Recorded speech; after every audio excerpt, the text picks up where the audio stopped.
The main character was thinking about how his wife had recently started behaving strangely. She accidentally leaves for work, and lately they haven't talked to each other at all.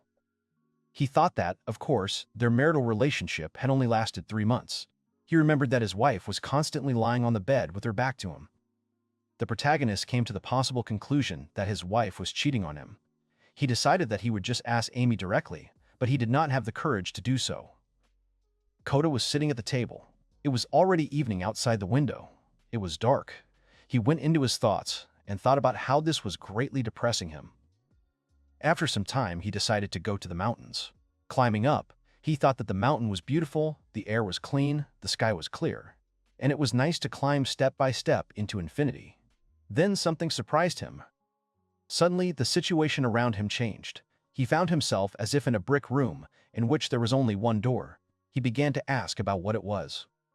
The main character looked at this door carefully. It confused him a little. Then he decided to come closer to it, while he was saying that he must be sleeping. First, he looked at the door, then he decided that he should probably open it. When he touched the handle, he realized that it seemed like there was nothing he could do about it. Suddenly, a magical seal appeared under his feet. The main character thought about how it had suddenly gotten dark. What was going on here? Was he really in a dream? He thought about how he needed light, and then he took out a headlamp. When he illuminated the surroundings, he saw an incomprehensible stone gargoyle, and in general, there were incomprehensible buildings around that were destroyed. He looked at the winged gargoyle again, and then wondered if it was ruins. Suddenly, he heard someone scream and turned around. The main character saw a huge spider attacking a girl. He thought about what was going on here. The girl was lying on the floor. She had no weapon. She could not resist the monster. Here, the main character saw that the spider practically attacked the girl with its huge fang. The guy was very surprised by this and got scared. At that moment, he moved towards them, after which he jumped high up. In his left hand, he had a hoe. To himself, he thought about what he was doing at all. Then he attacked the huge spider with this tool. He wondered to himself where he had gotten the courage to do this. At that moment, he turned to the girl and asked if she was okay. The girl smiled at him very sweetly. There were tears in her eyes, and her cheeks were red. She began to say something to him in an unknown language. The main character wondered if she was really a foreigner. Then the guy told her that she was bleeding. The girl looked at her hand, then smiled sweetly, and continued to say something in her language. At that moment, Kota asked her to wait a little, then reached into his backpack. After some time, he touched the wound with his hand and said that he could at least provide first aid. The main character looked the girl over from head to toe, after which he thought about the fact that she was wearing such strange clothes. He concluded that it was because she was a foreigner. Kota said that her wound was disinfected. All that was left was to bandage it. At that moment, the girl started saying something again. He wondered if something really hurt her. Then the guy saw that her wound was gradually healing. However, after a few seconds, he saw that the wound had completely disappeared. He asked what was going on. At that moment, the girl began to hug him and say something again. Suddenly, the stranger froze. Her eyes were wide open. Her body began to tremble a little. She again said something in her language. The main character smiled and said that since she was okay, then everything was fine. However, he immediately looked up and saw that there was another spider there, and it was located on its own web. The guy began to think loudly to himself about whether he was really not alone. After that, the main character grabbed the girl by the hand and said that they needed to run. They ran along the corridor. Then the guy saw the magic seal with which he ended up here. He said that they needed to run there. Together with the girl, they reached a certain point. After a moment, the seal took effect. The main character returned to the same room. At the same time, he was alone. He thought that this could not be. Kota thought about whether it was the same room again. He asked about what was going on.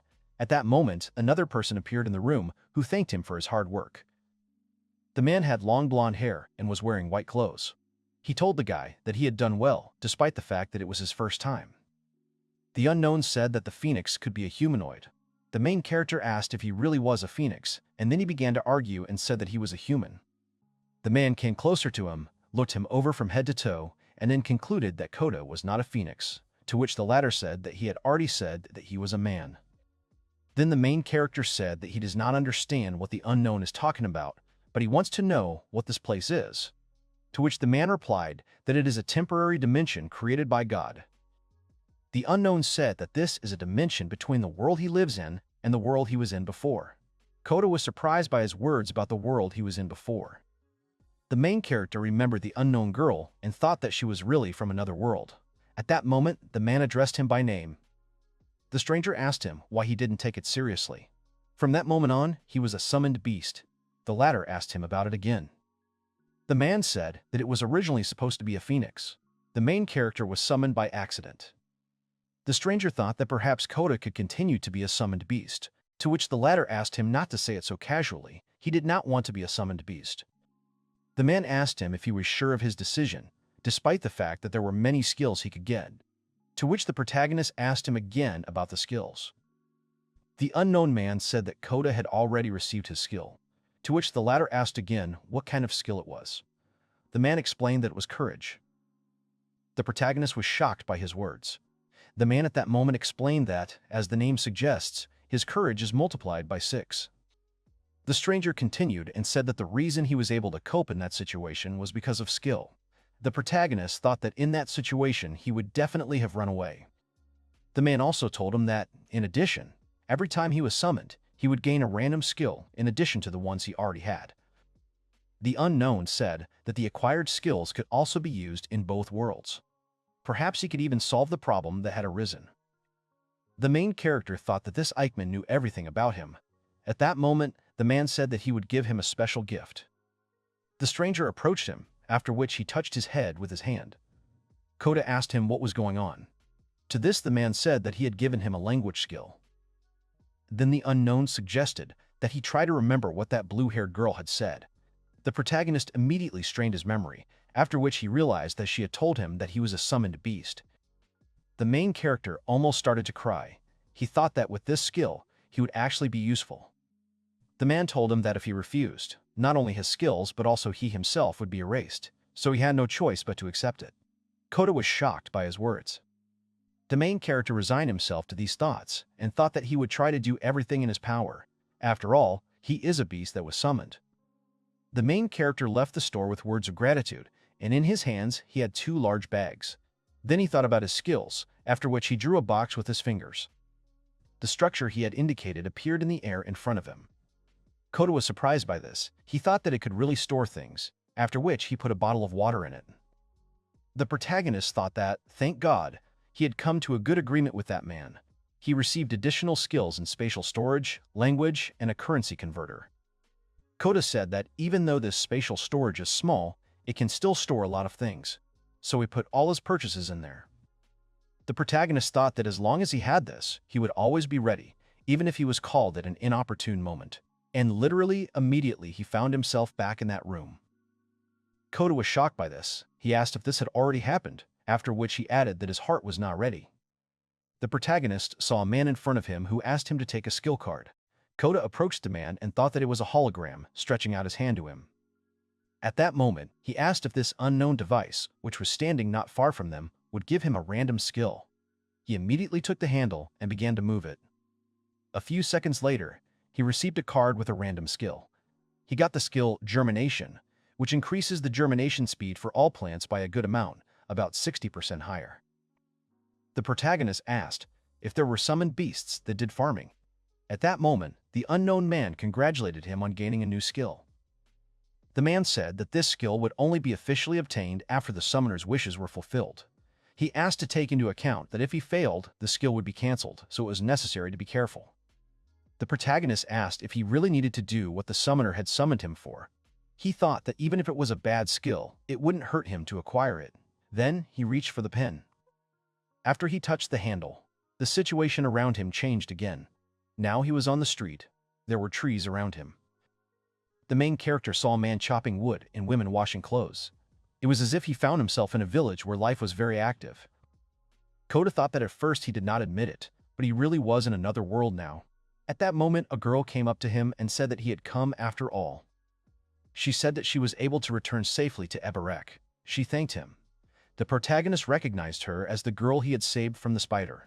He said out loud that she was safe. She realized that he now understood her language. The main character said his name, after which he added that now he could finally introduce himself. The girl smiled sweetly at him and said that her name was Ria, which seemed somehow strange. Kota asked her if it was really she who summoned him, to which she replied that she prayed to God every day, but last time a summoning spell appeared in her head. The main character thought that now everything was clear to him. The god had chosen the girl as his summoner. At that moment the girl said that, as she thought, the god was amazing. Ria said that he disappeared into Ragas's dungeon before she could thank him. Now she can say it properly. The girl bowed to him with tears in her eyes and thanked him for saving her. The latter thought that he did not remember ever being thanked so much. He remembered the stranger's words that when he was summoned, he should ask his summoner what he wanted. He thought that he had forgotten about it altogether. The main character said that, according to the agreement established by God, being called to this land, he will fulfill her wish. Then he asked the girl what he wanted. Ria asked if she really had to have a wish to summon him, to which the guy replied that it was true because he was a summoned beast. Then the girl thought about her wish, but after a while she said that she knew. After some time, they went into the house. She put a plate of food in front of him and then asked him to eat it. Kota asked her about her wish, to which she replied that she wanted him to eat in her house. At this point, two children turned to the girl and said that they wanted more. The protagonist said that they ate so much, to which the boy replied that they seldom ate rabbit soup. The protagonist turned to Ria, who was stirring something in a saucepan. He realized that she wanted to treat him. At that moment, an idea came to his mind. He took out a small storage, after which he asked them to wait a little. Then he asked them to clear some space on the table, and then he placed a large amount of fruit in front of them. At that moment, Ria came into the room and asked what it was, to which he explained that wouldn't the food taste better if they ate together. At that moment, the boy told the girl that this orange was so sweet. The main character handed her a fruit and said that she shouldn't just watch them eat, she should try it too. The girl listened to him and ate a piece. The children started shouting that she blushed. After some time, when it became dark outside, Ria went outside with Kota. She said that she would make a magic circle so that he would return back. Then, she asked him to wait at some distance. At that moment, the boy addressed him by name and said that if it were him, he would allow him to marry Ria. To which the main character smiled sweetly and said that he was already married. He was already 30 years old. He could not marry a girl who was 16. The boy was upset and said that there was probably nothing that could be done. Kota chuckled and said that he had already decided to become part of his family. The boy giggled a little at his words. At that time, Ria said that he could come back. The protagonist thanked her and said that if she needed anything else, she could summon him again. To which she replied that she would like to, but magic was still quite difficult for her. He realized that summoning required strong magic. Ria said that when she talked to the Lord about him, he seemed very interested in him, so she thought that he would be summoned in the near future. Kota remembered this Lord asking him to get out of here right now. Apparently, he withdrew into himself for a long time because the girl began to scream that he needed to quickly get into the magic circle since it was already ending its effect, to which the guy said that they would see each other next time. After some time, the main character returned back to his world. He entered his apartment and said that he was back. However, his wife was not at home. She left a letter in which it was said about her best friend Maya. Kota thought about how his wife Amy had never spoken to him. As he continued to hold the letter in his hand, he wondered if she was really his wife. The next day, the main character was at work. His colleague cursed and said that it was too funny, to which Kota asked if he was really talking about a new game. To this, Yoshioka said that this is a web novel, the main character of which is a woman, a knight in a fantasy world. The main character asked if there were monsters attacking her there, and she said that she would kill them. Is it really something like that? Kota smiled and said that instead of a wild female knight, he preferred a kind healer. Yoshioka asked if he really preferred healers, to which Kota replied that if they had a huge plot, then that was even better. Yoshioka began to say that he understood him, but he liked something else better, but he did not have time to finish since the main character was called again. The latter thought that he had been called again. He had already habitually approached the device, which gave him a random skill. This time, he got the skill of paralysis magic. It shoots a paralyzing ball at the enemy. It is illegal magic, but the power of paralysis can be changed. The main character thought that this was his first magical skill. It seemed that fortune was smiling on him. He thought about what Ikemen said about there being a money converter here. He can't use his money since he is a summoned beast from another world. So he converted 10,000 yen into 10,000 marques. He changed his suit to the clothes that were in his spatial storage. When he changed his clothes and exchanged his money, he declared that he was ready. Another world must wait for him. The protagonist said that according to the contract established by God, being called to this land, he will fulfill the wish of the summoner. He asked about what he wanted. Under his feet, he saw a red carpet. When Kota looked up, he saw a girl who said that her name was Clara Ansubaha. She was the matriarch of the knightly house of Ansubaha in Ababarak. He thought to himself that this girl was his new summoner. Clara said that she wished and called the beast to become her servant and accompany her to the royal capital along with the army. The main character asked again about whether he really was a servant. Then he asked her about the duration of the contract. The girl was surprised by his words and asked again about the duration of the contract. He said that they could set the contract term now, otherwise there was a risk of more serious problems. The girl blushed and said that she understood. Clara said that the departure would be in 10 days. It would take about a month to get to the capital. Kota asked again about this period and clarified that he would really be a servant for all this time. The girl said that they would not be together all the time. If he was not happy with this, he could leave, and then she would call him another time. The main character thought that she had some very mild reaction. Clara also informed him that he would have a day off, after which she asked his opinion. Kota thought that she was so desperate, she would only cause a lot of trouble. At that moment, the girl offered him a daily salary of 600 marks. He immediately began to calculate the profit and realized that he would have a daily salary of 600 yen. Clara said that this was the salary of a royal-class soldier. She thought that this amount was not enough for him. Kota thought that he wanted to get the paralysis skill, but he did not want to be cheap. At that moment, he thought of my breakthrough. At that very second, a man burst into the room and called the girl by name, to which Clara told him that she had a guest, calling the man Egon. To which the man very angrily said that they had broken into Everberg and taken the child. The main character, hearing the name of the city, immediately remembered Rhea and the children. Clara immediately apologized to him and ran away to find out all the circumstances. Kota decided to run too, as he was worried about people. When they got there, the protagonist saw that Rhea was fighting back against the goblins. The latter thought about her holding on, after which he pulled out his weapon. At that moment, when he turned around, he saw a monster running towards him. The goblin was already ready to strike him with his weapon. The main character thought that he was already approaching. He was scared, but he remembered his skill of courage. At that moment, Kota used his new skill, the paralysis ball. He launched it at the monster. Then he swung his weapon, ready to strike the monster. The protagonist heard something. He turned around and saw one of the monsters kill a man. He thought that the rule here is kill or be killed. At that moment, Rhea also attacked one of the goblins. He called out her name, and the girl at that moment reported that the monsters had taken Noel. Then Kota asked where they had taken him. She explained that they had taken him to the forest. While they were not talking, one of the goblins decided to attack him, but Rhea managed to repel the attack. She turned to him with a request that he save the child. The latter immediately ran into the forest. When he was running through the forest, he came across 3 goblins at the same time.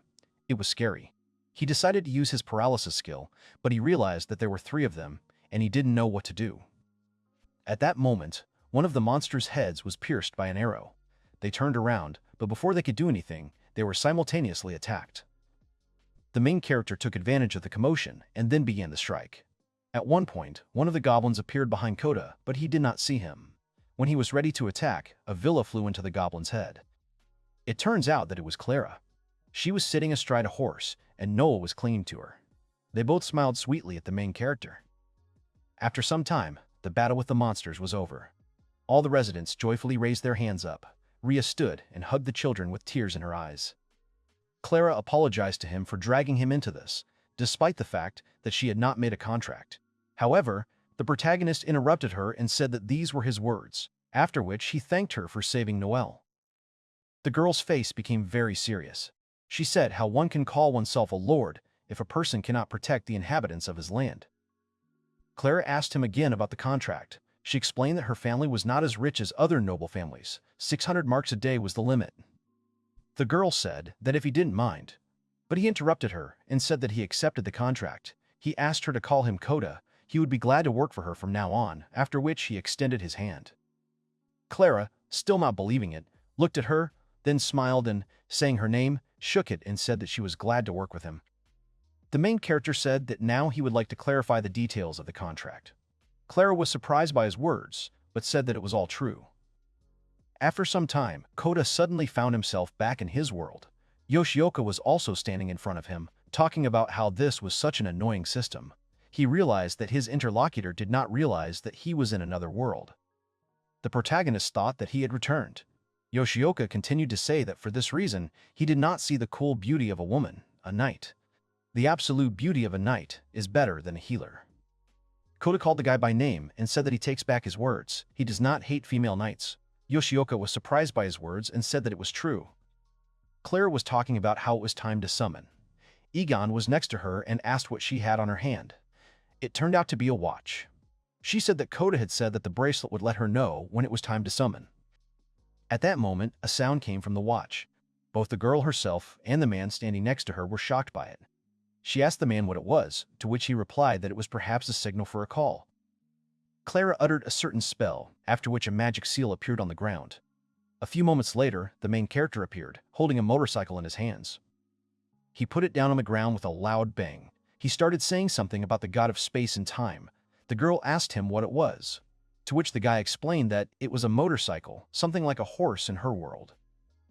The protagonist thought that it was a desperate step, but it seemed to be worth it. In any case, all these actions. At that moment, the girl called out his name, thereby pulling him out of his thoughts. Clara said that she only wanted to remind him of the expedition to the royal capital with him as her servant. The girl also said that he had recently met Egon. The latter told him that it was nice to meet him, extending his hand. Kota said that it was wise, shaking his hand in return. This time, the main character pulled out the weather forecast skill. It can help with weather forecasting, for example, temperature. Kota said out loud that he accepts everything, to which the girl said that it is good that he is here. The main character asked her about what they should start with first, to which the girl said that she had thought of something. Kota, looking at her, blushed. Egon turned to him and asked him to show him what he could equip. The boy thought to himself that helping him put on his armor was the job of a servant. He decided that this was probably some kind of torture.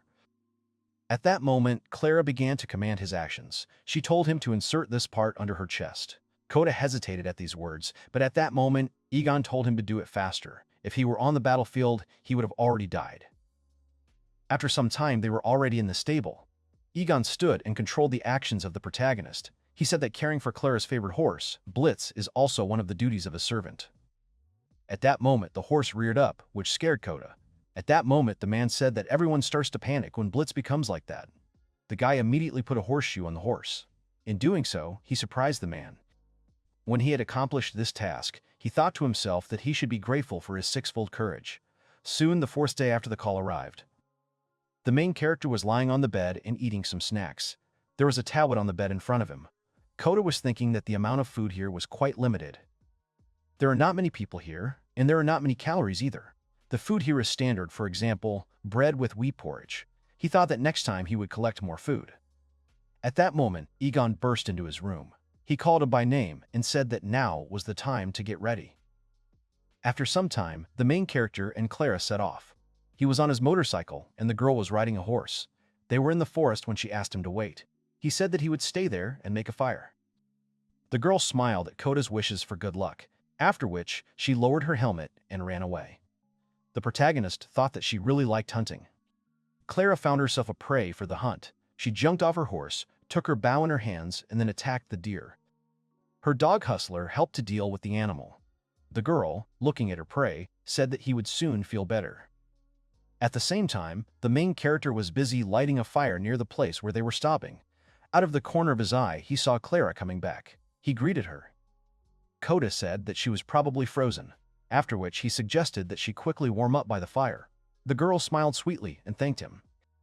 The main character asked her why she didn't take off her helmet for now. He also told her that he would pour her a hot drink now. The guy helped her take off her helmet.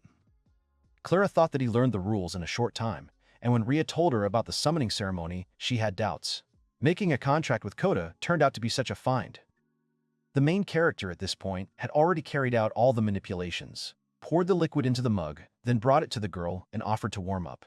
She took the mug in her hands and said that a wonderful aroma emanated from it.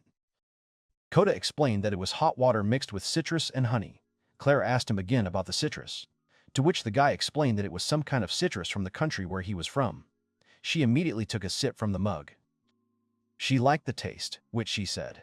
He asked what she would do next, to which she replied that there was preparation for the march ahead, and she would also continue hunting. She also asked about the weather, to which he explained that it would not get warmer. The main character looked at the sky, after which he said that it looked like the weather would be harsh today. Clara also looked at the sky and said that it was so sunny now. To which the guy explained that low pressure was approaching from the west and snow would start falling towards evening. She asked if he really knew that, to which he replied that it was one of his abilities. Clara listened to his words. She believed him and said that they would leave after she finished drinking it. The girl immediately took another sip, after which she tensed up. The main character, looking at her attentively, asked if something had really happened, to which the girl replied that it was time for the test. She looked very determined. Kota was surprised to hear her words. Then he said that he understood everything, after which he asked her if she could get up. The girl glared at him angrily. Then the protagonist realized what she was hinting at. He asked her to wait a minute, after which he thought to himself that this was a training exercise. You never know when your life will be in danger. Kota realized that this was a lesson that Clara was teaching him. A few moments later, with a smile on his face, he addressed her by name and said that everything was over. However, the girl did not listen to him. She rose from her place and went deeper into the forest. He called her by name, but she did not even turn to him, only asked him to look after her horse. He agreed. At this time, Clara was walking through the forest. Her face was flushed. She thought about how close it was. After some time they had already set off. The girl was on a horse as usual, and the main character was on a motorcycle. The latter was thinking about what had just happened. She suddenly became so quiet. Clara at that moment was thinking about what she had done. She wanted to be honest and sort it all out. Clara thought that Kota had knowledge from another world and was 10 years older. If she was so unreliable, he might turn away from her in an instant. At that moment, the weather changed. They stopped abruptly. The main character smiled and told her to look at this. It started snowing. Clara did not share his joy. She asked him if snow was really that rare. To which Kota said that it was because of his weather forecast. He did not believe that it would work. The girl closed her eyes and thought about how he could open his heart like this. Out loud she suggested that they return to Ansbach's house quickly. He agreed with her. After some time they arrived at the place. The main character was sitting and photographing food on his phone. An unknown woman was telling him to eat more, since he was young and needed to eat a lot.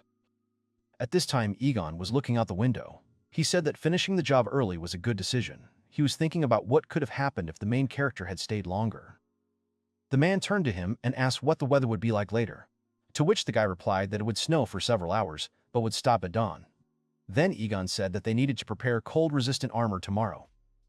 Jutta said that she simply could not stand the annual cold. The protagonist asked her if she had any pepper, addressing her by name. She was surprised and said that it was only for the king or pontiff. She told him to stop talking nonsense and finish eating faster. The main character was a little puzzled. He apologized to her. He thought to himself that it was only natural that what was common in his world was rare here. He needed to buy a lot more stuff before he was called upon next. After that incident, the protagonist learned the basics of a servant's work, and today, for the first time in 6 days, he will return to his world. Clara told him that he had worked well over the past 6 days. She put a bag on the table in front of him and said that it was his salary of 3,600 marks for 6 days of work. He thanked her. She asked if it would be a problem if she called him in 27 hours. To which the protagonist replied that he could buy souvenirs for everyone when he returned to his home world. He asked if she wanted anything, to which she explained that nothing came to mind, so it was fine, let him buy some for the servants. Kota said that he had already asked everyone else. Egon and Jutta asked him for underwear, and Ria and her brother and sister asked for chocolate. Clara is here. She jumped up and asked him about chocolate. She said that only aristocrats and members of the royal family could buy it. To which the main character replied that it could be bought for only 90 marks. The girl immediately blushed. She became very sweet, and she also asked him to bring her some chocolate too. Kota smiled and said that he had specified that she needed to buy more chocolate. She immediately asked him what he was doing, to which he explained that he was writing it down so as not to forget. Clara said that it was a secret. At that moment, while she was walking towards him, she tripped and started to fall. The protagonist did not expect this and held her in place. Their faces were so close that they blushed from awkwardness. Just at that moment, Egon entered the room and told Clara that it was time to go back. He saw that they were standing strangely. Their faces were red. The girl said that she understood him. 3 days later, the protagonist was in his world. Yoshioka said that it was surprising. It was hard to hear such things about the client. He asked if the protagonist's character had changed, but the latter did not answer him. The guy immediately caught up with Kota and asked where he was going, to which Kota replied that he was going to Akihabara. Yoshioka said that he was going there to be healed with the maids, but he answered negatively. The main character showed him the screen of his phone and said that he needed a store specializing in self-defense products. Yoshioka asked if he had a bulletproof vest, to which Kota explained that he only had one. The guy answered that this store had a 6th class bulletproof vest, and they also had 3rd class or higher ones. The main character immediately asked the guy if he really knew about such things. The latter smiled slyly and adjusted his glasses. After some time, they reached the necessary store. Yoshioka was pushing the cart. He asked about that. Probably this should be enough. Suddenly, he was surprised. The guy saw that the main character was looking at the crossbow. He asked him if he really wanted it. Kota seriously asked what he would choose if he were fighting monsters in another world. Yoshioka couldn't find an answer, to which the main character said that it was just from a fairy tale, no need to answer. But the guy didn't believe him. The main character still acquired a crossbow. He took out his box, placed it there, and thought that they should help him with tomorrow's call. They called his name. Yoshioka said that he found it strange that he actually bought a crossbow. He saw this box and asked what it was. He also added that Kota had been acting strange for some time. He asked to explain it to him. The main character said that he was summoned as a beast to another world. Yoshioka looked at him incredulously and asked if he was delirious, to which Kota answered in the negative. He showed him his phone, which had a photo of Ria with her brother and sister. He said that this was proof. Yoshioka asked if the girl really had blue hair. And then he showed him a selfie of Egon and Juta. He also explained that it was not computer graphics, and then he asked if he could have faked all of this. Yoshioka said that Senpai didn't have the skills to do it. He then showed another photo to the guy who asked who it was. There was a photo on the screen where the main character was with Clara. He said that she was his summoner. He also added that tomorrow at 7 a.m. he would be summoned again. A new day had arrived. The protagonist turned over his shoulder and said that they needed to check everything again, after which he asked if everything was really okay with him. Yoshioka was standing in front of the mirror at that moment. He had changed his clothes. Kota realized that he didn't need to ask anything. Then his phone beeped, after which he told the guy that it was time for them to go. The main character put the guy on his back. The latter asked him if it was really normal. Kota thought that he was lucky with the motorcycle. But still, the man on his back felt different. They immediately disappeared. After some time, they found themselves together in the already familiar brick room. Yoshioka was very surprised. He realized that this was the place the main character was talking about, that it was a small room. Kota said that time stops here. At the same time, he went to the already familiar machine to get a new skill. The guy asked him what he was doing, to which he explained that he could get skills every time he was summoned. This time, he got the skill of a gecko hand. Thanks to it, ultra-thin hairs of 1 micron size are created. These hands allow sticking to walls and ceilings, provide vertical movement.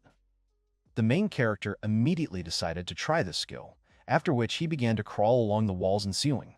He turned to Yoshioka and said that he looked like Spider-Man. The latter said that it was very cool. Almost immediately, Kota jumped to the ground. He said that depending on how he used it, it would be very useful. Yoshioka said that he would take one too then, but then he realized that the machine gun had disappeared. The main character said that, apparently, the skills are only for him.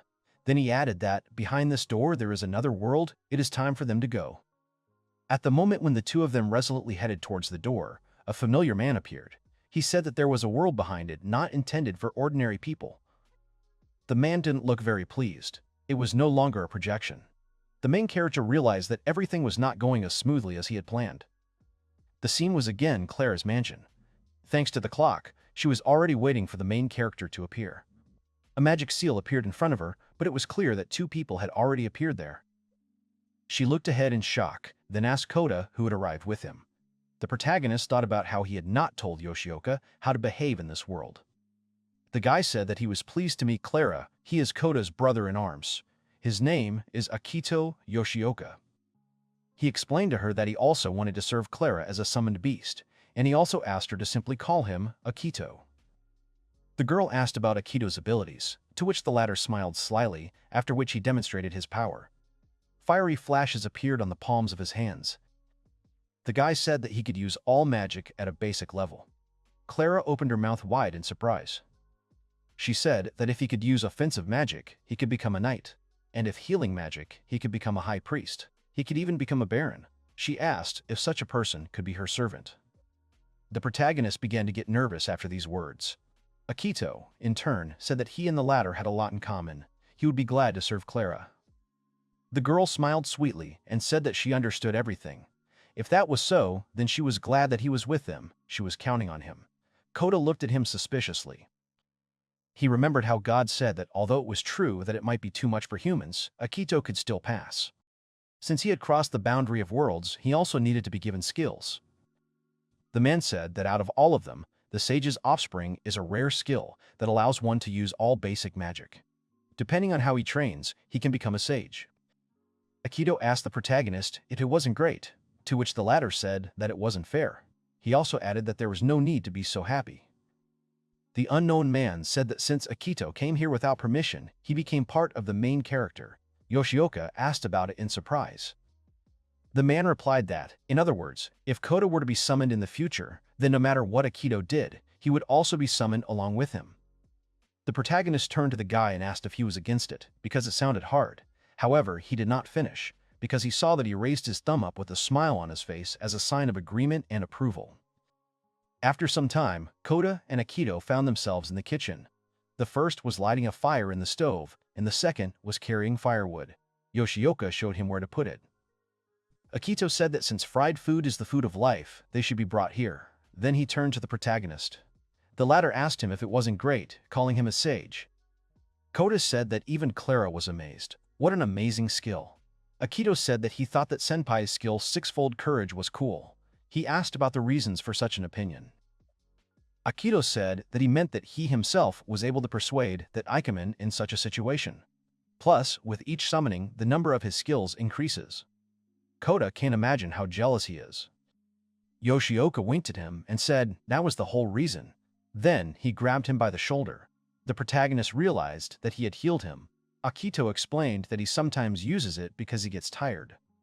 Kota asked if it was amazing. Yoshioka responded that he was glad to work with him. At that moment, Ria entered the room with Zato. She called out the protagonist's name. The latter asked her why they came to them. Akito said that she had blue hair, which meant that he really was in another world. The girl at that moment turned to Zato. The boy took a knife out of his clothes and told the main character that he was returning it to him. Kota said that it was a souvenir for the boy. The latter said that it was so. Ria said that they could not accept such an expensive knife, to which the main character tried to argue and said that it was not that expensive. The girl said that even if that were the case, in the Kingdom of Saxon such a high-class product could be bought for 50,000 marks. They simply could not accept such a thing. Then Kota apologized to them for all this trouble. At this point, Akito asked the protagonist if it was time to change him. The latter did not understand what he meant. Akito winked at him, and then Kota understood what he wanted to say. Then he knelt down in front of the boy on one knee and began to take an object out of his pocket. He handed him another knife and said that he was going to throw it away. But if the boy wanted, he could have it. This knife cut better, so he thought that Zato would find it useful. Akito intervened in the dialogue and said that it was simply because Senpai didn't really need him. And if that was the case, then there shouldn't be any problems. To which Ria exhaled, and Yoshioka smiled at her very sweetly. At this time, Clara was sitting in her room. There was a bar of chocolate on the table in front of her. She was thinking about buying such an expensive thing for about 300 marks. What kind of world is this? At the same time, her face turned red. The girl thought that she wanted to know so much about that world. After that, she took out one square of chocolate and put it in her mouth. It was so delicious that you could read the pleasure on her face. Evening came. It was already dark outside. Akito returned home. The main character said that he was late, to which the latter said that he had fun communicating with the locals. Kota said that he was enjoying life here. The main character said that since there was an expedition tomorrow, they should go to bed early. Akito adjusted his glasses and said that he had some idea. Then the young man smiled and said that they should save up some money and build a base here. Kota looked at him in shock. Akito said that Senpai's knife costs 3,000 yen, but here it costs 50,000 marks.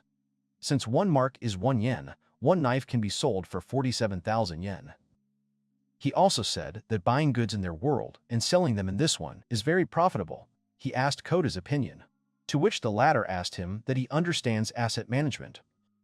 Akito asked him to give it to him, after which he again offered to earn some money. The main character only sighed at these words. A new day had come. Kota was trying to find something in the room. He tried to look in several places, but the necessary object was not found. Then Akito said that he had it. At that moment, a bald man called out to them through the window. He asked them how long they were going to make them wait, and then told them to go out already. The protagonist and Akito went outside. They apologized for being so slow. There was a large crowd of people standing in front of the house. The bald man said that all the residents had come to see them off, so was it really that hard for them to wave? To which Kota immediately began waving his hand. The main character was thinking to himself about when he became so popular. At that moment, people started shouting Akito's name. Kota turned around in shock. He was standing there waving at them with a smile on his face. People were so happy about this fact. One woman emphasized this and thanked God for it. The main character asked what was going on. Akito explained that he used healing magic to relieve the old woman's burning sensation, and then more and more people began to gather around him. They all asked him for help. At that moment, Ria and her brother and sister approached them. They said that they had made a travel amulet together and then asked to take it with them. The girl approached the main character, handed him the bracelet, and wished him luck with a smile on her face. He accepted the gift and thanked her in return with a smile on his face. At that moment, Clara approached them. She was on horseback again and fully equipped. The protagonist immediately sat on his motorcycle. Akito fell in behind him. The people parted, forming a tunnel. The girl said decisively that they needed to move forward. After that, she started her journey. Kota also did not lag behind her. The villagers happily waved their hands at them. The protagonists thought that this was the beginning of their month-long journey. They wondered what awaited them ahead. The first day of their journey arrived. They found themselves in the city of Kattenstrak. Clara, standing in front of the gate, said that she was a knight of Avaberg, after which she gave her name and asked them for lodging for one night. They responded with consent. After some time, the main character came to look after Clara's horse. He told him that he had worked well today. Thanks to him, they were able to get here quickly. Akito said that it was partly because he had removed his fatigue with recovery magic. Kota agreed with him and said that by taking advantage of this, they had even arrived earlier than expected. At that moment, they were greeted. It turned out to be several unknown girls. They were all wearing uniforms similar to Clara's. They asked them if they were both staying at the hostel. Akito blushed from their attention, after which he hid behind the main character. The latter also did not know what to answer them, so he simply asked about the fact that, perhaps, they live in the same room. The girl with the scar on her face said that they are a team of B-rank adventurers, Silverknife. She also said that she is their leader. Her name is Mel. Mel said that they would only be staying for one night, so it was nice to meet them. Then, the protagonist said that they were servants of the Everbird Knight, Clara. One of the girls looked at Akito sweetly. The protagonist turned to his teammate and said that he seemed to know everything except for women. To which he replied that he had a mission to protect his virginity until he was 30 years old in order to become a wizard. Kota smiled and said that he was already a sage. Did he really want to go even further now? To which Akito said that this, by the way, was beyond his strength. Later, they were already in the kitchen. Yoshioka said that today's main dish was chicken on skewers. He thought that Clara would like it since it was quite a popular dish. Kota said that it needed to be prepared for frying. The main character went to light a fire in the stove. At that moment, one of those girls came up to him and asked if he needed help with heating it up, to which he answered positively and said that he was going to light a fire. Turning around, he saw that the girl was only in a bathing suit. She said that it was quite cold today. Then she came closer to him, grabbed his hand, and asked him if he didn't crave the warmth of a body on days like these. The girl's face turned red. She said that her name was Petra, after which she suggested that they lie together in bed, to which the main character said that he was, in fact, married. Then the girl told him that if he cheated on her here, his wife would never know about it. He agreed with her, and besides, he thought that she might be cheating on him. However, he made a decision. He told Petra that he couldn't do that. She was upset. She said that his wife wasn't even here, and he was still faithful to her, and then she said that he was a bore. The main character thought that he had a cold wife at home, who was rarely around, but he would not cheat on her. At that time, Petra moved towards Akito. He began to call him for help. The girl approached the guy, after which she pressed him to her body. Akito asked the main character for help, to which the latter said that he was busy. After some time, Kota walked along the corridors of the building. He came to Clara's room and said that he brought her food, after which he put it on the table. He informed her that today there was chicken on skewers. There were 2 kinds of sauces and salt, which she was used to at home. He also said that he would put the skewers on for her. Then he asked her if something had happened. The girl resolutely told him that when everyone was asleep, she wanted him to come to her room. The main character blushed at these words. A few seconds later, the girl blushed too. She immediately started making excuses and saying that she didn't mean that at all, and she also asked to take Akito with her. She needed to say something important. After some time, the guys came to her room. Clara apologized to them for taking up a little of their time. The main character said that everything was fine, after which he asked what this important matter was. Clara asked Akito if it was possible to make it so that no sound could be heard from this room, to which he suggested using wind magic. Then he said that everything was ready, no sounds would be heard from the room. Kota asked if he could really do that, to which he replied that he had just used noise reduction. She said that she wanted to introduce them. Clara introduced the girl who entered and said that this was Miss Mercedes Heiss. She is also her cousin on her mother's side. This was the girl with the scar they had met earlier. The main character greeted the girl. Clara immediately understood something and asked if they really knew each other, to which the latter explained that they had recently met.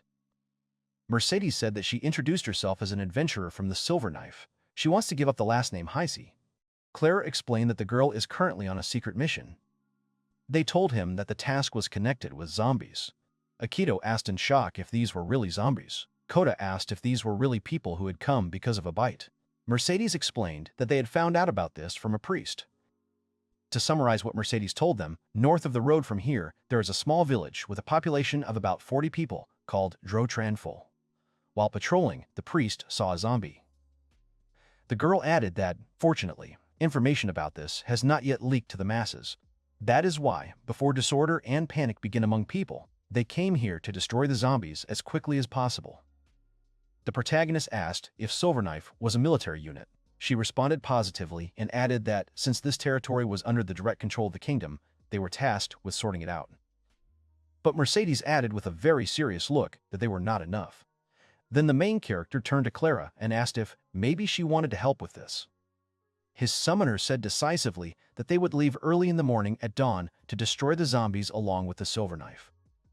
Clara turned to the protagonist and Akito and said that she was counting on both of them. The first agreed with her, and the second began to get a little nervous. After some time, they were already in the room. He noticed that Akito was very nervous. He thought that this was his first real battle. He suggested the guy to stay here so he would be safe. To which Akito smiled and said that he was fine, he would go too.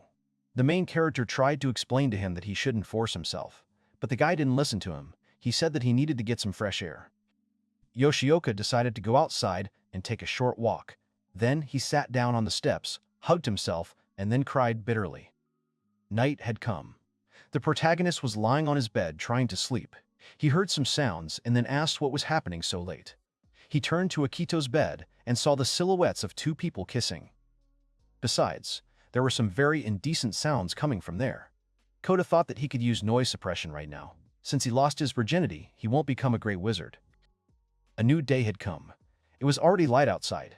The main character was thinking that he couldn't fall asleep at all. He didn't expect that they would do this all night. When he turned his head towards Akito's bed, he saw that he and Petra were lying under the blanket, hugging each other. Kota thought that he seemed to still be a child. Mercedes' group set out at dawn, all in order to destroy the zombies that had appeared near Drotonful as quickly as possible. As for them, they were on the territory of some house.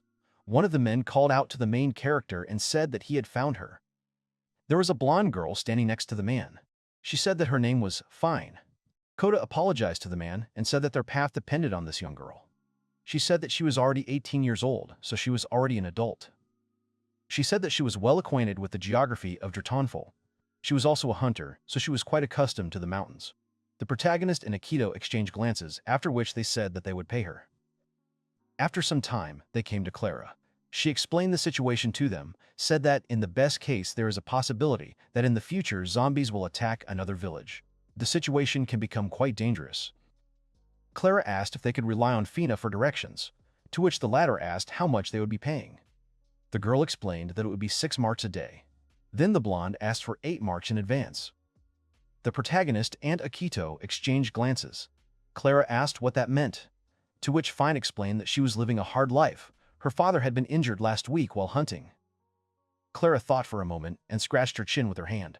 Then she turned to Yoshioka and asked if he could help her, to which the boy replied that it was as Mrs. Clara wished. Akito asked Fine if she could take them there. The girl did not understand his question and asked again where they wanted to go. Then the guy answered that he was asking to take them to his home. She was shocked. When they got to her, Akito immediately began treating her father. He had a huge wound on his leg, which, thanks to the guy's skills, healed very quickly. Yoshioka explained that he had closed the wound for now, but just in case, he needed to rest for about 3 days. Fine realized that he had healing magic. She asked him if he was the high priest, to which the main character answered negatively and explained that they were just servants. The girl's father asked about this again in surprise. Then the man showed his daughter that now nothing hurt. Akito again asked him to rest a little. Fine immediately turned to Clara and, calling her mistress, said that 6 marks a day would be enough for her. She asked her to hire her. The knight only smiled at this. So they followed Fine.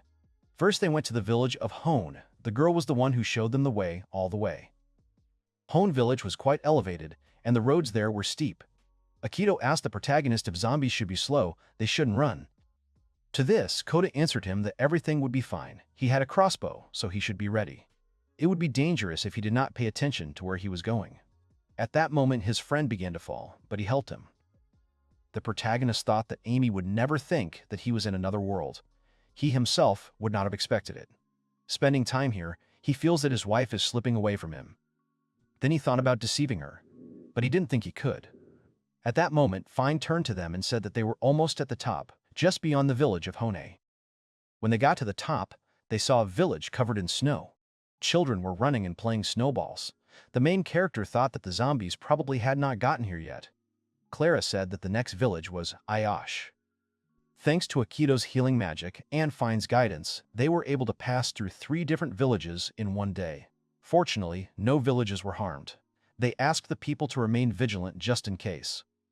Akito said that everything seemed to be in order. Kota said that there was still a lot of work left. The huge problem of finding the source of the zombies remained. Clara said that she only had a rough idea. Her face did not express any positive emotions. She said that there was a possibility that a new dungeon had appeared. According to what Clara told them, a new dungeon appears about once every 20 years. It seems that they bring not only wealth, but also fear. The dungeon shouldn't be a problem if it is managed properly. But if you don't do that, it becomes a dangerous cave that releases monsters one after another. Kota said that means the zombies must be from the dungeon. Clara said that tomorrow they would join Mercedes. They would work together as a dungeon blockade. Today, each of them should eat well and prepare for tomorrow. Everyone unanimously agreed. Today, they stopped at a village called Block. The main character turned to Fina and said that they needed to peel the potatoes since he had finished washing them. The girl agreed with him, but the conversation between them died down. Kota thought that the girls were from another world, so he couldn't figure out how he should start the conversation. Then he saw the girl looking at his knife. Fine immediately turned her head away and continued peeling potatoes. Then, the main character turned to her and said that her knife was so cool. The girl said that it was the horn of the first deer she had ever hunted. He asked her that it must have been a very important turning point for her, to which she eagerly agreed and brought her face close to his. Fine smiled brightly and said that it was a long story, after which she asked whether he wanted to listen to it or not. Kota thought to himself that he could really get this child to talk. A new day had come. It was morning when Clara opened her eyes. She sat up in bed. At that moment, Fine came into her, wished her good morning and said that she had brought water to wash her face. Clara asked her how she was doing and how she was getting along with the others. To which Fine replied that they were such kind people. Kota even praised her knife and gave her a whetstone. The knight replied that she was pleased to hear that. Fine said that in another world, the whetstone was of such good quality. Clara said that she could understand. She sharpened her knife with this whetstone, and now it cuts things much better. The girl addressed the latter by name. She approached Clara. She looked determined. She asked if she could show the sharpness of the knife, to which the knight smiled sweetly and said that if it was possible. Thus, they reached their destination, Drotonful. The protagonist said that, apparently, Mercedes' group managed to destroy all the zombies. Clara agreed with him. At that moment, Fine called her name. The knight and Kota quickly ran to her. There lay the dead monster. Fine said that it was Shuklint Babyan. The main character added that he came out of the dungeon. Akito was shocked by what was happening. Then they heard some strange sound. They realized that this sound was similar to the Mercedes group. They all ran together to find the source. Clara screamed that they needed to be brought back. No monsters would pass them by. Each of them was determined. The knight was the first to arrive. She saw a huge shadow and stopped abruptly. The other team members also listened to her. In front of them was a huge monster, which was 3 times taller than each of them. It was a large troll. All 4 looked at it in fear. The main character looked at this huge troll and thought that he had not heard anything about it. At this time, Clara shouted at them to run in all directions. At that moment, the monster decided to strike with his club. The girls easily jumped back, but Akito fell unsuccessfully to the ground. The troll immediately reached out to him with his hand. The main character decided that he had to save his comrade, so he struck the monster in the leg. The latter immediately wanted to take revenge for this. Clara ran up to Akita and asked if he was okay. He apologized to her, to which she replied that everything was fine. She asked if he could close the entrance to the dungeon with his magic, to which he said that if he got closer, he could. The knight said that she understood him. She would try to do something with the troll. She also told Akito that she was counting on him. He should support Miss Mel. He agreed with her. At that moment, Fine shot an arrow into the monster's back to protect the protagonist. She said that it didn't work. He didn't react at all. While she was watching the enemy, Clara jumped out in front of her and immediately attacked the troll's body. This time, he turned around and immediately tried to attack her. Fine watched the battle closely. She said that it was amazing. Now she understood how knights fight. Clara was thinking at this moment that it was definitely difficult to defeat this troll. She turned to Kota and told him to use paralysis magic. He agreed with her. Then she told him to wait for her signal. The protagonist saw that the girl was moving straight towards the enemy. He called her name. She asked him to wait. The guy thought to himself about what she was planning to do. Then he saw how the monster's huge club almost reached Clara's body. At that moment, she gave the command for him to use paralysis. While the troll was in a state where he was unable to move, the girl struck him with a spear, the end of which seemed to be on fire. At that moment, Mercedes' team joined them. She shouted for them to lock up all the monsters. The girls agreed. Akito was trying to close the entrance at that time. The main character called out to the guy and said that everything was ready. They had dealt with the troll. Then Akito said that they should leave it to him. He began to wall up the entrance. Yoshioka thought that he had only a little time left. However, Shuklent Babyan immediately appeared in front of him. He grabbed his hand. The monster immediately swarmed to strike the guy. Akito stood and could not move, as this was scary and new for him. At that moment, blood splashed on the latter's face. He did not expect it. It turned out that Petra had decided to cover him with her body, so the blow landed on her back. He immediately shouted her name. The main character immediately attacks this Shuklent, piercing his head with his cleaver. The monster falls dead. At this time, Akita was holding Petra in his arms. The girl with a sad smile said that it was bad, that they did it only once, if only everything had been different. She said that it was not bad to die on a man's chest. It suited her to die right here. Petra began to close her eyes. Tears began to flow from Akita's eyes. The main character ran up to him at that moment and told him to use healing magic. Akito immediately obeyed him. He started shouting that he would not let her die. Why could she sleep peacefully? He declared that he would bring Petra back. Akito's hands began to shake.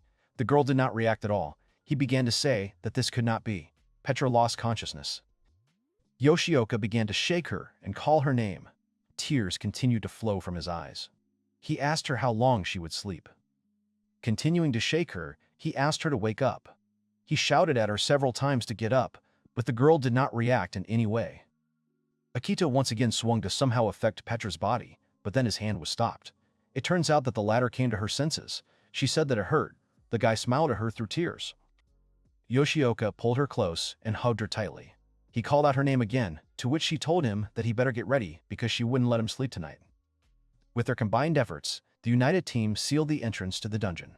No monsters will be able to leave from there now.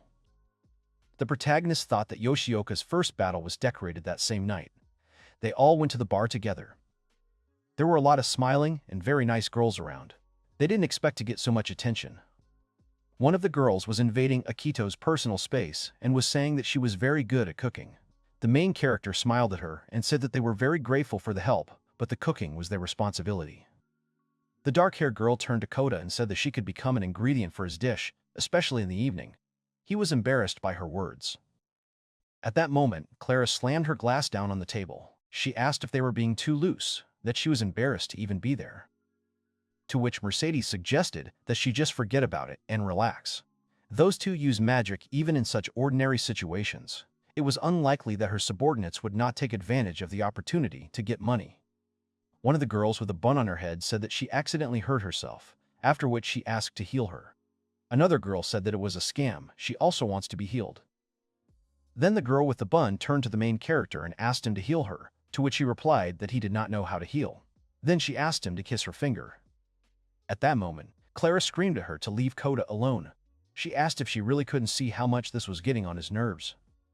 Then the knight sat down in her seat, still angry. She continued to be indignant when Mercedes laughed at her. The girl immediately asked what was funny. Mercedes answered her that there was Kota and Akito, after which she added that she had an idea which of them she liked more. Clara said that she has no favorites, she treats them all equally. To which Mercedes asked about the fact that she likes Kota. The knight immediately jumped up, her face turned red, she asked her to stop. At that moment, she turned her gaze to the side and saw that all the girls and the main character with Akita were watching them attentively. Mercedes apologized to her and said that even when they were younger, she could not defeat her in a fight. She did not want to offend her. Clara said that it was all true, but even to stop doing this, the sister agreed with her. At this time, the girls from the Mercedes team were actively eating and drinking.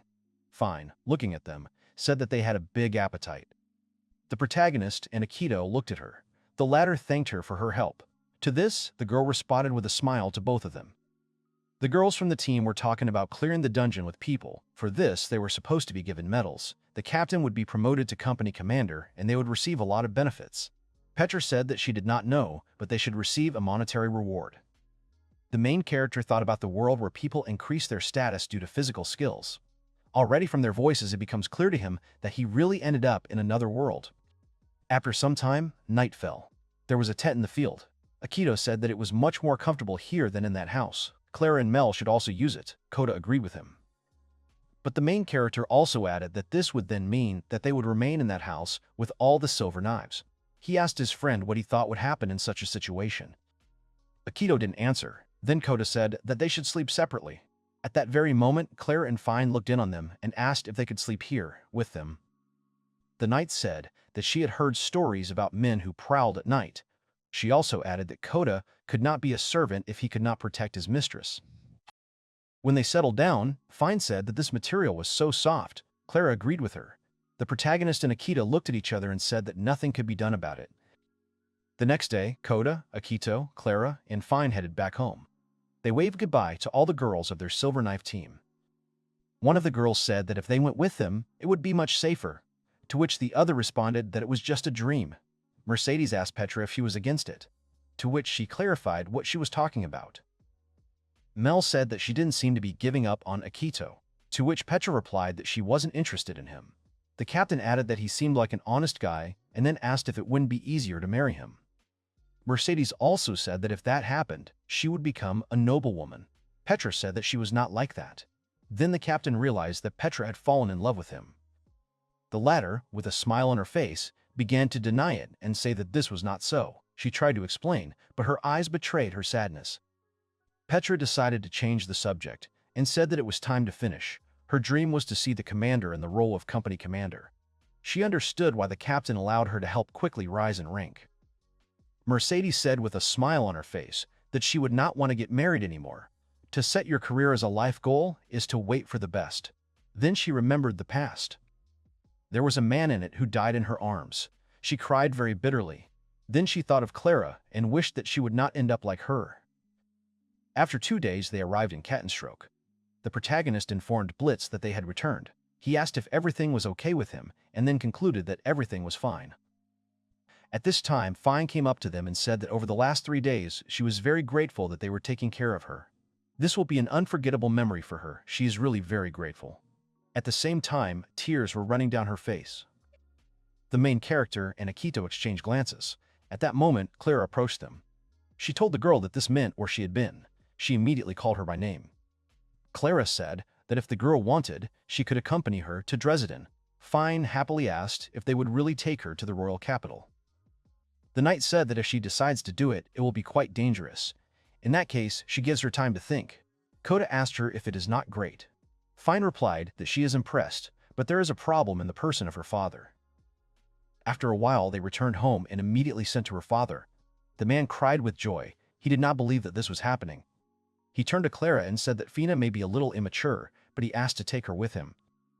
The main character turned to Fina, extended his hand to her and said that he was pleased to continue working with her. The girl smiled back and shook his hand. On the 5th day of the journey, they asked Clara for a favor. It was early in the morning, but they decided to return to their home world. At the same time, Fine said goodbye to her family. Akito asked the protagonist what they were going to do now, to which the latter replied that he just wanted to take a bath now. Yoshioka said that they would just relax now and then meet in 10 hours. Kota agreed with him. Akito said that it would be difficult to get to his parents' house. Kota asked if they still had a bad relationship. Then they started discussing the situation in the other world. They came to the conclusion that Clara was still moving in a zig-zag pattern. Now, Fine had joined them. They were using motorcycles. Akito said that, as expected, it was too much for Fine to just walk on his own 2 feet. So he remembered about the cart, after which he showed it to the protagonist. Yoshioka said that if you attach it to the motorcycle, you can take Fine without any problems. Kota agreed with him. Akito said that now they need to go to the store where everything is 100 yen. Kota asked why. Then Akito spoke about becoming rich. The main character asked him again, to which the guy replied that they didn't have much time left, they needed to hurry.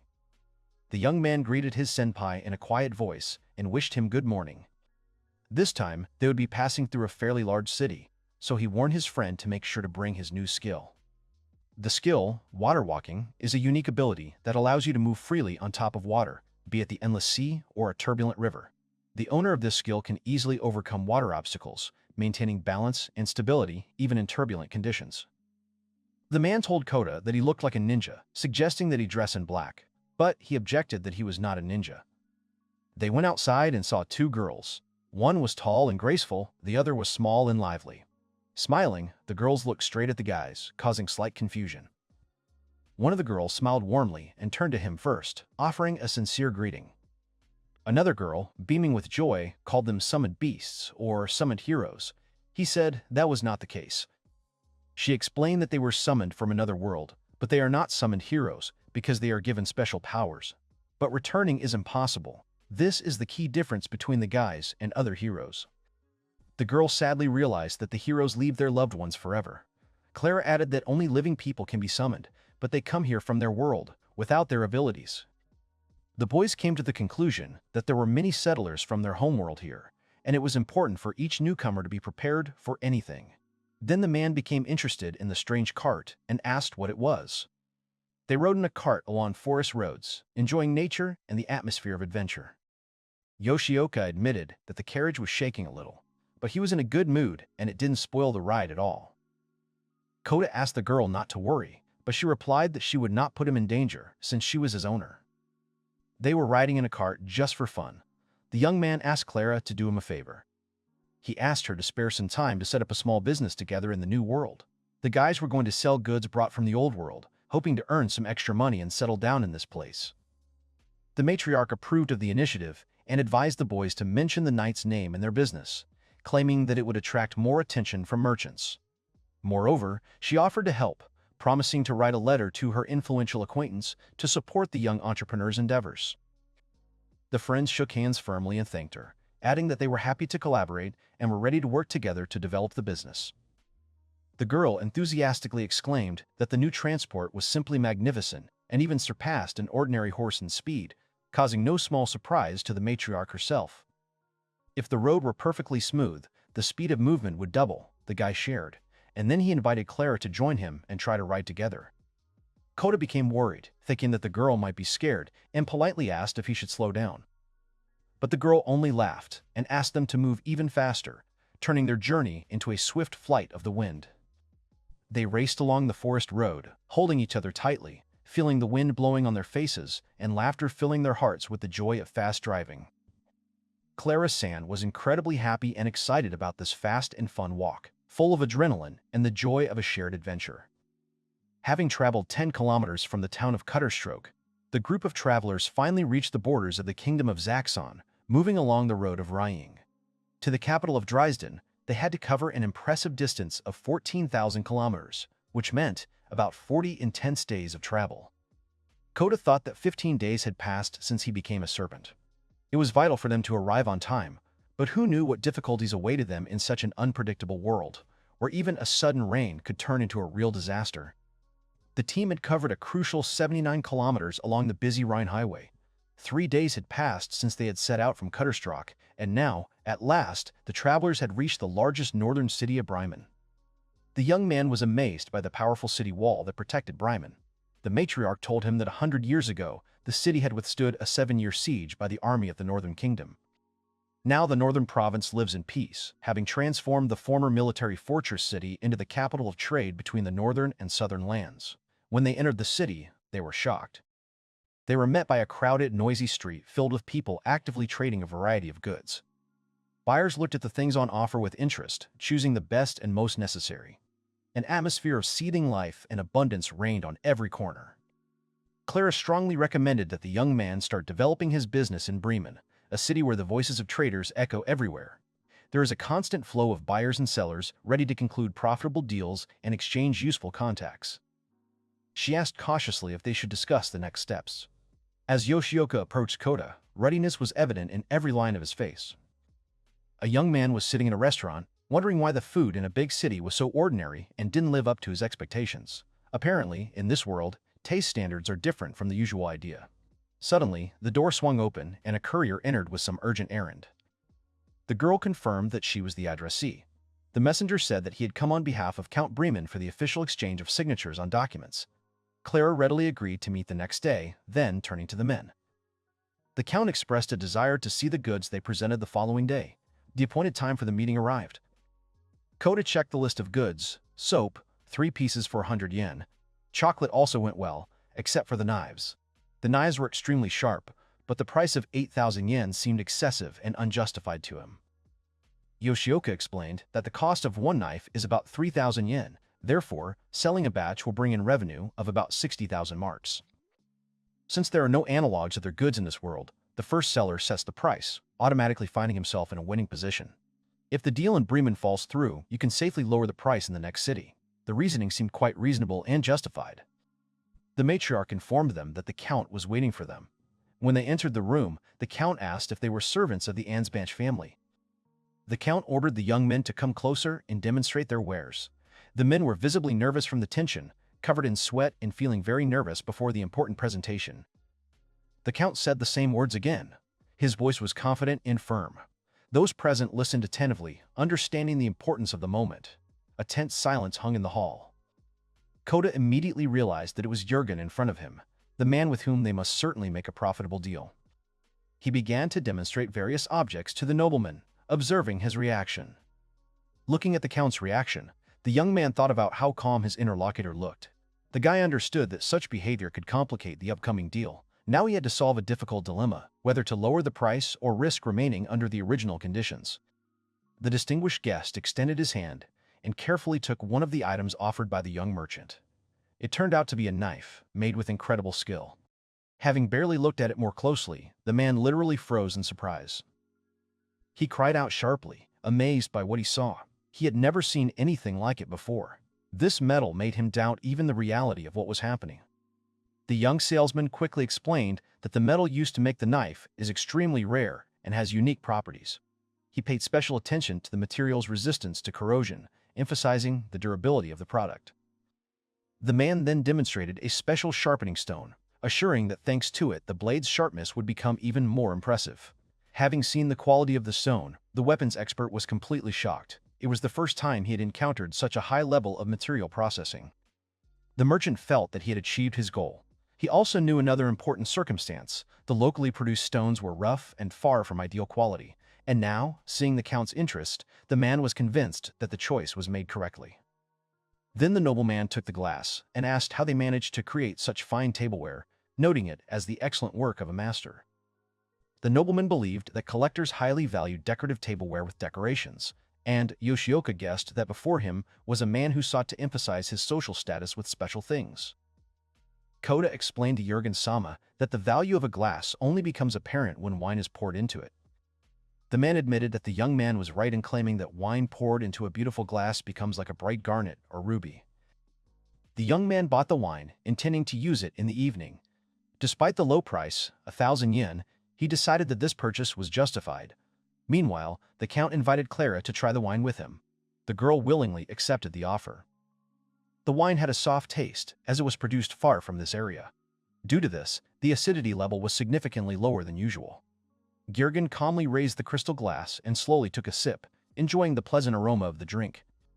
Having felt all the charm of the drink, the Count was eager to buy the wine he liked. But fate intervened. The merchant informed the buyer that this bottle was the only one left in stock and refused to sell it to him. Disappointment was reflected on the aristocrat's face.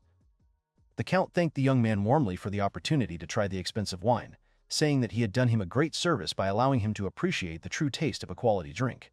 Then Kota offered him another glass. Having received the invitation, the Count accepted the offer with pleasure. Then the young man's gaze fell on Clara, who was standing nearby. Having decided to show hospitality, he filled a glass for her as well. The next item up for sale turned out to be simple soap. However, unlike the usual locally produced product, this soap was made differently. No animal fats were used here, which often give the product an unpleasant smell. The man picked it up. The Count sincerely admired the delicate aroma of the presented soap. Having completed the presentation of the hygiene product, the seller moved on to the main part of the exhibition. The long-awaited moment to show the knife had arrived. The Count saw a real masterpiece of weapon art before him. He had never seen such a refined form and high-quality steel anywhere. Without hesitation, the aristocrat assessed the product as exceptional. Taking a deep breath, the Count resolutely asked to name the price of the amazing artifact. Understanding his importance, Kota clearly indicated the purchase amount on the form. Such discounts were unacceptable for him, because the goods had special value. After a little hesitation, the Count clarified the fairness of the indicated price. In response, the seller firmly confirmed the correctness of the indicated value. Leaving the house of the rich client, the young traders felt relieved. Their hearts beat faster than usual, their palms trembled slightly. Each felt the excitement of the past test, rejoicing at the success of the deal. Sweat appeared in large drops, emphasizing the intensity of the emotions of the past negotiations. The young merchants happily exchanged a friendly handshake. They had never expected the deal to go so well. The buyer paid a hefty sum, 225,000 yen, although the initial estimate for the goods was only 100,000. Moreover, having completed the purchase, the satisfied customer openly admitted to the guys that he considered the proposed price extremely advantageous. The guys could well have asked for much more money. Yoshioka noted that now the guys will have to seriously think about the possibility of increasing the cost of goods. In a matter of hours, the merchants earned half of the monthly profit of the entire city of Everberg. Everberg paid a monthly tax of 200,000 marks, so Clara spent that much money to support the city's needs. The travelers agreed to set off the following morning. One of the guys asked what the friends would do in their free evening time. The girl suggested spending the rest of the day productively. She reminded her friends of the need for regular training. The meeting place was determined in advance, next to the city wall. Each member of the group agreed to come there armed. The training promised to be interesting. The entire squad began their training with concentration. Armed with the necessary means of protection, the fighters began practicing their weapon handling techniques. Each movement was subject to careful analysis and correction. The training participants tried to achieve maximum precision. The girl drew attention to the significant improvement of Kota's combat skills.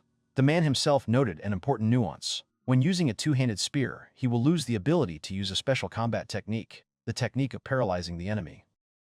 She noticed that some weapon owners had the ability to activate magical powers built into the weapon itself. To confirm this, she tested the force of a spear strike herself. The matriarch, delivering a swift blow, clearly demonstrated the combat technique. Then she added that the young man should pay special attention to the tips of his own fingers. It is there that the energy necessary to activate unique abilities is concentrated. Having imagined his weapon, the young man concentrated, trying to repeat his mentor's maneuver. Slowly raising the weapon, he mentally imagined the process of energy transfer. In an instant, the force passed through his body, heading towards the tip of the weapon. The result was a successful strike, confirming the presence of special abilities. Sitting at the bar, Yoshioka expressed his desire to increase revenue, considering the sale of individual items not profitable enough. Kota added that it would be great if every member of their team ended up rich. Then the guys came to the conclusion that in order to increase income, it was necessary to review the range of goods. For example, purchasing a batch of elite tea worth about 200,000 yen would significantly increase capital. With the right approach, the invested funds will return 100-fold. The army funds have modest resources, about 100,000 yen. The merchants will be able to surpass this figure, achieving significant financial success. The next batch of goods should be large-sized and prestigious, capable of attracting the attention of wealthy buyers. Kota put forward a bold plan. The group should support Clara-san's projects. Helping the city of Everberg would be a symbolic gesture of gratitude. The upcoming campaign promised to bring in significant sums, many times greater than previous successes. The girl approached the situation courageously. Watching the chaos around her, she saw men lying on the floor of the establishment. Having shown determination, the heroine took the initiative into her own hands. She carefully picked up the unconscious boy and said that it was time for them to go home. The intoxicated hero barely audibly whispered something unintelligible. The words were jumbled, creating a funny picture of intoxication. He claimed that despite his fatigue, he was ready to continue to act energetically, but Clara-san said that he had already done enough. It started to rain, and Clara suggested taking a break. They needed to warm up. The young man sliced the bread, put slices of sausage and cheese on top, carefully placing everything on a plate. Then he smiled and said guiltily that he apologized to the girls for waiting. After they had eaten, they asked the two what the weather was expected to be like later in the evening. It will start snowing in 3 hours. It is about 10 kilometers to Ehrenberg. They will go there as soon as they finish lunch. It was 4:03 p.m. when Fina asked Kota if his outfit was normal clothing in his world. He was from there, so it was more familiar to him. Then the young man asked the girl if she wanted to change clothes. After all, she only had one coat. He offered the girl his clothes, but the girl replied that they were too light and warm, as if they had been created by an angel. The guy thought about her words for a long time. When the young man entered Clara's room, she asked worriedly what had happened. The man thought that she would be cold and suggested that she put on warmer clothes. These were the man's spare things. They might seem ugly to her, but they would definitely protect her from a cold. Clara asked the young man to show her how to put on the clothes correctly, and he willingly helped her. Now the girl felt a pleasant warmth and amazing lightness. The clothes turned out to be a bit big, but they were surprisingly cozy and comfortable. Yoshioka stood by the window and watched the street, wondering how long the situation would hold them up. Everything was going just as Senpai had said. Suddenly he noticed Kota racing down the snowy road on a motorcycle. Running outside, the boy exclaimed that it was extremely risky, even though the snow was made of water. It turns out that Kota activated a special skill, the ability to walk on water. Thanks to this, he no longer needs winter tires at all. Senpai admitted that he often gets lucky, but emphasized that when it comes to serious situations, it is important to be able to use your abilities wisely. Yoshioka decided to invite the girls because he wanted to try something new and interesting with them. Fina resolutely declared that she also wanted to try the skill of walking on water. However, her friends began to persuade her to refuse, warning her about possible dangers. The girl just smiled and reminded that she had once walked the entire path, carrying heavy meat on her back, and then everything had turned out well. Despite the guy's doubts, the company set off on the road. The girl was amazed that she did not sink into the water at all, as if she was walking on a hard surface. But Kota felt awkward because he felt like a toy using his skills. Even Clara decided to try the unusual experience of walking on water. She was genuinely amazed by her own weightless state on the water.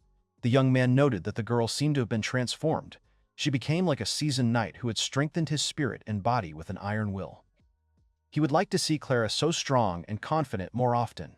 The girl herself dreamily admitted that she had long dreamed of taking a walk by the sea.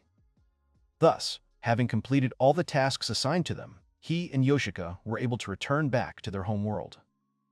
Despite returning home, the boy had an uneasy feeling that difficult trials lay ahead. The young men spent the remaining hours usefully. They bought souvenirs for the girls. Both heroes froze in front of the majestic structure, exchanged glances, and firmly decided to get to work. Yoshioka advised his senpai to pay attention to a rare antique item, the price of which is up to several million yen in their home dimension. It was decided to invest that day in items worth between 100,000 and 200,000 yen, adhering to the strategy of asset diversification, which is so important in any investment. Then Kota will study collectible tea sets, and Yoshioka will devote his attention to exquisite crystal glasses. At the same time, the hero approached Clara-sama with a proposal to profitably invest 100,000 marks. The guys expect to choose really valuable specimens in order to successfully sell them at a much higher price later. This should please the girl and bring her significant profit. That's exactly what happened. Having chosen worthy acquisitions, the heroes received well-deserved recognition. The young man prudently took a special skill card with him, preparing for new adventures. The new skill was called Golden Fingers. The essence was in the exceptional mastery of massage, capable of relaxing any person regardless of age, gender, or health. Everyone certainly became a prisoner of pleasure. Upon returning, the boys once again turned to the attention of the main lady, offering to carefully examine the recently acquired valuables. Seeing the luxurious porcelain set lying on the table, the girls were literally dumbfounded with admiration. Never before had any of them seen such a magnificent set of dishes, surpassing even the best examples of the royal court. The matriarch honestly admitted that she could not even imagine the existence of such beauty and had absolutely no idea of the real value of these works of art. The guys cautiously asked if it was possible to find a buyer among the girls' acquaintances, or if perhaps there was a palace whose owner showed interest in such rare things. She remembered several influential people who were able to appreciate and purchase such expensive works of art.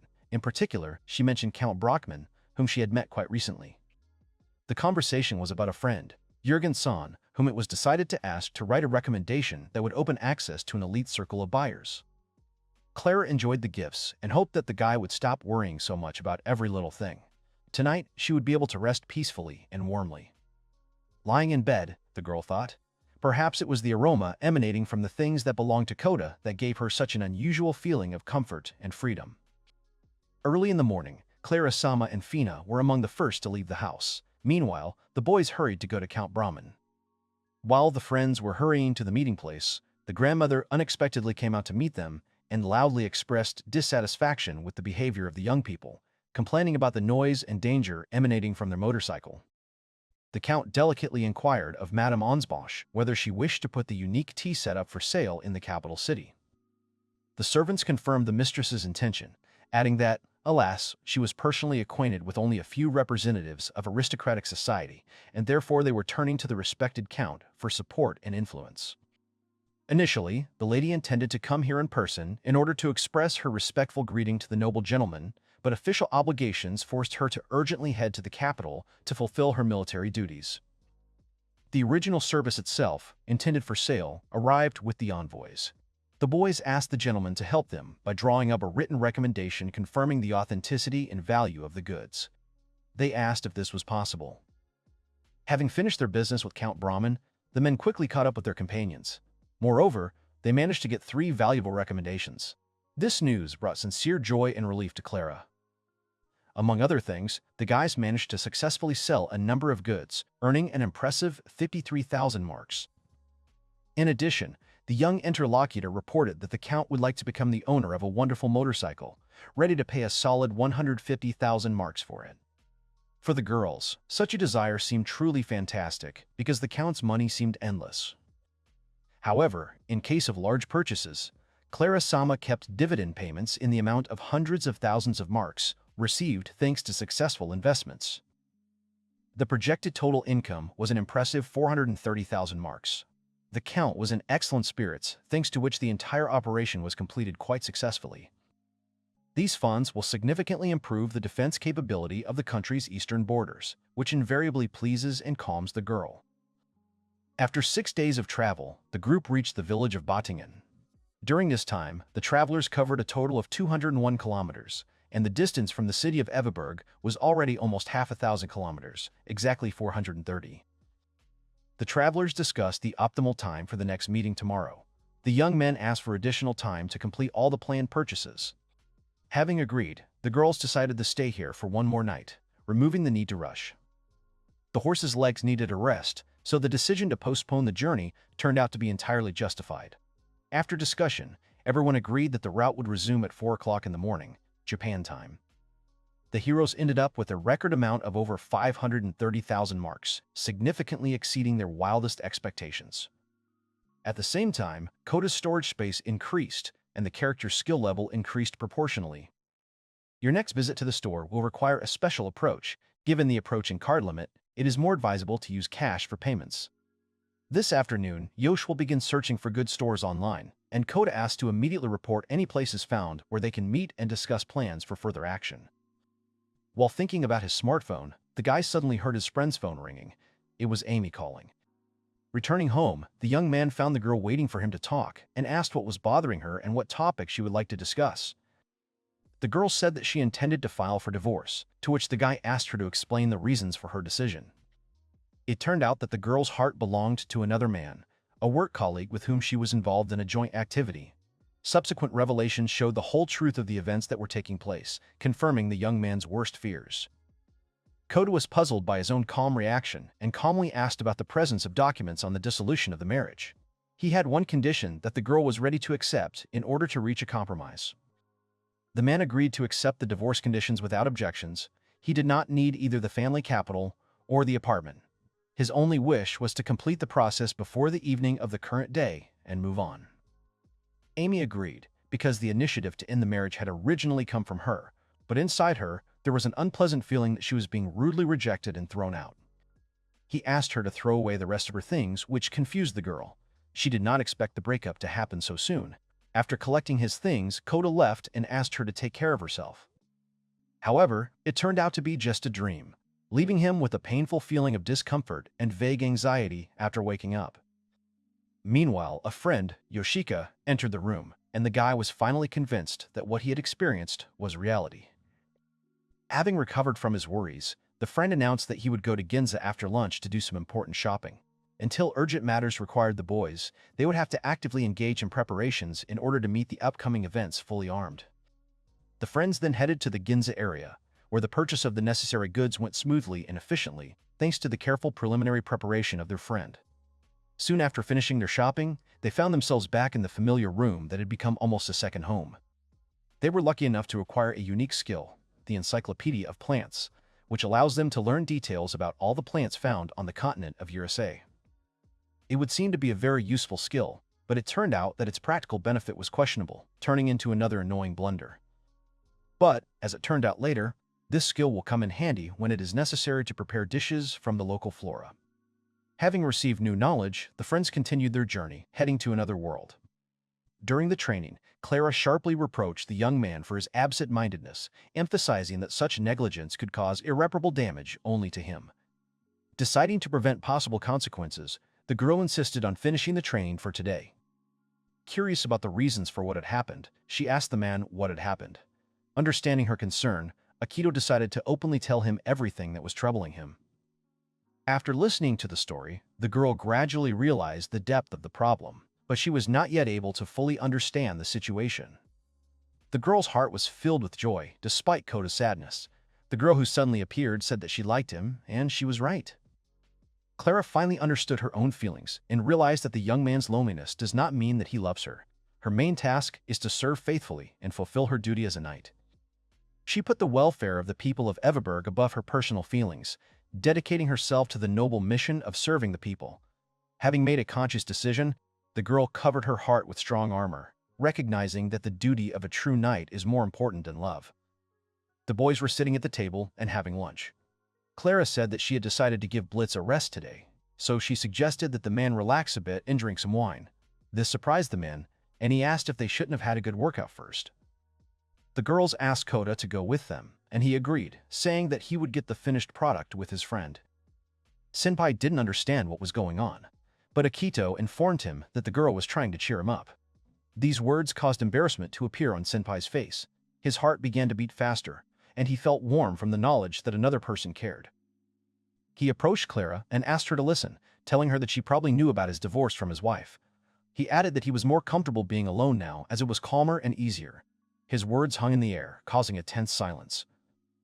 The girl felt guilty for the divorce that had occurred, believing that it was because of her that the young man had been absent from the other world for a long time while in a relationship.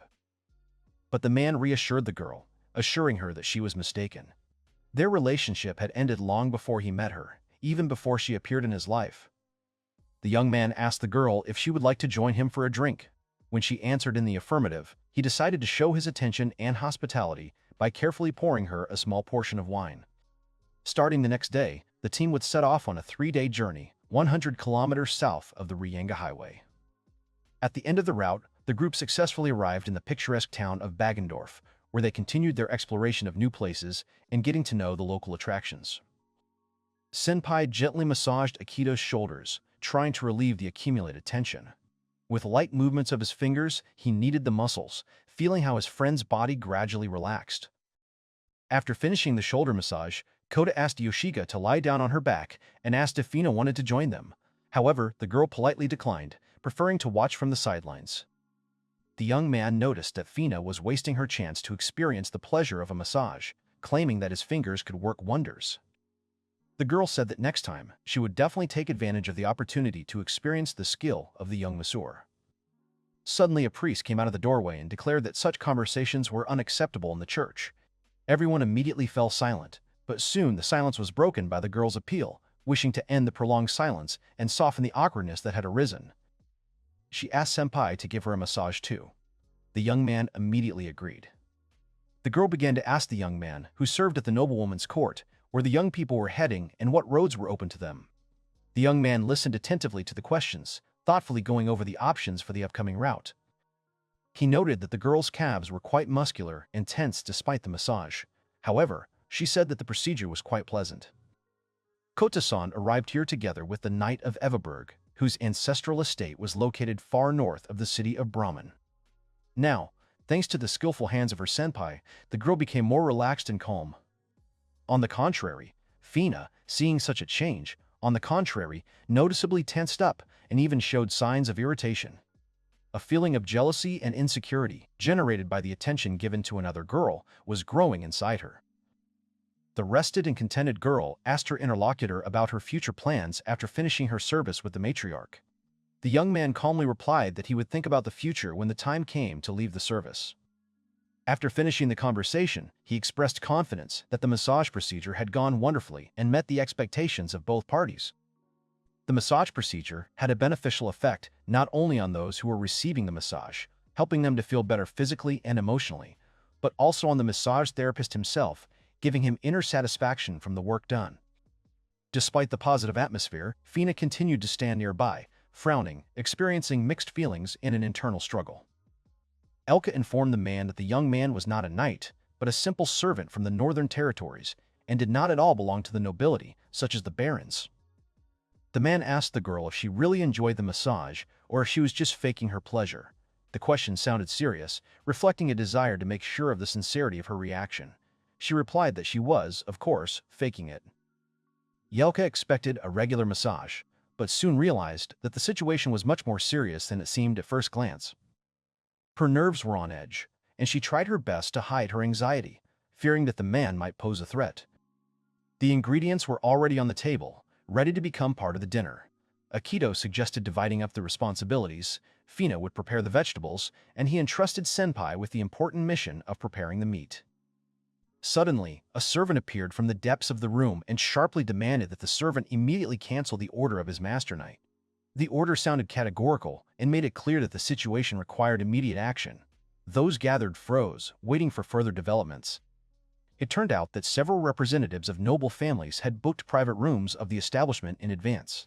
The man did not have time to finish the sentence, because at that moment the door opened and one of the aristocrats entered. He complained loudly, wondering how much longer his master would have to wait. He then ordered the village knight to be summoned. This behavior enraged Kota, and he resolutely approached him, asking him how exactly he had called his mistress. It turned out that the man who spoke was an ordinary commoner. Akito warned that commoners who dared to criticize aristocrats would face severe punishment for their impudent statements. The commoner tried to justify himself by explaining that his friends might not know, but his master was the influential Baron Kanmashtet Peihai-sama. The boys couldn't help but laugh when they heard such an absurd demand. The commoner, not noticing the mocking tone, continued to insist, demanding that the lady be brought immediately. The boys were puzzled as to why their leader should even listen to such statements and orders from a simple servant. The boys were mistaken in thinking that the loudmouth commoner was making decisions on his own. In fact, the order came from his high-ranking master.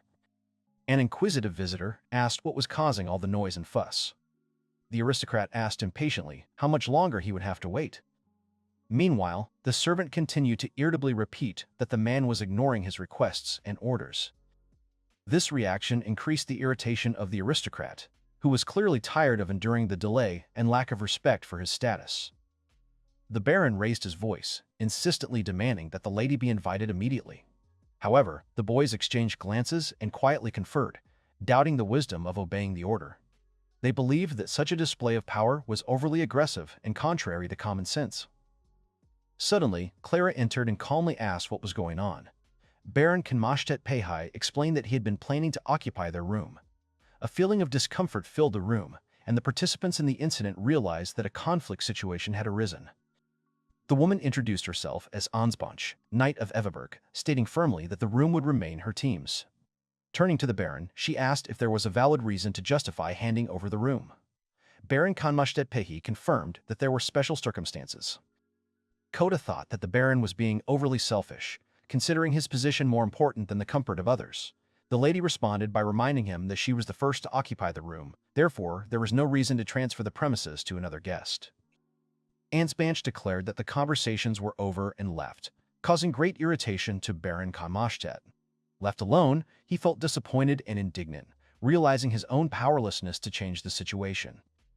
The Baron angrily shouted that he was challenging the knight to a duel for the sake of possessing the room and confirming his noble dignity. Such words were a complete surprise for the girl, who did not expect such a turn of events. She boldly challenged the Baron, declaring that if she lost, he would lose his noble title. Baron Kanmashtet took this as an attempt to avoid a duel and scornfully said that the girl was simply afraid. Clara accepted the Baron's challenge, agreeing to participate in the duel. The Baron also confirmed his agreement, confirming his intention to fight for the room. The rest of the group supported the girl, expressing confidence in her victory. He set the conditions for the duel. Representatives of each side's servants must fight, and the fight would last exactly 30 minutes. The place of the battle would be a spacious square in front of the temple, traditionally used for public events.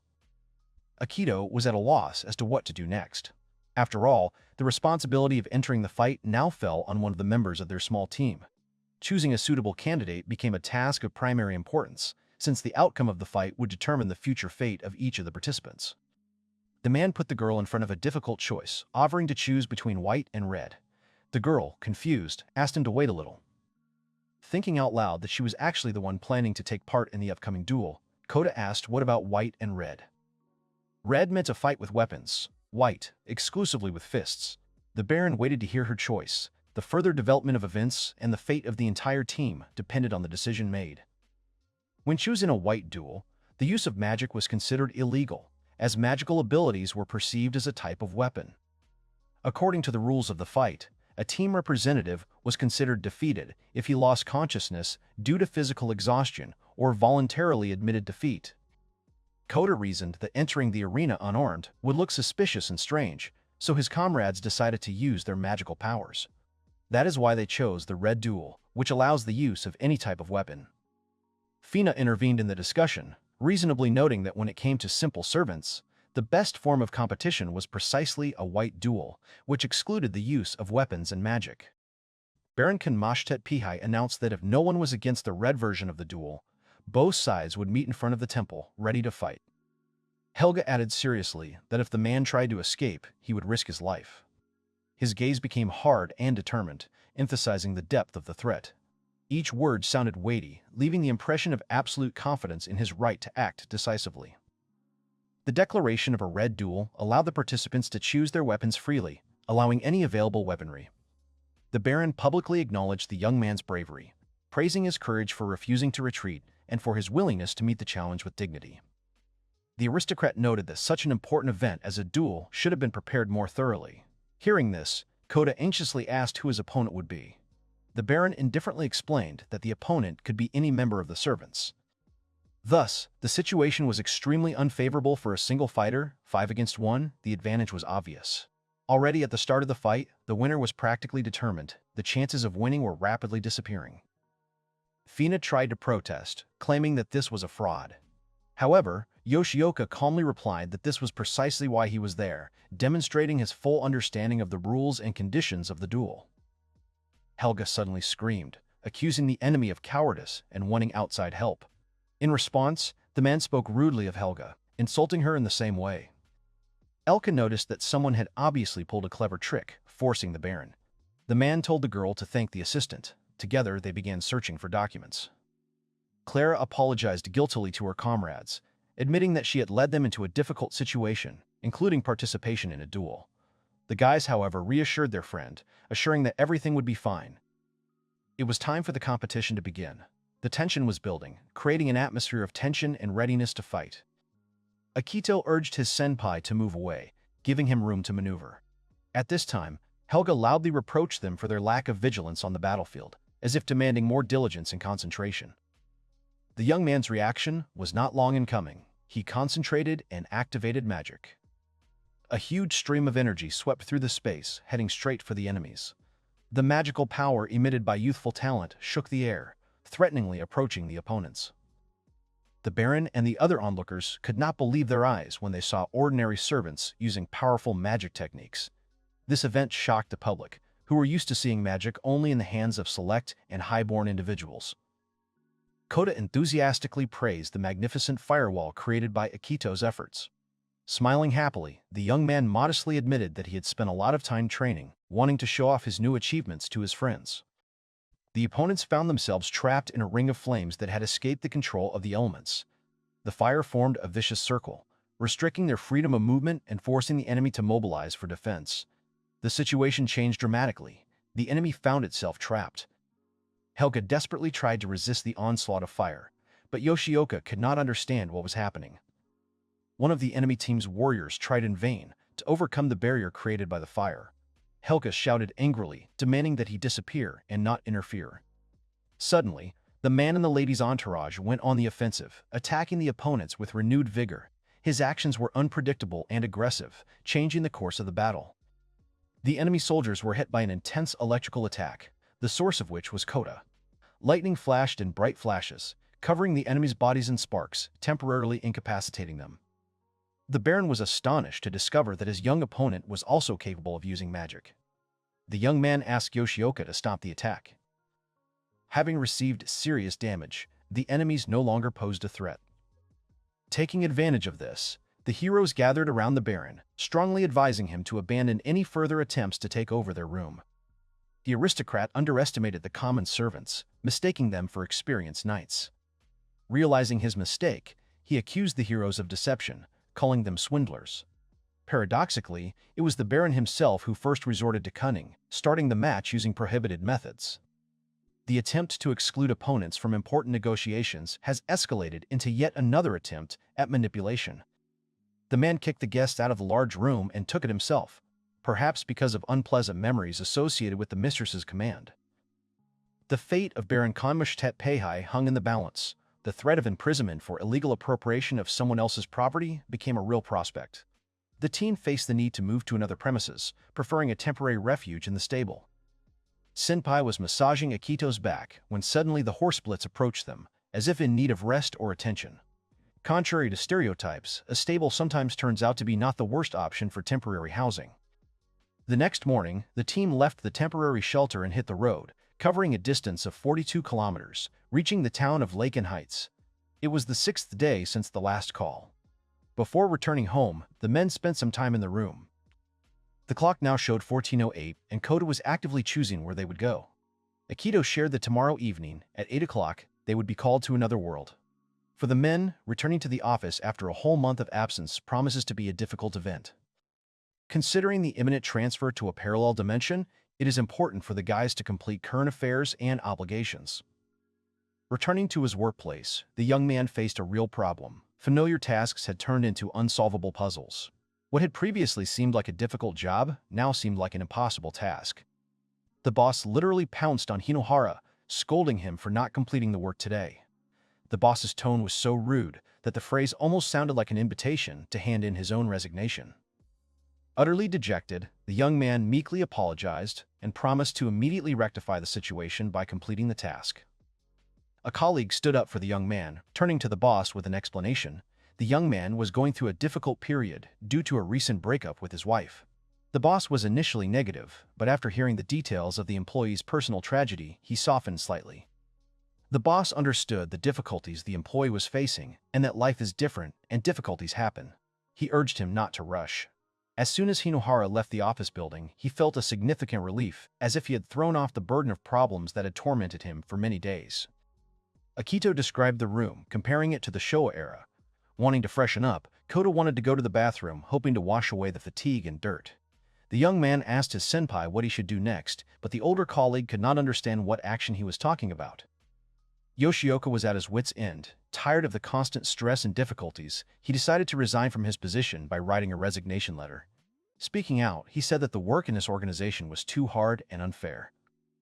The friend understood his feelings, but persistently persuaded him to stay for a short time, assuring that the next deal would bring a huge profit, over 60 million. The emotional background of the conversation was difficult. The interlocutor did not know how to comfort his friend. The long-awaited moment has arrived. Exactly at 8 o'clock in the evening, the portal was activated, transferring the heroes back to another world. The countdown for the next skill selection began unnoticed. The name of the skill, Get, gives a unique ability to attract objects at a distance of up to 20 meters, moving objects weighing no more than 5 kilograms. The proposed use of the skill aroused keen interest among the men. Wanting to test its effectiveness, Akito pointed to a pair of shoes standing in the corner of the room and asked to put the ability into practice. Successful mastery of the skill gave them hope and optimism. It seemed that they had found the key to maintaining freedom and independence, preventing a return to the previous reality. They moved through the portal and found themselves in Lupern, only 32 kilometers from Lake Hein. Fina quickly mastered the motorcycle controls, now confidently maneuvers through city streets, easily overcomes obstacles, and enjoys the speed and freedom that her iron horse gives her. However, she was very tired today, so she is most likely sleeping soundly now, restoring her strength. The boys sincerely apologized for the late call. Clara said that with the boys nearby, they would sleep more peacefully and soundly. The boys offered to have dinner immediately, asking if the girls wanted to join in, since they had specially taken wine that they especially liked. She was happy. The guys quietly entered the sleeping girl's room and expressed their gratitude for the fact that she had helped them a lot, literally saving the situation with her participation. Later, they quickly prepared dinner, and together with the girl, the three of them sat comfortably, relaxing and sipping glasses of their favorite wine. Akito served Clara a delicious roast beef sandwich. The girl thanked him warmly and noted how delicious the dish was. The girl noticed that Kota was looking at her and smiled happily, asking the guy if anything special had happened. However, he answered negatively. Yoshioka explained that they had only covered a small part of the road to the kingdom, and that they should definitely have a good rest in the evening to restore their strength before the next stage of the journey. Fina was still fast asleep, snoring peacefully in her cozy bed. Friends were telling each other how hard she had tried all day. Clara was beside herself with happiness, because she finally got to ride a motorcycle, fulfilling her cherished dream. True, a sad horse Blitz stood nearby, slightly upset that attention had switched from him to the motorcycle. The young man began to patiently explain to his friends that Blitz is a very proud animal, who is used to receiving maximum attention and care. Without this, it behaves capriciously and willfully, just like a spoiled child left without parental supervision. In fact, the knight added, the horse's character is very similar to its owner, who also sometimes shows excessive touchiness and demandingness. Clara objected, raising her eyebrows in confusion, that there was no need to be surprised. After all, although Blitz seemed to be a brave fighter on the outside, in reality he often demonstrated a capricious and independent nature. Clara confirmed her agreement with words about the similarity between the horse's character and the matriarch's behavior, noting that the latter also liked to appear stern and far-sighted, hiding behind this her true, wayward spirit. The young man looked at the girl and decided to ask a question. Kuta's question was this. Since it is known that the aristocracy in this world has the ability to use magical abilities, does that automatically mean that absolutely any member of the nobility is able to freely use them without a single exception among all noble families? The matriarch replied that the matter was different. The very fact of belonging to a noble family does not guarantee a person the ability to wield magical powers. Even family affiliation is not a guarantee that each individual aristocrat will be able to use the gifts of magic. However, the girl added that indeed, over the course of generations, the magical power of members of noble families gradually weakens. This is especially evident when younger children are born in the family. Most often, the older offspring retain a greater share of the family's abilities. At the same time, she emphasized that the lack of magical talent in no way deprives the child of the right to be called a representative of the nobility. Thus, the offspring of the dynasty remains formally noble, but the next generation is quite capable of becoming ordinary citizens. The Ansbanch family was officially founded by Clara's father, so if the guys look into the Ansbanch ancestors, there should be other descendants of aristocrats there. The Ansbanch family had one unusual feature, which the girl had heard about from her own grandmother. This story struck the young man to the depths of his soul, causing him to open his eyes wide in amazement.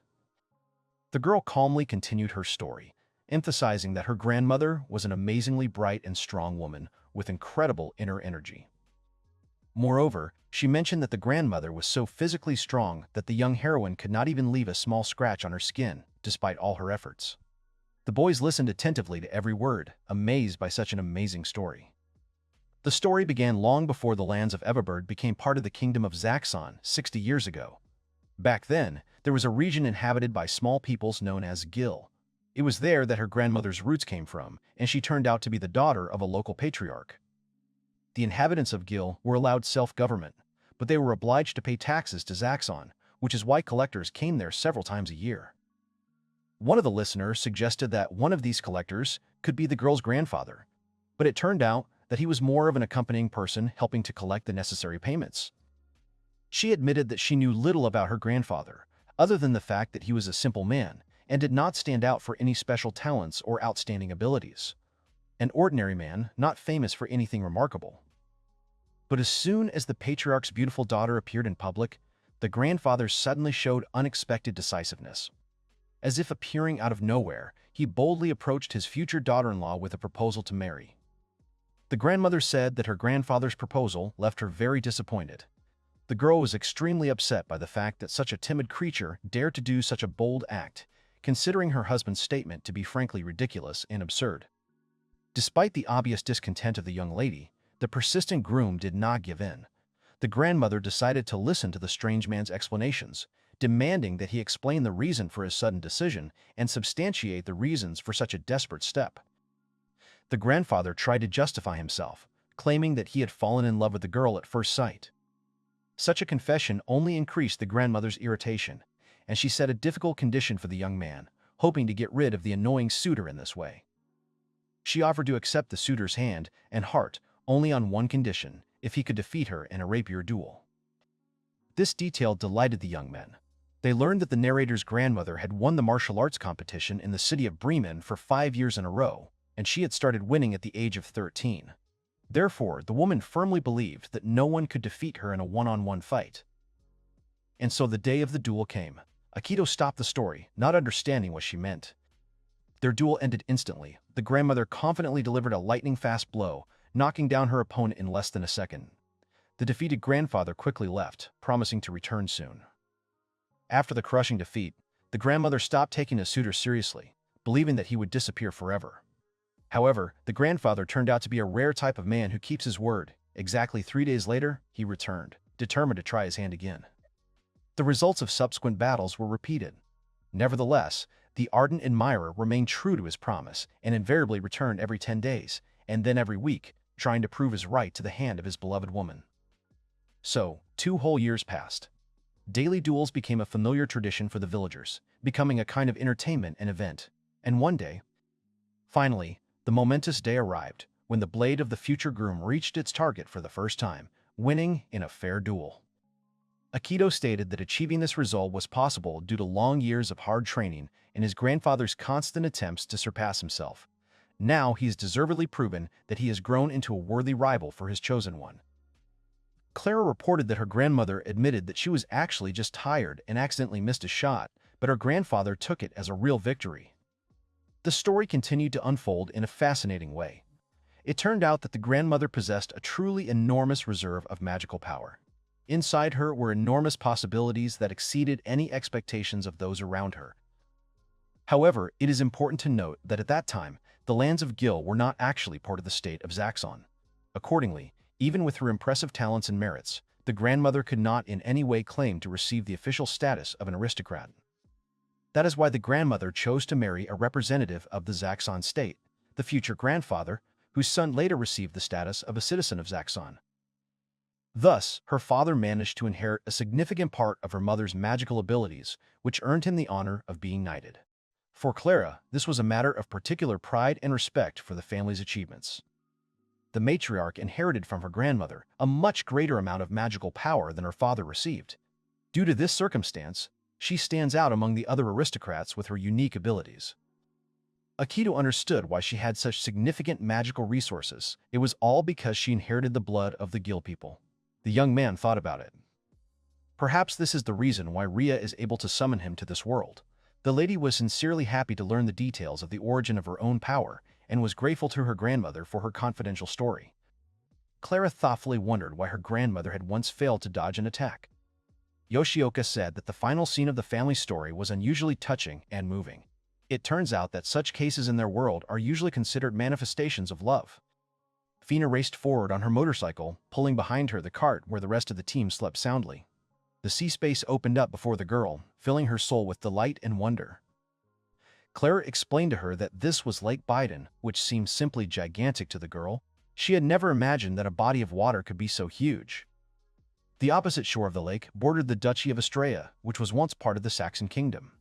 The inhabitants of Estrella gained independence and national sovereignty relatively recently, only about 100 years ago.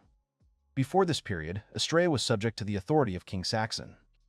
The Kingdom of Saxon is currently deeply involved in a military conflict with the nearby state of Portant. Clara is worried that the fighting could soon spread to the neighboring Duchy of Estrella. The travelers have safely arrived in the town of Holsdorf, located near Bidden. They plan to cross the lake and reach the town of Bregenza tomorrow morning. If the boys had set off on a regular boat, rather than such an exotic vehicle as a motorcycle, the journey would have been far less exciting. However, the magical skill of moving on the water surface was still maintained active. The guy noted that moving the motorcycle with the team would have cost the team a fortune. Thousands of marks would have had to be paid for transportation. However, the motorcycle turned out to be an excellent investment for Clara, providing the group with reliable transport and impressions. His companions sympathetically agreed that the same scenes and events made the adventure too bland and boring. Senpai fell asleep unnoticed, causing the group to lose their magical ability to move through water and begin to sink rapidly. Fortunately, there was a small island nearby that provided the travelers with a safe haven. The men strained with all their might, trying to pull the heavy cart with the motorcycle onto dry land, overcoming the resistance of water and sand. Having finally woken up, the guys discovered something strange and suspicious in the distance, which forced them to immediately stop resting and gather to clarify the circumstances. The night was dark, but suddenly in the distance, they saw the twinkling lights of a ship heading straight for their island. If there were criminals on board, the situation would become dangerous. The crew immediately decided to take refuge further from the shore, hiding in the thickets of bushes and trees. The pirate, having inspected the deserted beach, informed his comrades that there were no guests and the boat was nowhere to be seen. The hiding boys whispered, suspecting that the pirates were waiting for allies. The situation resembled a scene from a movie. The guys had no choice but to lie low and watch further, trying to remain unnoticed. Suddenly, the silence was broken by a sharp cry from one of the sailors who had discovered the boys. Loudly shouting threats, he ordered the boys to leave the shelter immediately. Having quickly assessed the situation, they realized that they were surrounded by pirates, and it would not be easy to get out alive. The captain looked at them sternly and asked if they were in any way connected with Harrison's crew. Frightened and confused, the boys hastened to explain that they were simple tourists, traveling for pleasure and adventure. One of the pirates asked the captain what to do with the captured crew. He indifferently ordered that they be killed and the bodies dumped in the lake. Meanwhile, the pirate warned the boys to understand him correctly, that fate had brought them together here for a reason, and he was forced to act harshly. As the pirates approached, the teenagers declared that such harsh words were not necessary, and immediately began to counterattack the enemies with a powerful stream of magic. Having defeated the pirates, the boys joked cheerfully, complaining that they had slightly underestimated their opponents. They thought in vain that they would deal with them easily and quickly. Now they were enjoying the feeling of satisfaction from a successful battle, and were glad that they remained safe and sound. Akito said that Senpai was too slow in tying up the woman. Kota calmly explained that the delay was due to pure chance. The captain then approached the boys with an offer of help, promising a generous reward of half the total cost of the transaction. The captain's henchmen offered a deal, let them go, and both hostages would become useful allies. The woman would voluntarily fulfill their every wish, and the man would join them. Akito looked up at the frightened captives and good-naturedly advised them to remain calm. They looked at him pleadingly, tearfully begging for mercy. The young man looked at his friend and hesitantly asked for advice on what to do next. Having received the recommendation of his older comrade, the boy stated that he was not well versed in the laws of this world, and therefore it was better to hand over both strangers to an experienced mentor whom he personally trusted. Clara greeted the captives with undisguised severity, telling the young men that they had done well. It turns out that the pirates had a secret cargo of precious magical stones, which they were rushing to sell on the black market. The fact is that recently, the Duchy of Estrella has significantly increased the purchase prices for magical crystals, provoking a constant influx of contraband. Yoshioka asked with interest what caused the magic stones to be so expensive. The girl's answer shed light on many things. The stones are used mainly as combat ammunition, indicating preparations for large-scale military action. The Duchy of Estrella produces an extremely limited amount of this resource, so any additional batch becomes critical to strengthening the country's defenses. The confiscated magic stones turned out to be real treasures. For their valiant service and timely transfer of the confiscated property, the young men were presented with an impressive cash envelope and an official letter of gratitude from Lord Golfstorff himself. The letter itself was an official certificate of military achievement, allowing rank-and-file soldiers to expect promotion to corporal or platoon commander. Much more important was another piece of news. The Lord's personal ship agreed to transport the crew directly to the capital of Bregnatz free of charge, saving a lot of time and effort. Clara said that the situation was not going well for Akito, given the upcoming difficulties. Kota, on the contrary, optimistically noted that everything was fine and the trip promised to be unforgettable, because his friend had long dreamed of going to sea. Yoshioka watched the ship's rapid progress with his mouth open, genuinely amazed at the speed of the ship's movement. Entering the cramped cabin, the girls saw a young man comfortably settled on a bench and falling into a deep sleep. Fina smiled warmly, noting that the man was giving himself to the task completely and entirely without reserve. The matriarch sighed quietly, asking her friend to bring water, intending to refresh the tired fellow traveler's face with a damp cloth. Realizing the intimacy of the setting, she will embarrassingly realize that the room is tiny and there is no one else here except the two of them. Her fingers slid gently over the sleeping man's face, barely touching his skin. Slowly moving closer, the girl felt her heart pounding wildly in her chest. The man's warm breath brought them even closer, and she felt a strong desire to touch his soft features with her lips. Waking up, the man asked in surprise what had brought the girl to his cabin. Blushing, she quickly said that she wanted to send him for a glass of drink, as she was tormented by thirst. Kota promised to go get a drink, and then sympathetically asked if she was experiencing any symptoms of illness, such as fever or elevated temperature. He ran his hand over her forehead and asked her if she felt cold, offering to make her a cup of hot cocoa. Leaving the decision to the young man, the girl sighed in relief, thanking the ice spells that prevented the guy from feeling the heat coming from her. Thanks to Yoshioka's magical abilities, the journey was completed successfully, and the ship arrived at the harbor of Bregnatz in just 3 hours, while the journey usually took 12 hours. In the evening, the boys went for a walk along the vineyards, letting their horse-split stretch his legs and enjoy the fresh air. The climate here turned out to be surprisingly warm and pleasant, ideal for growing quality grapes. Clara suggested that tomorrow morning they should hold a tasting of the famous Bregnat wine, treating her companions to the first sip of the fresh harvest. The girl gently asked the young man if something important had happened. The man wanted to tell the truth, to admit that her mesmerizing gaze had captured his heart, but he could not express his feelings in words, preferring to remain silent. Kingdom of Zaxxon, the largest naval port of Bregnatz. A girl appeared before a high-ranking official and asked for permission to use a cruise ship for an urgent military mission to arrive at the capital city of the Kingdom of Zaxxon. Baron Bockhart, the manager of the port of Bregnatz, invited the girl to rest and wait for the flight scheduled for the day after tomorrow. He suggested staying in the port hostel. Madame Ansbanch thanked the Baron and instructed Kota to give him a bottle of sake. It was a special kind of Japanese drink, sake, known in the region as much as whiskey. In the afternoon of the second day, the day before sailing, Baron Bockhart arranged a meeting with the cheerful boy Ingo, who willingly introduced himself and expressed his pleasure at meeting him. Kota saw Astria's warships and asked the boy if war had started. Ingo replied that there would be no conflict until the mercenaries arrived. Akito stressed the importance of preventing clashes with two nations at once. Everberg had probably made preparations. The boy said that the war would begin on Mayu Island, Zaxxon's fortress located on Lake Biden off the coast of Estrella, like a knife in the enemy's throat. The men believed that the main confrontation would unfold without Everberg's participation, but local skirmishes were inevitable. The little sailor did not hold back his emotions, asking not to treat the upcoming events with detachment because he himself was heading to Mayu Island next month. Akito apologized for his rudeness and offered the cabin boy a magazine with an attractive woman as compensation, hoping to lighten the mood and smooth over the awkwardness of the conversation. Having received the gift, the boy blossomed with joy and admitted that he would carefully keep the publication, considering the image of a beautiful woman a symbol of good luck and protection from troubles. The next morning, the boys stayed in the barges and took part in training exercises. They were confused as to why the exercises were taking place so far from the city walls. The sailor explained that the entire program was a training exercise. During the test firing of the magic cannons, the soldiers prepared the cannon, activated the magic, and a powerful shot rang out. Akito watched the magical artillery in awe, amazed at its power and comparing the effect of the volley to an incredible charge of gunpowder. Ingo explained that the cannons were loaded with different magical plates, the earth plate with stone projectiles, the fire plate with fire, and the water plate with jets of water. He had never seen an air plate. Watching the magic plates in action left a lasting impression on the spectators.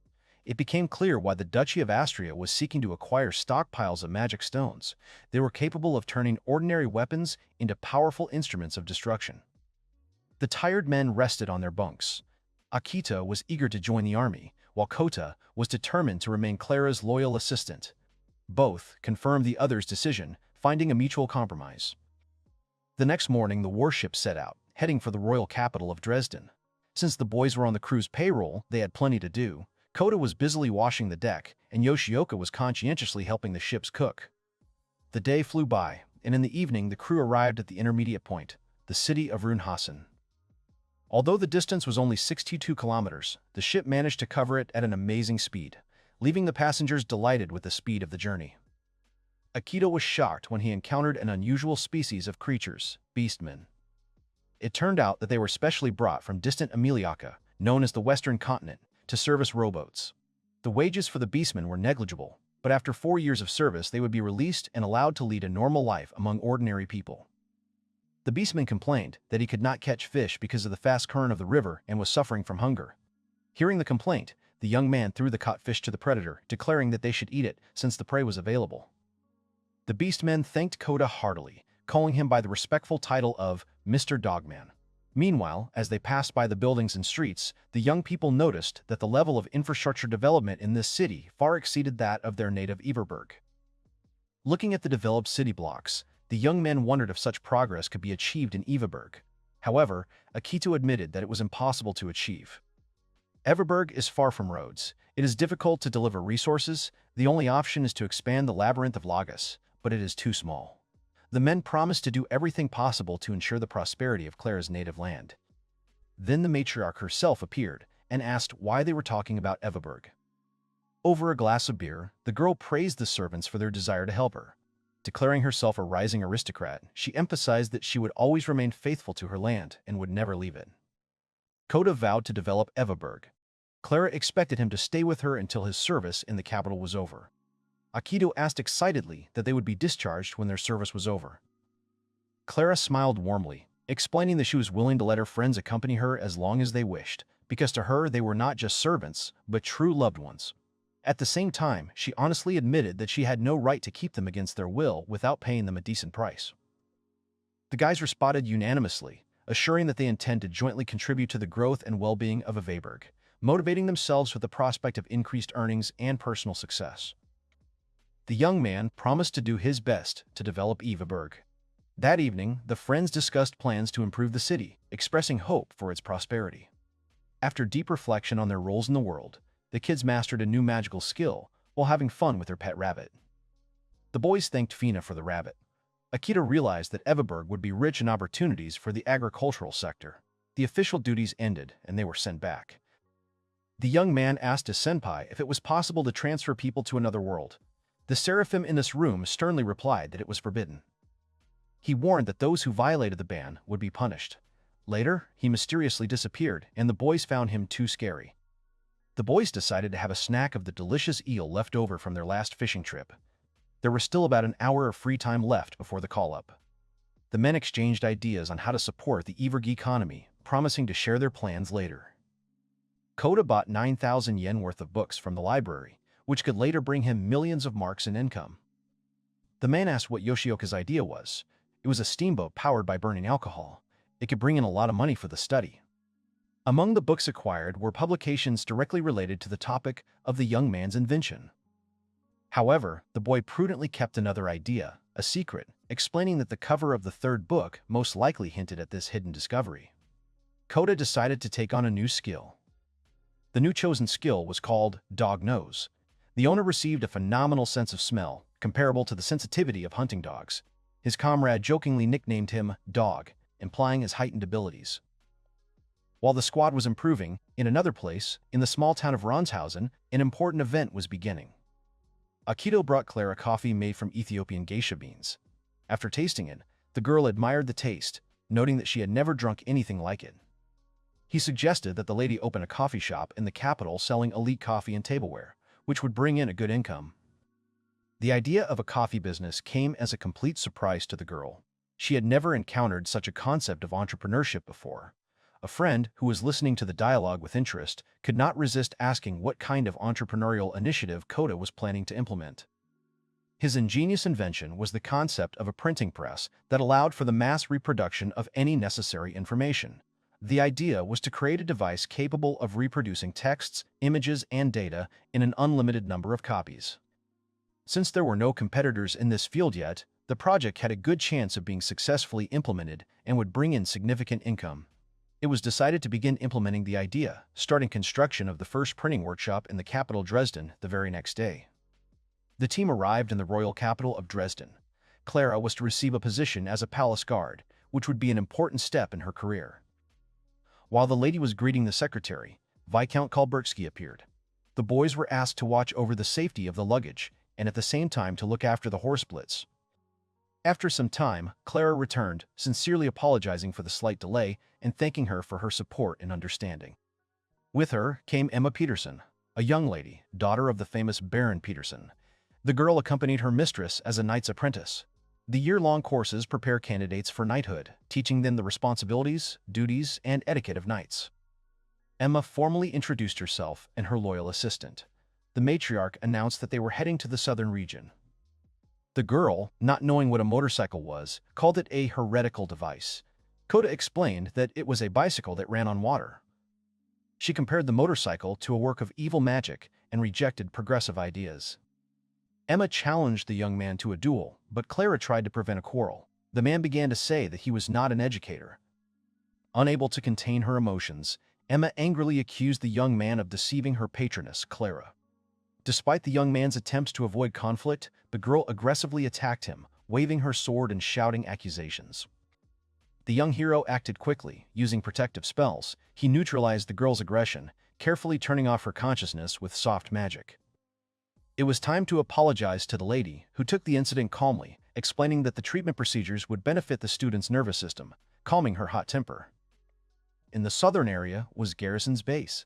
Akito asked his senpai to pay attention. The statue looked like a man in a spatial room. Fina explained that the statue was dedicated to Seraphim Archangel, a hero under the patronage of the god of spacetime. Clara asked if the student was awake. The servant replied that the girl was still unconscious and causing a lot of trouble. Emma considered Kotu a pagan, for which he could be forced to pay a fine, perform community service, or be sent into slavery. The lady consoled the children by explaining that they were spatial beasts summoned by the god of space, although they had never met him directly. The girl believed that he existed. Emma woke up and attacked the man again, accusing him of lying and manipulating Clara. This time, she would not forgive him. An incomprehensible energy enveloped the girl's figure, causing her body to vibrate strangely. At the same time, the statue of Seraphim the Archangel, towering nearby, began to show signs of life. The stone features acquired mobility. The wings moved weakly. The statue of Seraphim suddenly filled the space with an atmosphere of awe. The entire squad froze in absolute shock, watching as the motionless figure transformed into a living person. Silver hair fluttered in the wind. A slender body began to move, exuding an aura of strength and majesty. The guys asked why he had arrived. Seraphim had two requests from Hinoharu-san and Yoshioka-san. Emma couldn't believe that in front of her was actually a real god, summoned spatial beast. Serving a strong knight was a great honor for Emma. She entered the secretary's office. The girl's heart was filled with pride for her role in defending the motherland. Emma entered the office and saw a beautiful lady, introduced by the secretary as Clara Ansbanch, an experienced knight of Avaberg. The girl respectfully greeted the student. She was genuinely glad to be learning from such a competent mentor, dreaming of absorbing her experience and wisdom for many years to come. The team of assistants presented to her attention included the mistress's servants, including that very Kota, whom the student hated immediately. The girl could not believe that the man she hated turned out to be a summoned spatial beast and was shocked by this discovery. Seraphim asked Hinoharu to print out the Nordic scripture using the printing press the young man had taken into this world. He compensates for the costs of developing innovations in the capital. The second task is related to the publication of a newspaper. Seraphim called the man an enlightened Presbyterian, and he realized this only now. Seraphim commissioned the young man to write a newspaper about various aspects of Nordicism, understanding the importance of cultural heritage. The young man accepted the offer, realizing the significance of the task. Seraphim wished the boys success and blessed their future endeavors, as the spatial god was watching over them. The next day, the men were promoted to corporal for their service at Lake Biden. Their ability to use magic could elevate them to knights. However, the status of a knight meant automatic exclusion from the ranks of personal servants, and the young men could lose the opportunity to accompany Madame Clara. It was at this moment that Emma approached them. Emma dropped to one knee, humbly asking for forgiveness for her recent outburst of aggression. The heroes politely refused to apologize, explaining that their duty was to take care of Mistress Clara. The boys asked the girl if she knew any information about the whereabouts of the Marquis of Bellion, but Emma had no idea who he was. The Baron canceled the reception of the delegation from Everberg, carried away by a gambling game with the Marquis of Bellion, where lands and horses were at stake. The Marquis spoke to the recommended salesman from the Count of Breamman, who introduced him as a skilled businessman. The highly respected aristocrat agreed to inspect the goods on offer, guided by positive reviews from a friend, a count. His natural passion for gambling took over, and the guest allowed the servant to show him the goods so that he could entertain him between games. Kota successfully sold the goods, providing the financial basis for opening a store. Akito suggested thinking about choosing a suitable location. The guys began to think about the main part of the assignment from Seraphim. The friends remembered about the additional task, the development of original fonts for the future newspaper. The idea interested Clara, and she gladly decided to join the creative work, even though she understood little about it. Clara took a genuine interest in developing text design, studying the features of fonts and the rules for combining them. The girl showed excellent learning abilities, mastering basic computer skills in just half an hour. But, maintaining confidentiality, participants must not tell anyone about the presence of a laptop, keeping the technology a secret from prying eyes. Using the skilled dog nose, Kota caught the pleasant scent of Clara, filling the room with warmth and comfort. Having finished the design, the girl exhaled from fatigue. The man praised her for her hard work and offered her something to drink or a massage. The knight, slightly blushing, looked at the young man in surprise and carefully asked whether he was violating subordination by offering physical contact. The servant immediately stopped short, realizing the mistake he had made, and sincerely apologized for his intrusiveness and inappropriate freedom of address. Clara had something else in mind. The young man explained that he was going to clean his laptop and then make some delicious lemon tea. Noticing the photo on the computer screen, the girl couldn't understand what it was. Meekly and patiently, Kota explained that the image was called a photograph. The young man explained to the girl in detail that the photographs were taken using a special device, a telephone, which allows images to be transmitted to a laptop screen. The tour of the virtual museum continued, showing the temple. The matriarch was genuinely happy with the new knowledge, feeling how the horizons of her understanding of the world were expanding. With undisguised delight, the young man demonstrated to the girl how easy and convenient it is to flip through photos on a laptop.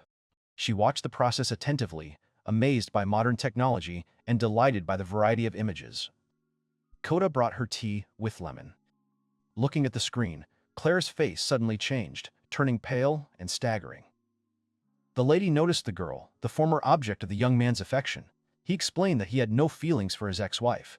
but most likely they could not have completely died down in such a short period of time. The servant served the lady warm tea with lemon, inviting her to enjoy the drink before it cooled down. Clara asked Kota to massage her shoulders because they were sore after working at the computer for a long time. The girl sits on a chair, her head tilted forward. The young man, his hands outstretched and blushing, thinks about touching Clara while massaging her. His fingers are shaking.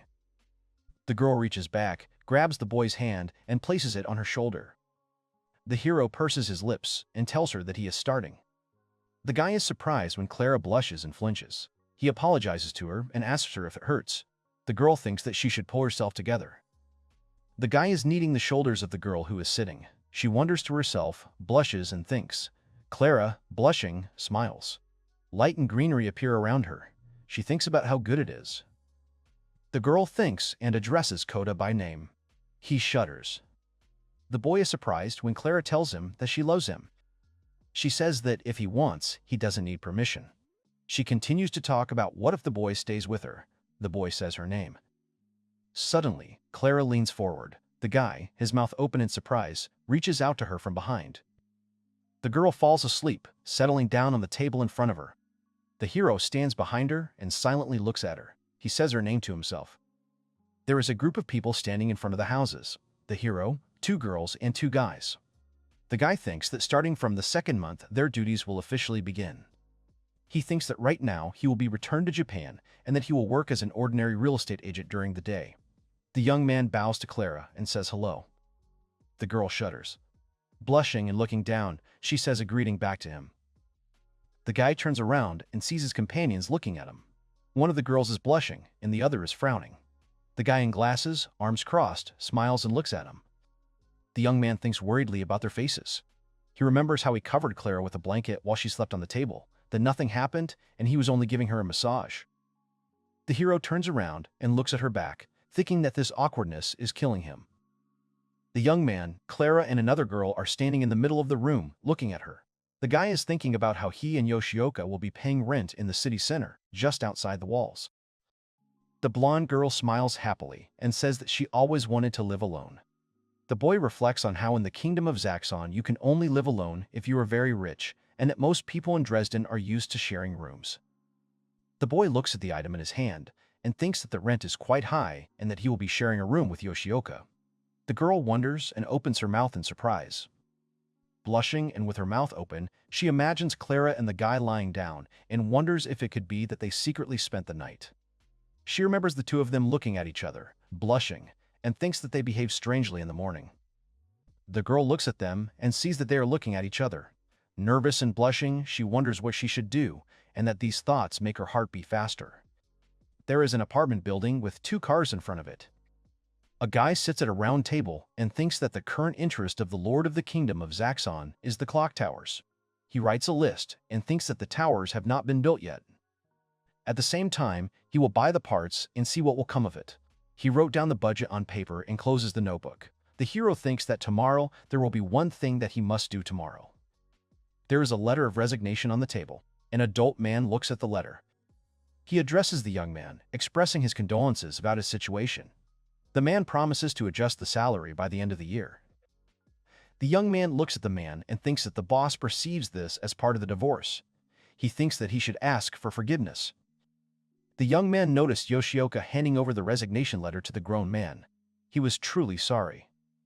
The hero stands in the room with Yoshioka and interacts with the magical object. He pulls out a skill card. The card says, Stick Art, Stick Semi-Mastery. It mentions that the hero is a master and can create sticks from 90 to 120 centimeters long using realization magic. The young man shows joy and says that this is the first attack skill. Kota concentrates and creates a stick.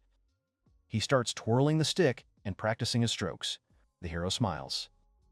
Kota says that if you combine a stick with a gecko's hand, something interesting will happen. Yoshioka admires the young man's talents, calling him a magician. The hero reminds him that he has the skill of poisoning. A crowd has gathered in front of the building. On the porch, an older woman looks at Clara and introduces her as the new boss. Clara introduces herself to the squad and says that she is taking responsibility for the squad. She is pleased to meet them. The men of the squad express admiration for Clara. The adult woman thinks that Captain Beckler's rank is higher than Clara's in the military hierarchy, but considering her aristocratic background, Clara-sama holds the title Higher 38. This is the most difficult part of the aristocratic society. She turns to the girl and says that the first task must be started. The squad carries lanterns and walks along a stone corridor. Water flows below and people move sticks in it. A girl with short hair is talking about the sewage department with displeasure. The hero turns to Emma and asks her what happened. Emma reveals that Clara, as an aristocrat, should not be involved in such tasks. Kota sighs to himself and thinks that Emma respects Clara and that such things are quite common in Japan. The party moves through the tunnel. Clara goes ahead, carrying a lantern, followed by Emma and Kota and the rest of the party. The hero thinks that the man Emma respects is not so worried about all this down there. There are bubbles floating on the surface of the water. The boy thinks that Clara sees slime cleaning as a good job, and he is glad that the smell is better than he thought. An adult man turns to Kota and asks what kind of person the new commander of the detachment is. The youth thinks that, like the rest of the soldiers, he also respectfully calls him Oya-san. The hero thinks that Clara can be quite distant, but can be quite sweet at times, but he can't say it. Kota turns to Oya-san and says that when the time comes, Clara can be quite harsh, but she remains a great lord to her people. Oya-san turns to Kota, saying that he understands, and that there are a small number of vagrants living here in the sewers. The man says that it is not only adults, but also children who have lost their parents, and that most of the captains will force them to leave, and that if they are driven away, there will be no place left for them to wait out the winter. Near one of the walls of the sewer, a group of children are preparing food for themselves. Kota turns to the old man and says that he thinks that Clara wouldn't mind leaving them, and that it may sound subjective, but she is not the kind of person who would act so cruelly. The man says that it is clear and smiles happily with relief. The door opens, and the squad descends the stairs into the depths of the sewers. The young man in glasses tells Kota that he can see that he's okay even with his dog nose skills. Kota replies that it smells better here than the public toilets, and that the military base on the mountain smelled much, much worse. Emma raises her hand to her face and covers her nose. Clara calmly walks forward. Oya-san turns and addresses the people in the squad, telling them to watch their step because the floor here could collapse. The hero asks him if there are other residents here. He tells him that it would be better if they didn't stay here for long and that bodies are often found here, so they need to be careful. Yoshioka gets nervous and asks him not to tell him about it. Kota asks what happens when they are found. The old man replies that slugs eat them in the water and that the workers dump the bodies in the water. The hero says that it is quite a depressing job. The man replies that it is just right for a soldier and that it is better than the battlefield. The squad member ahead calls the captain and points his hand down. The squad runs up to the place and sees a bubble with bones. Oya-san says it was a stray. He turns around and sees Kota kneeling down and looking at the floor. He asks him what's wrong. He tells him there are stains on the floor. The man says that it looks like the tramp's life and belongings were taken. The young man asks if that person is still here. Oya-san replies that, unfortunately, this is not uncommon. Kota senses something and turns to Clara, asking her if she used perfume. Clara replies that she didn't. Kota thinks to himself that maybe he's just imagining it, but the smell is coming from deep in the tunnel. A flame is burning, and someone is holding and roasting meat with tongs. The hero addresses the people around the fire and says that it looks like it will be difficult to find the criminal in the sewer. Clara replies that she is sorry that she cannot find out the name of the deceased. Oya-san turns to Kota and asks what he is doing. Kota tells him that he heats up the stones and then wraps the stones in cloth like this. The old man raises his hand with a stone wrapped in cloth and addresses the rest of the party, telling them to try making these warm stones and warns them to be careful. Everyone happily starts wrapping the stones in cloth. Kota thinks that even with this, the poor people will be able to warm themselves using less fuel. The hero turns around, hearing someone addressing him. He sees a man with a short tail who holds out his hand and asks him if he can have a stone.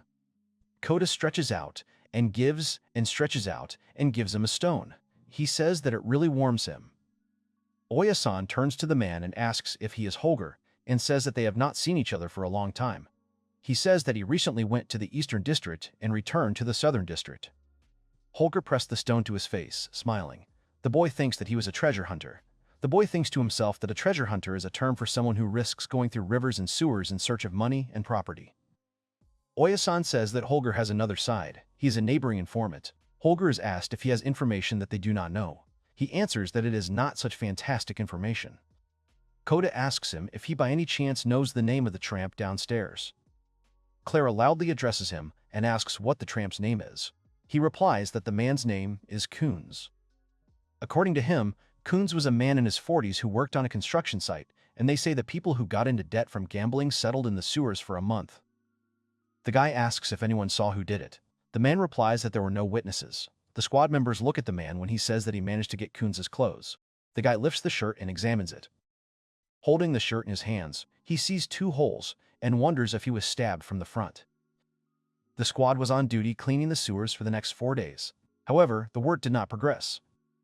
In the office, Clara sits at the table and tells Kota, who is standing in front of her, that today's meeting concluded the investigation and that she expected this, but everything happened faster than she thought. She says that, after all, the man is a vagabond, and that the intention of the top management was that the staff could not be separated for so long. The guy says that it is bad luck. Clara gasps, and he turns to her and says that she looks tired and, would she like a massage? Clara looks at Kota in surprise and blushes, and then turns her face away. The young man looks at her and wonders if she regrets her confession. He turns to her and says that if she needs anything, she should not hesitate to ask, and that sometimes there may be cases when he will not be able to help her, but he will do everything possible in his power.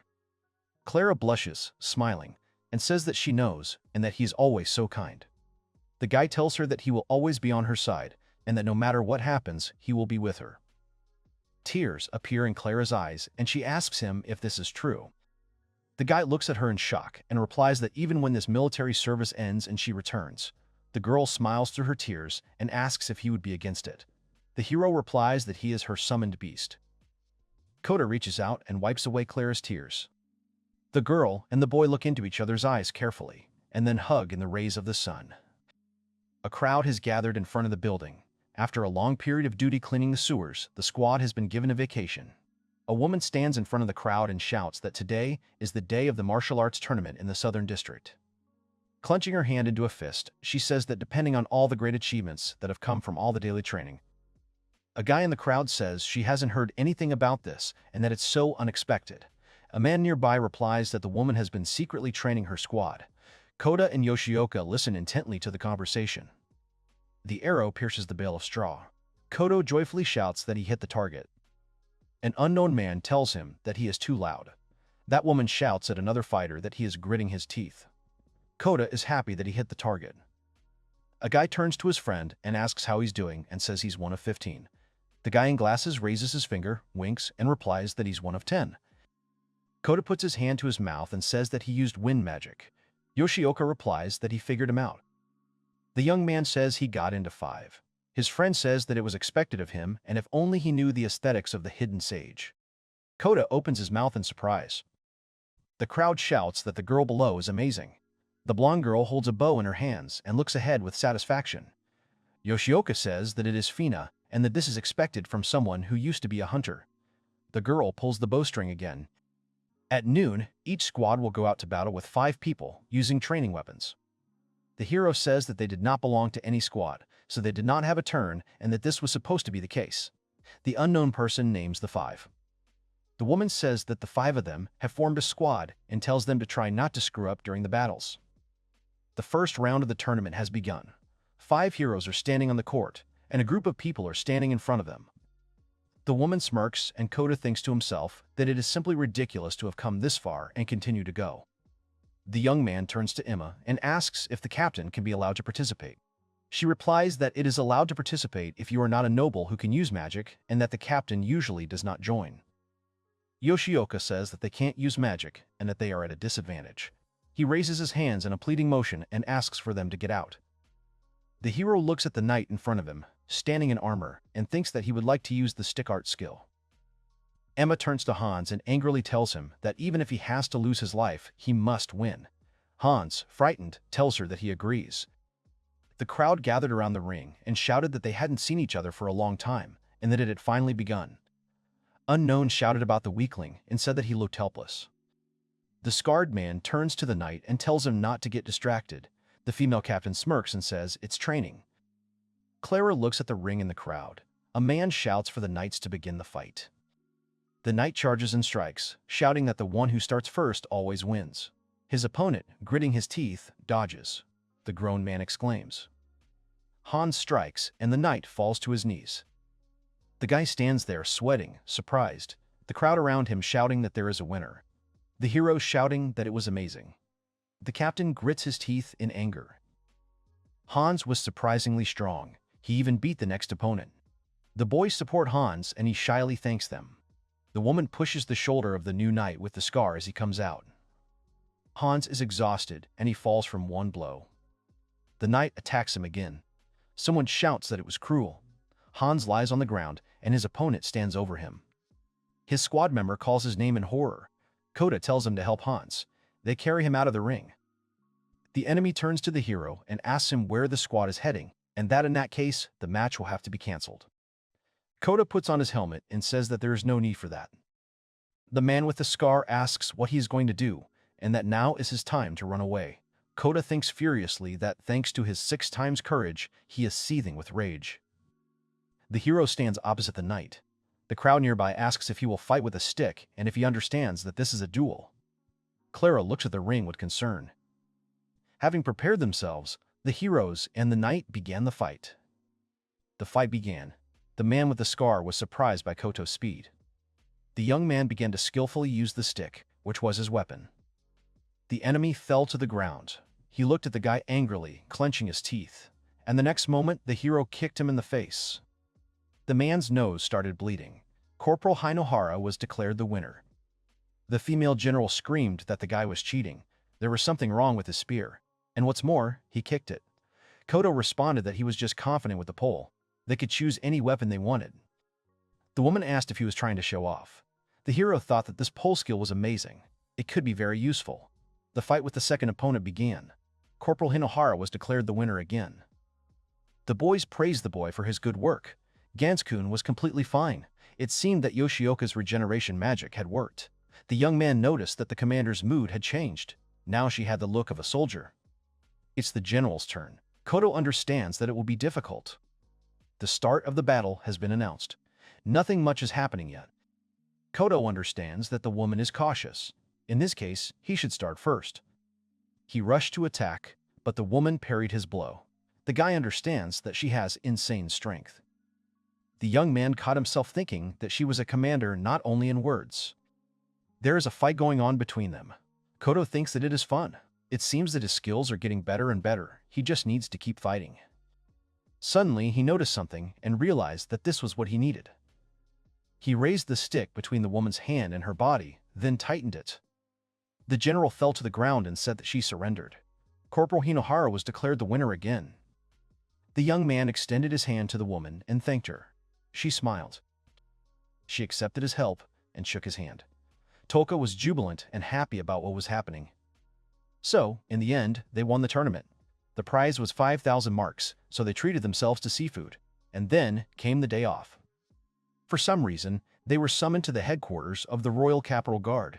The man greeted them and said that he had also watched the tournaments and was very impressed. Clara thanked him. The man had invited them all here because he had a special mission for them, a request from General Bash, who was also a witness to the tournament. Clara bowed and said that they would follow their orders. They will all accompany St. Grossel. One of the girls was delighted with this proposal. Koto felt doubt. The Count's knights lead them to Juliana-sama. The man asked them not to crowd around Juliana. Clara answered what they all understood. Koto was thinking that he didn't like this guy. A girl appeared at the door, apologizing for the wait. Everyone froze at her beauty. She is St. Grossel. Juliana said that they would all accompany her today. Her name is Juliana. She is the second daughter of Count Zeverai. Despite being a saint, she has no healing magic. She is called that because she often does charity work.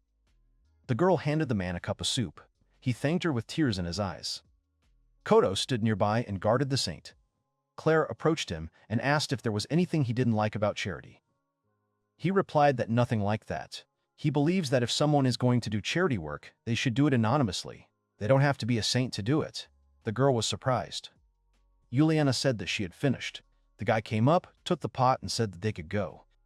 Koto noticed that the girl smelled wonderful. However, he suspected something. At night, a carriage drives through the streets.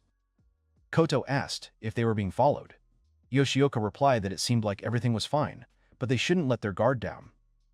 Just think, the 12 million mark deal had worked out, as one would expect from a wannabe great aristocrat. Yoshioka noted how much was going on. Koto said that they needed to give Clara-sama some more time to find the store. A friend asked if the hero could send a letter to Ryu. He told her that he would be grateful if she went strong and helped with everything. Suddenly, Koto stopped the horses abruptly. Yoshioka asked if they were being attacked. The hero apologized and said that he had a place he should go to. The friend understood that he was talking about the house of the saint and called him a stalker. Koto explained that the girl was smelling the same odor. The odor he smelled at the murder scene in the sewer. Could the saint be a murderer? Yoshioka denies it. She's only 15. However, Koto doesn't have much evidence. That's why he has to make sure. The friend replied that he understood everything, and asked his comrade not to do anything risky and asked him to carry a radio with him. The guy started to climb the wall. He doesn't understand why this incident won't leave his mind. Honestly, it's not because of how the tram died, but he's curious. The truth about the girl called the saint. Suddenly, someone came up to the hero from behind, put a knife to his neck and told him not to move. And then he ordered his comrade to take off his mask. Koto can't let them see his face. He might cause trouble for Clara-sama, as part of the royal capital's garrison guard.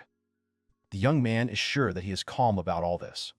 Is it because of his skill of courage multiplied 6 times? He decided to act. He electrocuted the man who was holding him. He fell, and the young man managed to get his weapon. The men did not understand when he managed to get the weapon. The opponents perked up. These guys are professionals. Koto asked them if they were thieves. What will they do now? The girl recognized that voice. Moreover, that magic he had just used. She recognized Senpai. Koto took off his mask and said that she was the same lady to whom he had given a back massage. The girl said that it was she, Elki. The young man stood with his mouth open in surprise. Standing on the bridge, Koto asks if he should introduce himself again. Elki answers that he doesn't need to. He is a servant of Clara Ansbach, a knight of Evaburg. She heard this before. They met only once during this journey.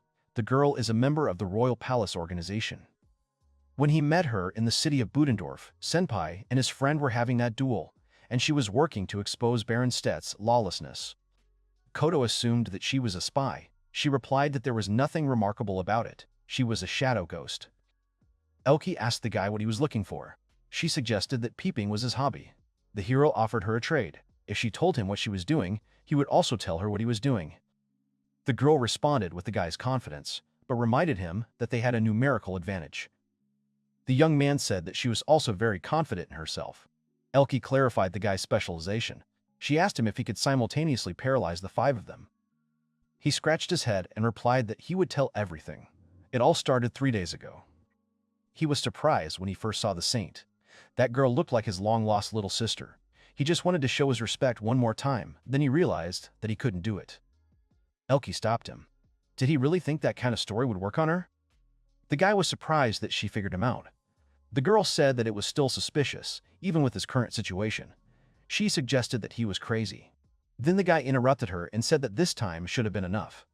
The girl did not understand what he was talking about. Suddenly, something attacked the shadows. It was as if they had been struck by electricity. Yoshioka stood behind Koto and used fireball jutsu. The guy asks his friend when he managed to bring the black clothes. He answered that he had them and it would do. Yoshioka asked what they would do with these guys. Elki was unconscious. Later they found a place to hide them, but it was cold there. Elki-san might catch a cold. Koto agreed and said that he had something for her.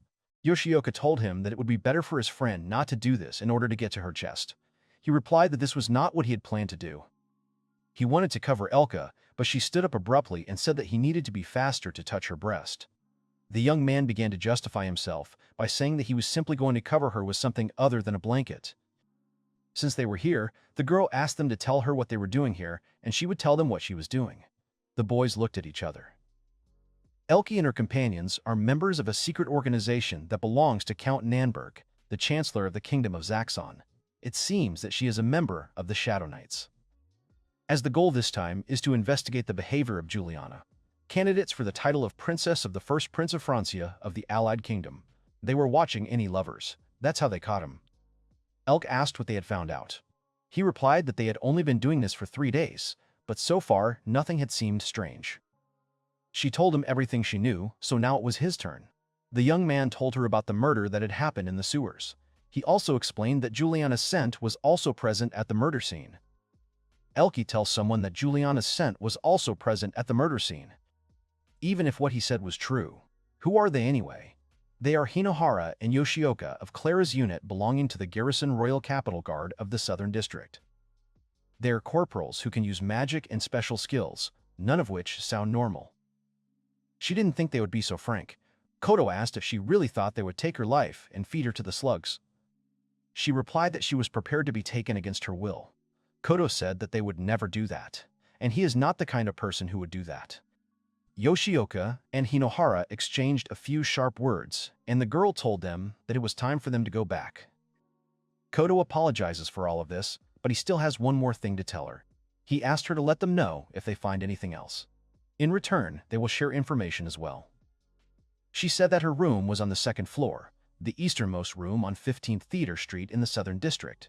If they wanted to stay in touch with her, they should leave her instructions there. Koto noted that it was quite dangerous to walk at such an hour of the night and offered to walk the girl. She replied that she could handle it herself. Yoshioka said that in the end, they did not learn anything about the killer. He thinks they should go home and get some sleep, but first, they need to do something. The boy tells Holger to stop hiding and come out. He looks out of the bushes and realizes he's been spotted. It's the dog scent skill. Koto realized that the man had overheard everything. The boy thought it was unfair that he had overheard so much. They wouldn't tell Elke anything about him. Holger was surprised to meet the beast of the Shadow Knights. There are only a few people in the world who know this name. Koto said that he had a request for the man. The guy is interested in any information about St. Grossel. He paid the man 3 coins, and the man said that he would provide information as long as he could get something in return. And then he asked why the guy was so obsessed with the saint. The hero does not understand why Holger needs to know this. It is quite possible that the saint is involved in taking a person's life. The man understood everything. He thinks the guy is a great guy, so he'll give him some advice. It's best if he doesn't dig too deep. Especially the stories about the royal court.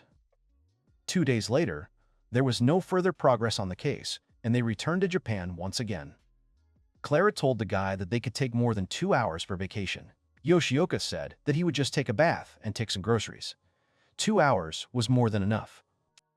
Clara said that she had only been in a bath once when she went to the Lomar Empire during a pilgrimage to the Holy Land. It had been so long since then, she would like to take a bath too. Koto stood and chose something in the store.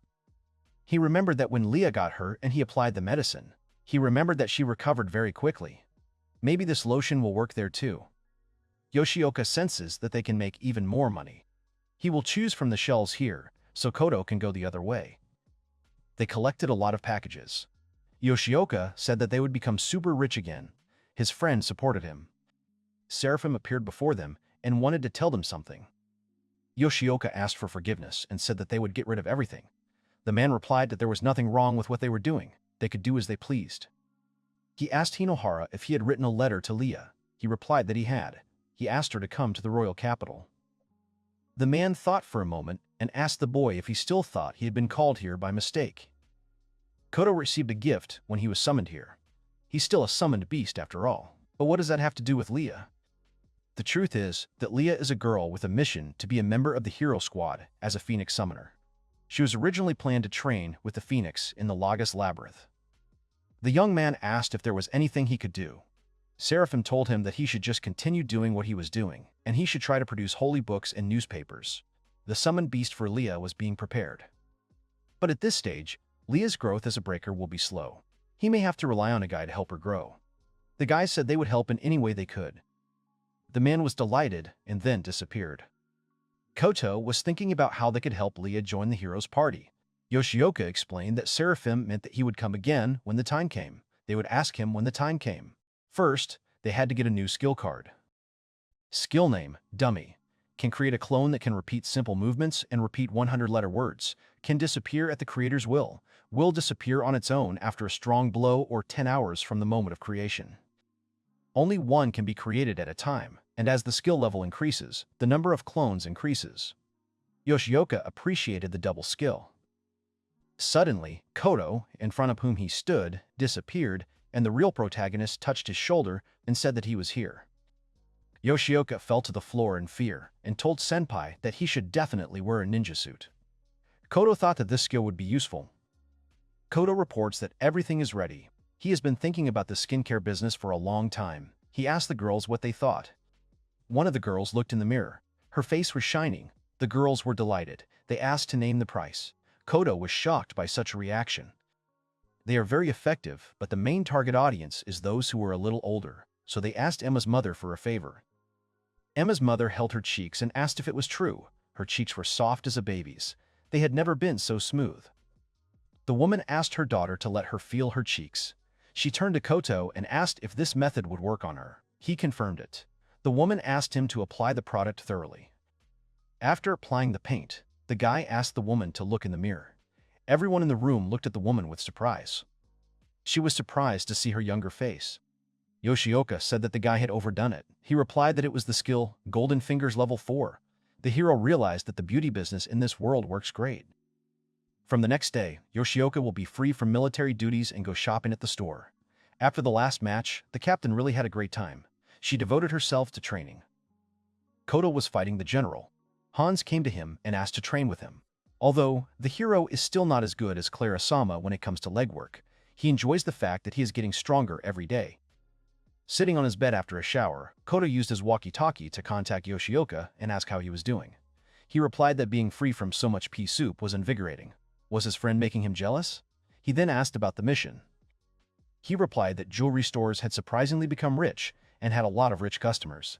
He even bought a cheap ring to study the trade. The quality was so-so. Koto understood everything and told his comrade to continue his investigation. Then, Yoshioka remembered what he wanted to ask. Senpai told him that he was looking for clothes for the party. If he was still looking, the guy recommended the Eichner store on Polia Street. Since Koto doesn't have any duty during the day, he wonders if Clara-sama will invite him to go out with her.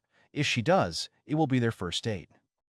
He asked Yoshioka to let him know if he knew a good place for dinner. It would be great if there was a lot of wine. Was the guy really going to get the girl drunk? He replied that he wouldn't do that.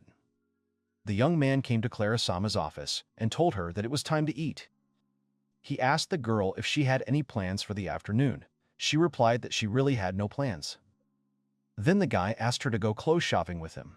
He heard that she would be attending the party.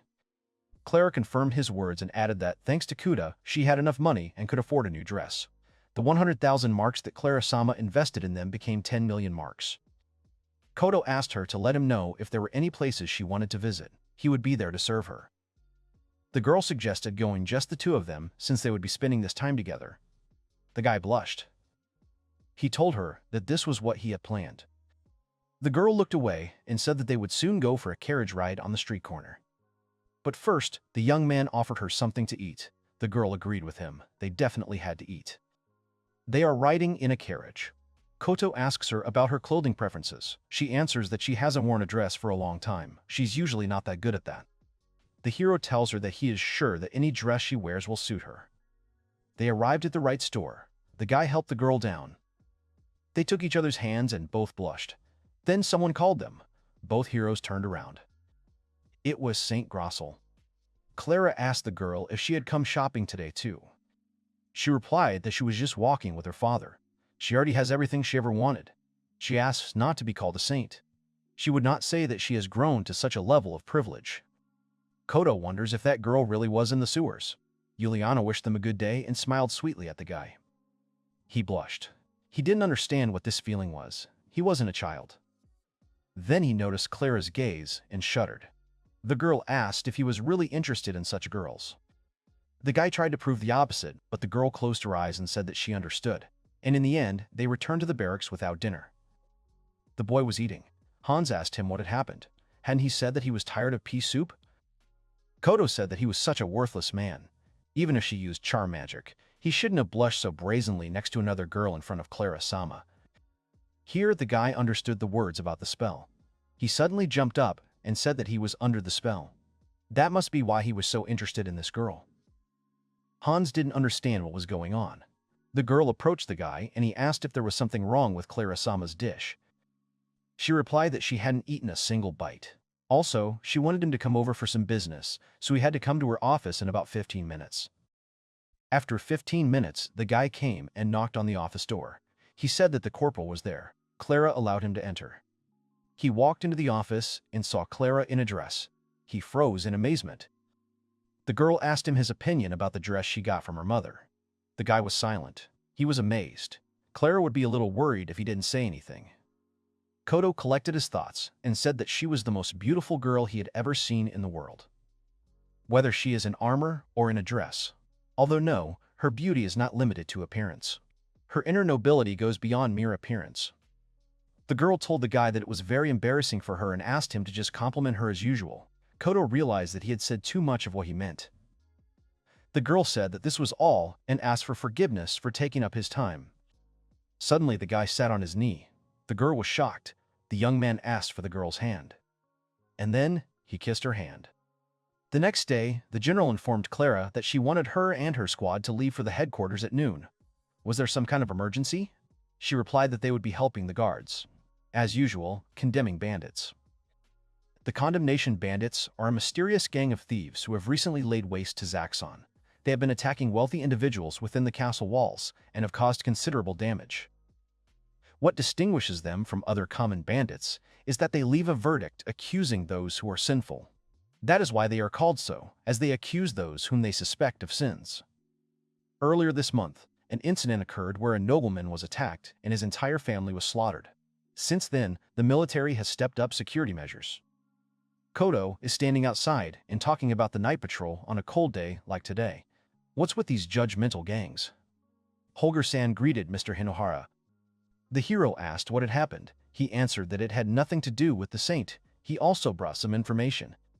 Nowadays, the sewer is often used, not only outside, but also inside the walls. The young man asked about where and when. He answered that he had not yet told you everything.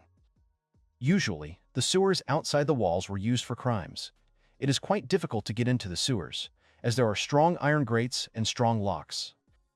There were no signs of forced entry, and that a universal key had been used to open certain locks. Moreover, one of the beastmen said that there were traces of blood in the air. The young man asked what had happened. It was the day after the murder of the aristocrat who supplied the special substances. The young man thought for a moment and then thanked the man for telling him this. The street is busy. Koto says that on orders from his superiors, he had to send a letter to one of his neighbors. Is Elki-san working too? The girl first looked menacingly at the guy, then smiled and greeted him. The guy realized how she blended into society. It suited her.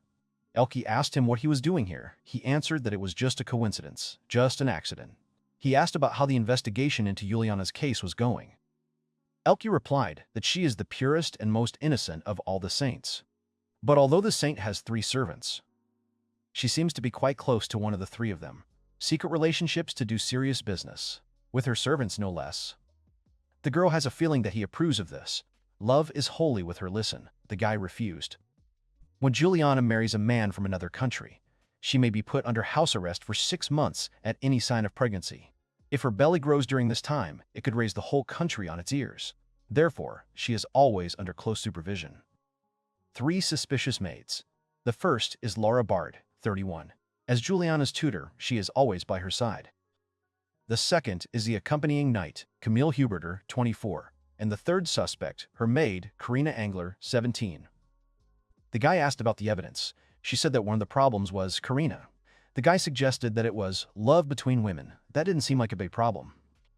Elki said that this maid is a man. She saw him with her own eyes. It seems that the saint makes him behave like a woman. What could this mean? Therefore, the girl has a request for the hero. A man tells women to beware of suspicious men. There have been some strange bandits on the streets recently. Women should be careful while he is away. Juliana watches as the carriage with her father drives away. Her knight entered the room. The girl and the tutor exchanged glances. The next moment, the woman hits the guy in the stomach. He falls, writhes in pain, and asks the reason for such an act. Then the woman put her foot on the guy's face. The guy doesn't understand what he did. Lara told him that he had made a mistake. He started shouting that the plan was going perfectly. The night check of the Kamozal temple was already over. Leela stepped on him again. Juliana said that today was the day her father left the castle. It would be wrong to disturb her father's joy. Huberger began to apologize and said that he would accept any punishment. The girl asked about the temple. Laura said that they should stop the night attacks for a while. She suggested postponing the plans for the day. The saint agreed. In exchange, she would go tomorrow. The woman could not allow her to do this. The girl doesn't understand the reason. It was she who created the condemning bandits. She hasn't seen human deaths in so long. Seeing the expression on the tutor's face, the girl agreed to just look at the moon that night. Yoshioka repeated the boy's words about Elki-san asking the hero to investigate the saint's case. But wasn't he worried that it might look like treason? Koto agreed with this. Yoshioka asked if the boy had thought about confessing to Clara-sama honestly. He shook his head. His friend asked him about his next steps. He answered that he had decided that he was going to investigate the saint's case. It seems she can use charm magic, or rather, what he wants it to be, and if not, then he's just a womanizer. It feels like his heart has been turned inside out. Yoshioka said that there is no need for an investigation here. He thinks that this is true. I mean, senpai, he didn't spend that much time with the saint. Koto said that he only met her twice. There's a limit to how many times you can fall in love with someone. Initially, the saint was someone he didn't think about at all, but little by little, he began to like her more and more. He began to feel this as soon as he arrived here. He began to worry about her because of her charm. But he couldn't possibly be so attracted by her appearance, although it seems that Clara-sama was convinced. Kota has nothing more to say. The boys said goodbye to each other and went their separate ways. Koto seemed to have had too much to drink. Even Yoshioka said that it was the magic of charm. It was the only thing that excited him. He needs to sober up faster. Suddenly, the guy found himself on the wall, and then he realized that he had really sobered up. He thinks about how he can't resist her magic while he's drunk. Lula tells him to get up and dwell on that thought. Karina suggests that Juliana put on the next thing, since it is cold outside. She thanked the servant. The knight told the girl that this place was dangerous. However, she used her charms and asked to let her in just this once. Lara tried to stop the girl, saying that it was dangerous there and she should go back. Juliana ordered her to stop. She obeyed. The saint came to the edge of the wall. She thinks that the edge between life and death still makes her tremble. She stood on the cliff. She was very bored. Then she noticed Koto, and he noticed Juliana. The girl said that it was amazing to meet such a handsome man. He is probably the servant of that beautiful female knight. The guy feels terribly sorry. He justifies himself by saying that he was just warming up. The knights began to approach the lady and asked her why she was doing this. She cast a spell and told them to stand still. Koto finally climbed up. The girl told him not to worry and asked his name. The guy introduced himself. She thought this name was strange, and then she decided to ask the guy some questions. She asked him if he hated her. He answered that she was the saint herself and was loved by everyone. Then why does he reject her art? The guy suggested that art is the magic of charm. She said that people around her usually fall head over heels in love with her, and she doesn't even have to lift a finger, because of her peculiarity. But despite this, she used a holy spell on him. It was the day after they came with that female knight. The guy didn't understand why she would do that. She replied that she did it because she and the knight were quite close. The guy had flashbacks of that day. He clenched his fist and called the saint a bad name. The girl continued to say that based on his attitude, it seemed like the magic didn't work all the way. Juliana said the guy's name and asked him to become her. The guy's mouth dropped open in surprise. Juliana invited the guy to be hers. The guy looked at her strangely. Then he lowered his head and tried to say something. He told her that she was the one who took the life of a man named Kantz in the sewers. The saint smiled. She answered that she had taken his life indirectly, although she really wanted him to die. The young man did not understand the reason for such a desire. She said that, because of a mere trifle, she wanted him to die because he was too persistent in trying to get her. So that's how it is. And yet, there are still too few facts here, especially since it's too little that an ordinary soldier would pursue the Count's daughter. Right now, he must think of a way to free himself from the charm. Koto went closer to the girl and said that he wanted to fight her. The girl's knight was shocked by this statement and began to get angry. However, the girl stopped him. She asked the hero why he wanted to fight her. He answered that it was because she was playing with his heart. If he won, he wanted her to dispel the spell. Juliana came closer to him and asked why. Why was he suddenly enchanted by her magic? She called him an interesting man. The guy turned away blushing. The girl understood everything. When she returned, she would carefully consider this proposal. First, he would choose his representatives. She could not fight on her own.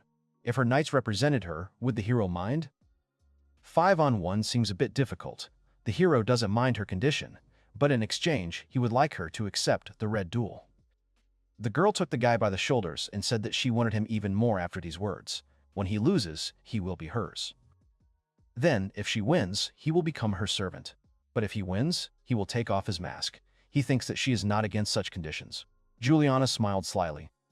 The knight told the boy that they were ready and he could attack whenever he wanted.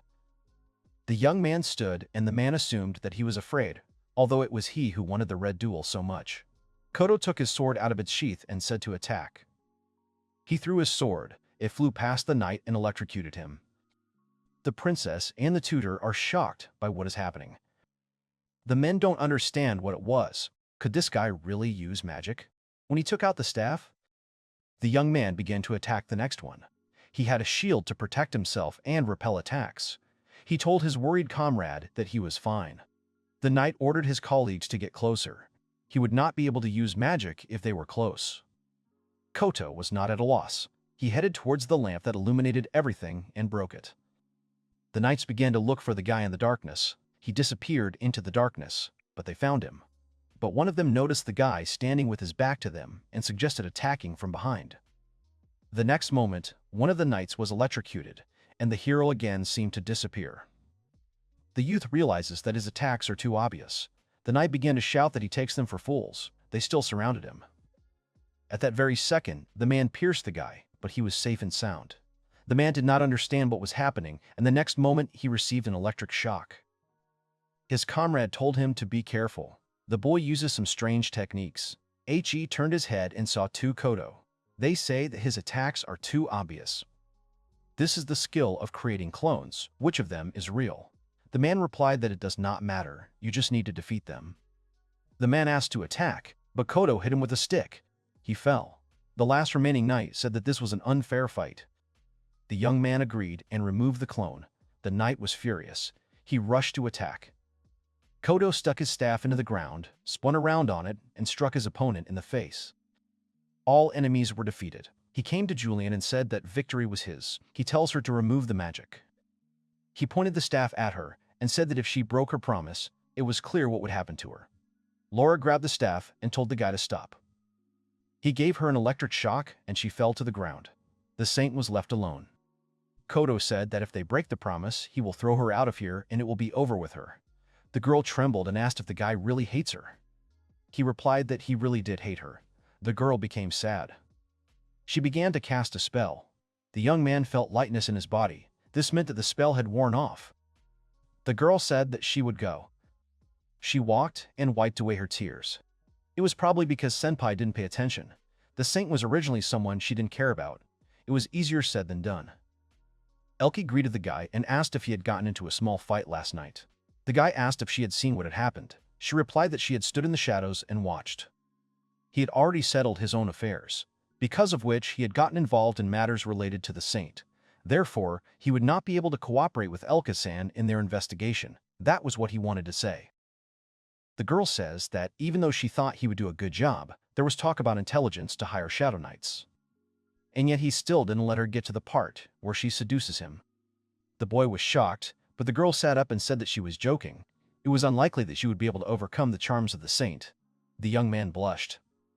The hero is walking through the school and suddenly notices a crowd. Gans told the guy that there was a guest here and that he wanted to see him. The guy entered Clara's cabin. She greeted him. Juliana was sitting there. She wanted to tell him something. The saint stood up from her seat, bowed and apologized for what had happened the night before. The boy asked if there was anything she wanted him to do. 38-3. That's true, but first she wants him to accept the cake she made herself. It was her first time baking cakes. She learned it from her maid. However, the hero refused to accept it. The night girl said that such behavior was rather rude towards the lady. The guy bowed and said that if he had no other business, he would leave. Juliana left the guy and said that last night he was very angry and tense. It hurt her heart very much. She just fell in love with him to the point of madness, and then she hugged the guy. Clara and the girl were shocked. The guy tried to justify himself by saying that they had misunderstood everything and that it was just a misunderstanding. For the first time in his life, the young man recognized the terrible yandere. Clara cries and asks that if he had lost, she would have lost him, not even knowing what had actually happened. The guy lowered his head and apologized to the girl, but it was good that he was able to return to her. The young man thanked the girl. She had always been in his heart, and because of her, he was able to resist her charm. Koto fought 5 of Juliana's soldiers. Clara asked him the reason. He replied that it was to mark the effect of the spell she had cast on him. And what would happen if he lost? He answered that he would fall under the control of the saint. The next moment, Clara placed his head on her lap. She said that he belonged to her and she would never give him to anyone else. After Yoshioka returned, they went back to Japan. They had only 21 hours before they were called. At that time, he delegated his authority to others and made several purchases, and the carrot he received was the sight of truth. If the question he asks can only be answered with yes or no, he can find out if the person is telling the truth. Yoshioki noted that it was quite scary. The hero agreed and noted that it was a demonic skill. If a person believed in false information, it would be much harder to know for sure whether they were lying. The boys returned. The girls greeted them. One of the girls said that the saint had come this morning. It would have been bad if he had been here earlier. Clara noticed that she was with the guards, so she couldn't meet her in person. Emma was talking to her. The guy thought that Emma was obsessed with the saint after all. The sergeant was ordered to give the saint a tour of the base. She was also shown his room. The young man ran to his room and opened the door. Everything seemed to be in order. However, the young man felt a floral scent. The guy started looking through his closet and realized that the girl had stolen his underwear. Juliana was looking at the guy's underwear, and Karina said that it was rather small for someone like Hinoharu-sama. The fabric stretches. The underwear has become big. If that's the case, then Hinoharu-sama can wear it without any problem. Anyway, this lingerie is amazing. Juliana asked Karina to do something for her. The girl asked the servant to put this underwear on. Karina was surprised. The saint was just curious about how it looked on a man. Karina understood. Juliana began to take off the maid's underwear. Some more time passed, and it was March.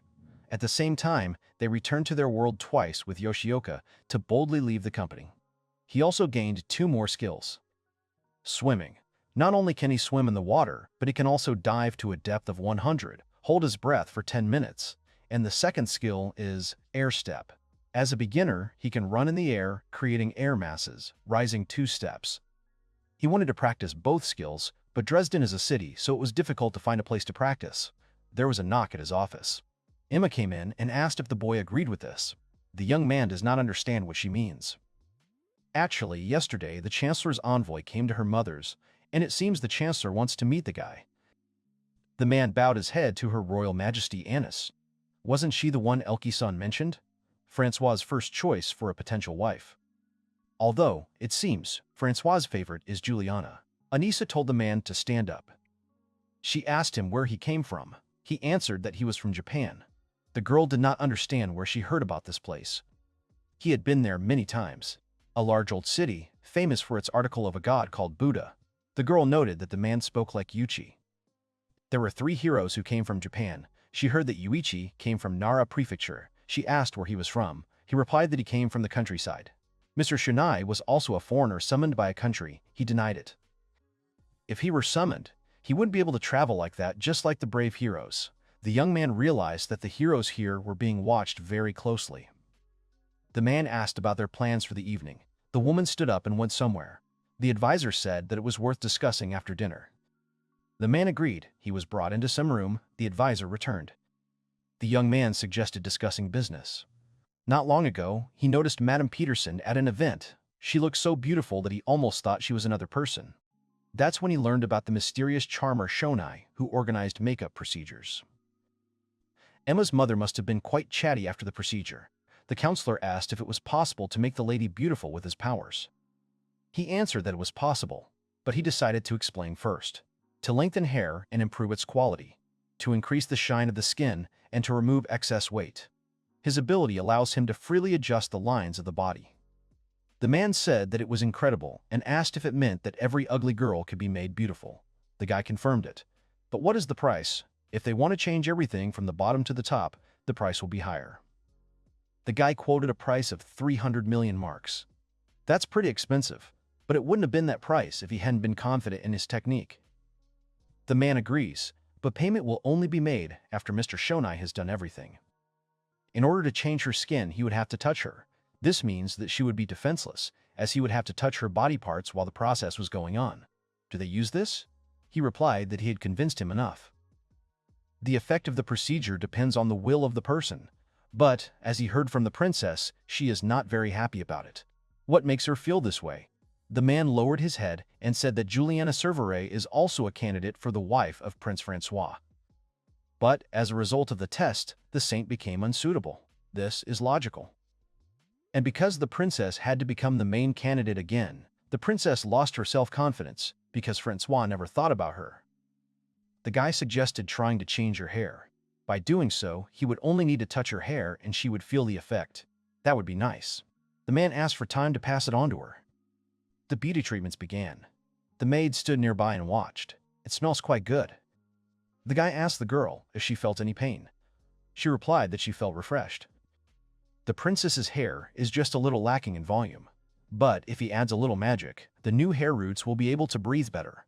How lucky he is with his divine fingers. After drying, he announced to the princess that she now had beautiful Zaxxon hair. He asked for a mirror to be brought to her highness. She looked in the mirror. Koto asked if it satisfied her. It was only part of the powers that the goddess of beauty Aphrodite had given him. A couple of drops fell on the mirror. The princess cried. She thanked the guy and said that she felt like her heart, lost in childhood, had been returned.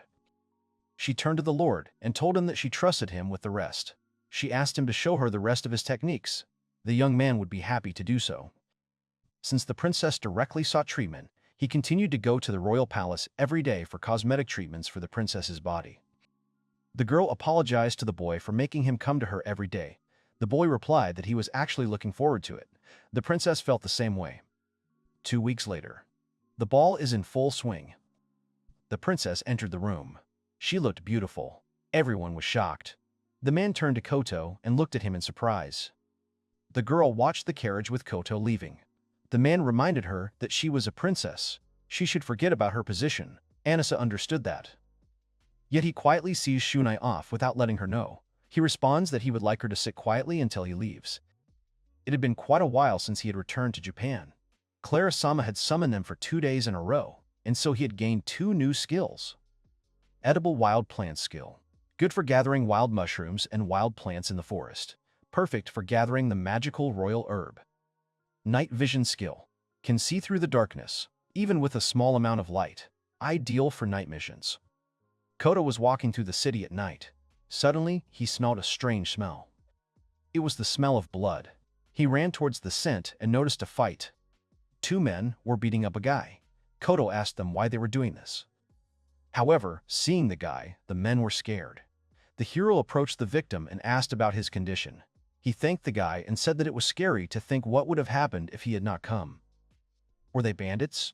The guy replied that they were Presbyterian extremists, so he was a member of the Enlightened. He began to deny it and said that he did not belong to the Evan faction. The hero does not know what the Evan faction is. The young man asked the reason for the attack on the guy. He replied that it was because he was an engineer. His name is Oliver Bach.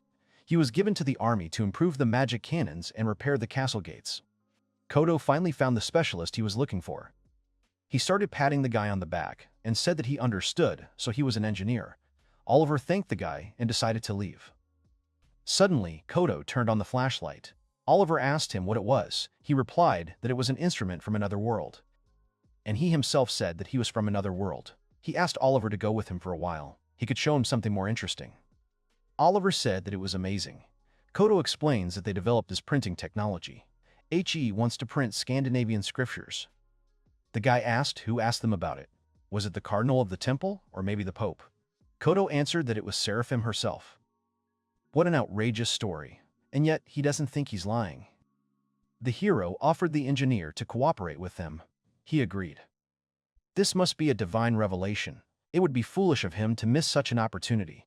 Koto noted that the guy was good. He could tell that he wasn't lying. Even Yoshioka could see that without his skill. After that, they talked to Oliver about what his duties would be and how they would work on developing the printing press. Then he left it in his hands. And Yoshioka told him about how the store was going. It seemed to be going quite steadily. Kota poured Clara some tea and told her how they had managed to start all this. He also decided to hire a maid, since he had many rooms. Clara understands that Kota is a rather busy man. The young man cannot even invite her to his room now. The girl took his hand. The guy doesn't understand what's going on. She replied that it was nonsense. She just wanted to do it, that's all. Clara-sama lost her mother at such a young age. Her father was a very strict man, and he was not the type to coddle her. It felt like he had to do something to pamper her. The boy asked if Clara wanted to get a makeover. The man said that he would go. Clara-sama confirmed this. The guy asked her if there was a place she wanted to visit. She replied that she wanted to walk around the city for a bit. Today, she will be Kota-san's companion. He must first apologize to everyone in the world. He is very happy. They decided to take a walk on the way home. The heroes were walking and talking when suddenly someone turned to Hinoharu. A girl named Bianca said that she was pleased to meet him. She also added that she was supposed to interview him for a maid position. The guy forgot that it was supposed to be today. Clara told her to come in. The three sat at the table, drinking tea and talking. The young man explains that her room is on the 3rd floor. He thought that it would be quite difficult to carry water upstairs. Would that suit her? She agreed. She will do her job with the utmost sincerity. She is confident that she will do her best to meet his expectations, so she asks to hire her. Clara asked the girl if she had a family. She replied that her husband had died 5 years ago. Since then, she had lived alone, without children. She is originally from southern Benelia. She moved here when she got married, so she has no close relatives. The boy uses the truth detector skill. She is not lying. Clara asked the boy's opinion. She offered to let her work for a few days. He agreed and said that she could come starting from tomorrow. He asked her to do everything possible. Bianca jumped up and thanked the guy. Suddenly, she began to stagger, and then she said that she would come tomorrow and do everything in her power. Clara and Kota exchanged glances. The guy stopped the woman. He opened his vault. From there, he took out a hot dog and handed it to Bianca. He said that he had a lot of things with him, so she could take it. The woman's eyes filled with tears. Clara tells her to eat it tonight, and she will be ready for work tomorrow. Bianca cried, and Clara smiled sweetly. In the evening, 2 men were walking down the street and noticed Bianca. She cried while eating what Kota gave her. Suddenly, she noticed something. She began to pray to the space-time god Seraphim. She thanked him for bringing her to Hinoharu-sama and the mistress. Thanks to him, she was able to live another day. The woman bowed and left. The article smiled. Kota entered the room, which was very carefully cleaned and sparkling. There are some areas where Bianca falls short, but she is looking forward to working here in the future. The woman apologized for using the pen on the desk without permission to write this letter. This pen is a real gem. The hero doesn't think about the fact that there is something she can't handle. 150 marks may not be enough payment for her services. Since then, he has been exchanging letters with Bianca. It will not be long before they meet at night. Emma looked out the door and said that she was a real soldier. She should lead the squad. Kota asks her to rest. It's a pity that Yoshioka isn't around, but he's staying at the hotel to start their business. That's how it is. He'll take over the leading role that Emma was supposed to play tonight. The men rejoiced. There are all sorts of people who go out at night in the city. Their job starts with questioning anyone who looks suspicious. They also break up drunken fights and wake up drunk people. The guy asked the drunk man if he could get home on his own. He answered positively. Even if the fine is 3,000, it's not worth the soldiers' trouble. It's better to send them home. The boy said that Corporal Hinoharu really saved them tonight.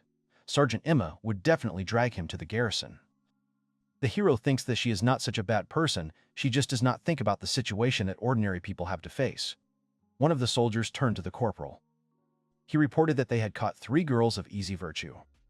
Street selling of flesh is prohibited in Dresden. A fine of 2,000 marks is imposed. The girl asks not to send her to prison. In case of non-payment, they would send them to prison, or they would take advantage and let them go. It is an unspoken rule that soldiers who catch criminals decide what will happen to them. One of the guys asked Hinoharu's opinion. He looked at the girls and wanted to say something, but noticed a familiar face. It was Bianca. They were walking down the street. The guy was walking in front and the woman was walking behind. Bianca asked if she was fired. The guy said that she was not fired. They reached the house and the woman invited the guy to come into her old house. The hero went inside and was shocked. Everything was old and destroyed. Bianca told him to sit down, and the guy suggested going home. The woman came out to the guy without clothes. He turned away and asked what she was going to do. Bianca said that she couldn't pay the fine. In exchange for not paying the fine, she asked permission to please him. The guy shouted that he hadn't come here for that purpose. He had gone with her only so that she wouldn't be detained on the way home. The woman cried and said that she didn't want him to know about it.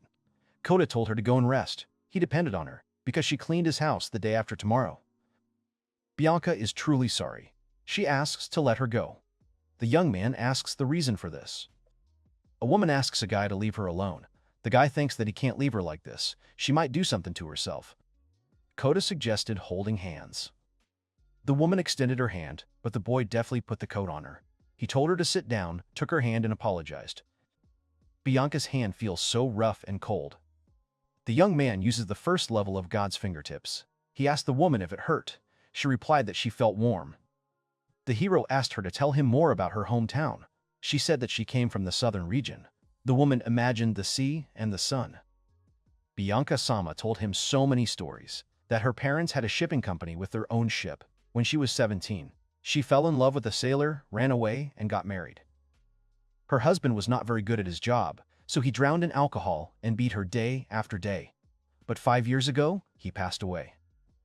She has to go out on the streets several times a month to survive. If only she had a stronger body. No, what she says won't matter. She's okay with it, as long as she's still alive. The guy asked if she was really going to take her own life. She replied that if Hinoharu-sama used her to satisfy his desires, she would be able to feel something once more. But he didn't do that. Maybe it's because she's not attractive. She must have confused his human attitude with something else. And then, at least, she would have died happy. Kota suggested that they take a short walk. Standing by the canal, he tells her that he learned so much about her that night. It seems that she has resigned herself to the fact that she has a hopeless future. He means that he doesn't want her to take her own life. The woman clarified the reason. He replied that he liked her. Bianca was surprised, and the guy smiled. He can't make her happy because he has someone he loves, but he thinks that he can help her become happier. Bianca says that Hinoharu-sama's kindness has reached her heart, and yet she is tired of living. The guy put his hand on her shoulder and asked her to take a deep breath. The woman listened to him, and suddenly something happened to her body. The young man cured all her illnesses. Does she still want to die? He wants her to help him with his work. She asked what kind of work it was. Kota replied that the job was that of an angel's assistant. He took her hand. She will witness a miracle. He thinks that she will like it, and, naturally, he will pay her salary. Is it really a miracle that they walk on water? The very meeting of people is a miracle. The hero decided to ask her again if she would help them with their work. Bianca clarified that he really thought she could handle it. She is walking on water right now. How she thinks what the guy's answer will be. The woman smiled. They were standing in the middle of the canal. The moon was shining on the water. Kota hardly slept. Because he talked to Bianca almost all night, her eyes lit up, especially when he started talking about the printing press. It seems he has someone who will really help with the newspaper and the spa. Kota greeted his comrades. However, the girl passed him saying that she had to go. The guy asked Hans what had happened. He answered that there were rumors. That he was seen in town with another woman. It looked pretty bad. The guy was in shock. People looked at the guy strangely. Clara-sama, who knew about Bianca, understood what had happened, but he continued to meet cold glances for a long time. A young man and woman stand on a street corner in front of a 3-story building. Thanks to Yoshioka's successful work, they have successfully rented a building for their store, and the interior design has already begun. The plan is as follows. On the first floor, there will be tableware and watches, and the first coffee shop in the world where people can read newspapers. On the second floor, there will be a storeroom. On the third floor, the master bedrooms. A girl reads a sign with the name of the company, Amida Shokai. This name recalls the mountain the hero climbed when he first came to this world. The boys calculate the initial 100,000 marks that Clara-sama invested have turned into millions. Clara is a valuable investor. The guy opens the door with an inviting gesture so that the girl can quickly enter inside. They are met by Yoshioka and Bianca. The former, smiling, states that the building is empty for now, but he can give them a tour. Clara admires how well everything is already arranged. Yoshioka bows gratefully at this praise. The girl also notices that Bianca looks much better now. she answers awkwardly, making it clear that she doesn't recognize the heroine. Clara explains this by saying that this is the first time she has been seen in real life. Then Bianca remembers the voice and confidently declares that she now recognizes her as the hero's wife. Yoshioka looks around in confusion, not understanding when Clara got a husband. He asks this out loud. The heroes are confused. The girl explains that this is just an assumption, letting it slip that she dreams about it and that one day it will become a reality. The hero hurries to interrupt this dialogue, turning to the girl. He declares that Bianca will live on the third floor. Clara agrees, trying to change the subject herself. The scene ends with Bianca smiling. She's glad to meet him. In a car rushing along the road, the hero remembers what happened next. They return to Tokyo for business. Laptops, a printer, and a solar panel system for generating electricity were purchased. Yoshioka turns to the hero. He suggests that he return as soon as possible, mockingly drawing attention to the fact that he has already acquired a beloved wife who is waiting for him. The guy feels uneasy about this joke. The bespectacled man mutters that he is absolutely serious. The hero is a little angry, but admits that he is unusually happy. Suddenly, a ringtone sounds, and Yoshioka picks up his phone. He turns to his senpai with concern. At first, he doesn't understand what's going on. Glasses says that an email has arrived from Emi-san. She asks what happened after the hero left the company. Yoshioka asks what to do. His senpai, after a pause, tells him to answer the girl as gently as possible. The heroes stand in a secret room near the apparatus. Kota holds a magic card in his hands. Yoshioka crosses his arms behind his senpai. The technique they are going to use is called the transfer portal, which allows you to set up 3 portals anywhere and travel back and forth between those points. The distance is unlimited, but you can only install 1 main portal and 2 additional ones. Once the portal is installed, it cannot be moved for 24 hours. No one else will know about the portal.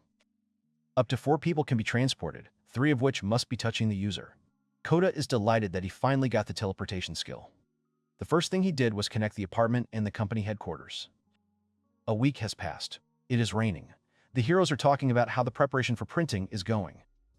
Kota is sad that everything is going quite fast, but he doesn't have a suitable person to write the articles. Clara asks, why not put an advertisement in the Royal Capital University? They agree that it is a good idea. She also notes that it would be a good idea to find an aristocrat who could introduce them to someone in his circle who could read and write. She has heard that many younger heirs have problems finding work. The hero says that then he will have to organize a wide recruitment network. However, it is worth a try. Kota then enthusiastically turns to Clara. He asks her if she likes what they're doing. It turns out the guys are sitting on the couch, and she's cutting his nails. She thoughtfully replies that she probably does. She looks away, embarrassed, and Kota silently looks at her and is touched. Suddenly, a voice is heard from behind the door. Someone is trying to get in, apologizing. The door opens and Emma appears. Clara, already up from the sofa, asks her what's wrong. She excitedly exclaims that she has brought terrible news. The fact is that Porton's army has broken through the border and invaded one of the cities. All the guys present are shocked. They ask the girl what the situation is, to which she replies that the information is not yet confirmed. She only heard about it from her father. The troops stationed on the border have retreated to Romanburg, but the enemy continues to pursue. The defenses, she reports, have been destroyed, and there is now intense fighting in urban areas.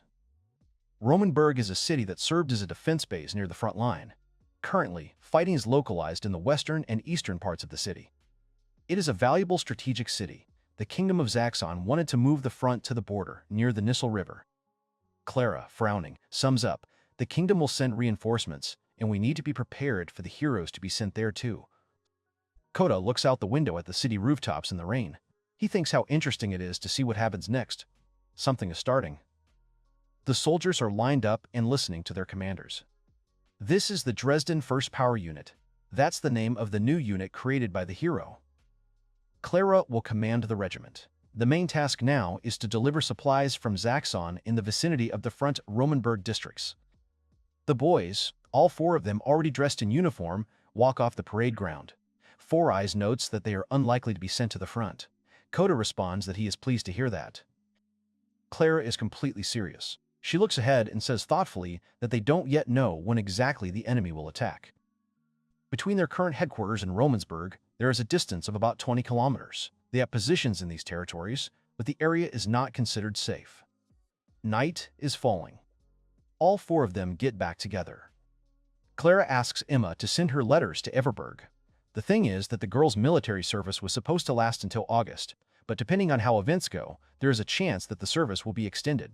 Emma is ready to carry out the task. Akito, according to Clara's instructions, will remain in the royal capital as a liaison. In parallel, he will continue to set up the shop. Glasses also agrees to this. Kota with her as a servant. After this, Kota returns to Japan and buys all the necessary things they needed, such as drones. Walking down a busy street, he catches another notification on his phone. He looks at the screen and freezes. It's not a letter from Yoshioka as he thought, but from Emi. The girl writes that she has filed for divorce and is waiting for an answer. He looks sadly at the screen. Somewhere far away, Amy sits in her empty apartment, surrounded by half-packed boxes, her face in her hands. For her, it's been 8 days since Kota decided to get a divorce. However, for the hero, 3 months have passed since there is a big-time difference between these two worlds. Amy opens her eyes and looks at the phone screen that lights up. Kota writes her that he agrees. Amy, after a moment of silence, begins to cry. She gets up from the table and pushes her chair back. Then the girl picks up a frame with a photograph. The photo shows her and Kota together. Emi throws the frame into one of the boxes along with the crumpled trash. The action moves to a brightly lit Japanese bar. There are already 2 of our guys sitting there. Glasses asks Senpai if his new portal can transfer people between worlds. Kota says that he tried, but it didn't work. Yoshioka continues, however, that it would be convenient to come and go through worlds without having to be summoned.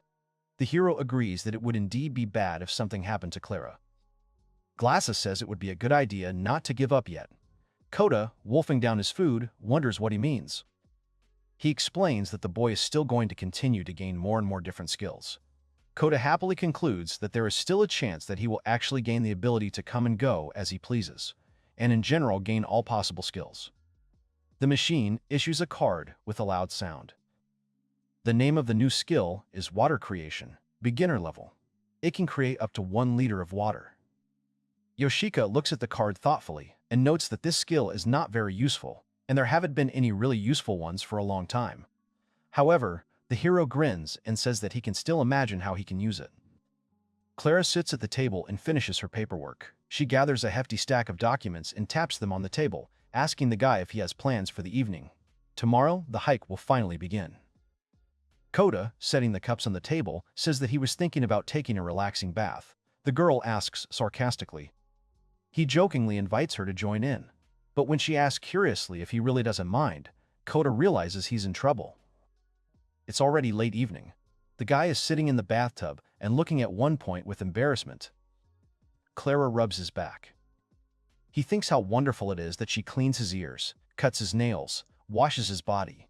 Yes, she enjoys taking care of him, but not to the same extent, although he does not object. Suddenly, the girl becomes even more embarrassed. The guy apologizes for his involuntary reaction. He says that anyone would have reacted the same way. Clara says that it's okay. She understands everything. He says he feels safe with her and will wash himself. Clara advances on him, offering to simplify things. He objects. It will be some time before Kota learns that she has learned a lot from her cousin. Finally, the day of departure arrives. The supply party members pack supplies onto the horses and carts. Kota is among them. Suddenly, someone calls out to him politely. The guy is covered by the shadow of a tall swordsman in white armor who has come up from behind. He holds a scroll with orders in his hands. He asks where the captain of the unit is, as he was told to give the captain this document. Kota only thinks about how huge the stranger is. Clara appears. She introduces herself as the captain, and the new character hands her the scroll. She reads it and then addresses the stranger with understanding, calling him a hero. Clara thanks him. Looking at the blonde and freckled giant, Kota remembers everything he knew about the heroes of the Zaxxon Kingdom. He remembers that there should be 3 more heroes summoned from Earth. He notices such attention and asks in a friendly manner if the young man has never seen a hero before. He replies that he is actually from Earth and that he is a citizen of Japan. The swordsman leans forward in surprise and disbelief. Suddenly, he smiles widely and bursts into laughter. He hugs the boy in front of a shocked Clara and introduces himself as Gary. It turns out he's an American who loves Japan. Kota is shocked by this turn of events. Still hugging the young man, the swordsman loudly exclaims that, by the way, he himself would gladly have been born in Japan, moreover, not just in the country, but right in Akihabara. After this, the American, who turned out to be a Viabus user, smiles a toothy smile, and Kato, who is cornered, can only grin awkwardly. 2 smartphones are charged from a compact power bank. Hero Gary rides his horse next to Kota and happily tells how he never expected to be able to charge his phone again. He's very glad he didn't throw it away. Gary also shared his story. It turns out he was a manager at a DVD rental store in Utah, USA, before becoming a hero. He is an extraordinary nerd, and now he has been able to make his dreams come true. Kota asks the boy when he came to this world. He answers that it was about a year and 2 months ago. He asks the same question in return. Kota says with a smile that things are a bit more complicated with him. He is a summoned beast, so he can only enter the world when he is summoned. The American is surprised to note that this means that Kota travels back and forth between Japan and Zaxxon. This is indeed the case, so the boy agrees. The swordsman exclaims loudly, delighted by this fact. Putting his hand on the guy's shoulder, the American wants to ask the puzzled cat for a favor. Evening is approaching. The detachment has set up camp after a 5-kilometer forced march. The freckled young man tries on his new down jacket with delight. He tells Kota, who is standing there and is himself dressed in earthly clothes, that this jacket is very warm. The hero graciously accepts the thanks. Suddenly, someone calls out to Kota. He turns around and sees an American in a t-shirt running towards him. He is waving his smartphone and shouting that he has made a list. The Japanese man, taken aback, asks Gary if he is cold. He says that as soon as he became a hero, he became much stronger and lost sensitivity to cold or heat. Now his physical strength is about 50 times higher than before, plus he can use a lot of magic. Kota notes that this is very different from his abilities. The American reports that the same is true for other heroes. Abilities in general are quite different. Gary confides in the young man that his best skill is called Magic World. The Japanese man wants to know more about this ability. It turns out that this technology turns trees and rocks into antennas and transmits signals. Kota now understands why the news of the army's defeat became known so quickly. But they have more important things to discuss, like the list the swordsman made for Kota. The boy apologizes for getting carried away. The drone flies into the space between the trees. The drone is piloted by Kota, who looks at the screen of his remote control and tries to make sure everything is clear. He turns to Clara with the news that they can continue. The girl agrees with them. As they approach their destination, they become more and more cautious with each step. However, the guy notes that the closer they get, the stronger the smell of blood that he detects becomes. Finally, they and the supply men reach the damaged church, which is now being used as a field hospital. Kota goes inside. It's a terrible picture. Many wounded people are lying on beds, blood is everywhere. The guy politely addresses the doctors to announce his presence. He introduces himself as Hinoharu from the 1st Dresden Unit. He says he has come to inquire about the wounded soldiers who are to be transported back to Dresden. The doctor turns to him wearily. He asks to dispense with pleasantries and immediately asks where the supplies are. The guy apologizes for being verbose. He tells how much they brought: alcohol, bandages, opium tinctures, etc. The doctor says that this is enough for now and asks his assistant to start disinfecting. He also says that there are 236 wounded soldiers that he wants transported to safety. This will require supply wagons, and there aren't enough of them. Kota asks in surprise if there isn't a healer in the infirmary. The doctor sadly notes that all the healers are on the front lines. But even if they were available, their productivity would be limited to only 5 people per day. Kota thinks about how much superior Yoshioka is to ordinary healers with his abilities. The doctor approaches Kota again. He says there is no time to waste. They will have to transport 180 people with the most serious injuries anyway, and the healthiest will have to walk. Kota thinks that with the uneven roads, it will be dangerous to transport the seriously wounded by cart. It would be much better if they could be treated here. However, if he had used healing magic and shown his best side, he would have been left here, at the front, until the very end of the war. In that case, he thinks, he would be separated from Clara, since she is the commander of the supply unit. Kota tries to figure out what to do. Then the guy gets an idea. He comes up with what to do. Kota runs outside and goes into the tent. The commanders, bent over the map, look at him and ask what happened. The young man tells Clara that he wants to ask her for a favor. She looks at him with a puzzled look. Then the guy is transported to the company's headquarters. He opens the door with a creak, still in combat gear. He is met by a laid table. Yoshika drinks wine and eats sweets with two ladies. One of them is Bianca, the other is a stranger. They greet him and congratulate him on his return. He tells them to continue eating. Glasses turns to Senpai, asking if he's finished his mission yet. But no, Kota has returned to ask Yoshika about something. However, before that, he wants to know who this unknown girl is. It turns out that this is Krista-san. She will be looking after everything here. This is how the bespectacled man introduces the stranger. The girl bows politely and introduces herself. She has been here since yesterday. Kota says it's nice to meet him. Yoshika asks what it is that Kota wanted to ask him, and he turns to the boy. They are back in the secret room. Kota turns the handle of the device, and a new card comes out. The name of the skill is Magic Bomb. It creates bombs using magical power that can be detonated from a distance in a period of time from 10 seconds to an hour at the owner's discretion. Yoshika, putting on his robe, asks the hero if he really needs help with medical matters. The hero replies that he does not want to be recognized. So he asks his friend to be quiet. He also hands him a mask. Yoshioka says that he recently learned long-range healing magic and wants to try it. Kota enviously says that his friend is too talented. Clara stands on the lawn, surrounded by supply soldiers. They are puzzled by what she is doing, but they guess that the girl is going to call the beasts. But they do not yet understand why. She stretches out her arms and illuminates everything with magical light. In front of her, in a magic circle with flashes and other special effects, two silhouettes appear. The arrivals, dressed in robes and traditional Japanese masks, claim that they are the Hippocratic brothers, who were summoned to this world in accordance with a contract. The summoner wanted only one thing from them. The girl loudly says what she wants from the monsters, for them to heal all the wounded soldiers. The mask clarifies whether Clara agrees that they will use up 2/3 of her magic power. She doesn't object, because the soldiers need treatment. Strictly speaking, it's a lie, made up by the guys so that they won't be called in too often. The cat and the bespectacled man in the image of the Hippocratic brothers produce some more special effects.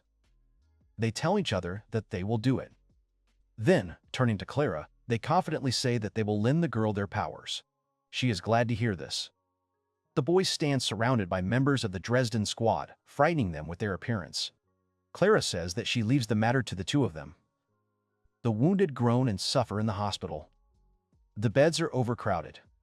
There are not enough doctors. They are overwhelmed by the amount of work. Fox Mask tells Demon Mask that he will cleanse each room with his ranged magic. Demon Mask replies that the most important thing is to heal the more serious wounds. He adds the silly saying, Degozaru. He also says that he will try to heal each one individually. The thing is that when they are in this form, they should speak in a similar way for greater authenticity. Yoshika's Fox Mask begins casting a spell, and a glowing ball appears in his palms. He spreads his arms and directs magic in different directions. Patients exhausted by their wounds feel relief. The Demon Cat Mask approaches a girl who is holding her bandaged hand. He asks her to let him look at her wounds. He takes hold of the maimed hand and begins to cast his spell. The wounded woman looks on in surprise. Under the influence of magic, the arm is completely restored. The girl happily looks at her now healthy hand. The Demon Mask tells her that it would be better to wash all the blood and dirt off her face. It will cheer her up. But she is already delighted and rushes and embraces the doctor. Then she begins to dance with excitement, exclaiming that a miracle has happened, which frightens the head doctor quite a bit. Fox Mask is not far behind, and his efforts cause the seriously wounded to rise from their beds, admiring their healing wounds. The Demon Mask heals someone's leg. And here she is, safe and sound, peeking out from under the bandage. It took the supposed Hippocratic brothers 3 hours to heal each wounded soldier. Clara thanks the summoned animals that come out to meet her. Demon Mask tells her to be well until they meet again. He hands her a pouch from Earth. Thus, Kota gave the girl the medical supplies he had bought in Japan before they were summoned. These medicines would be extremely useful in this world. Clara casts a magic circle again.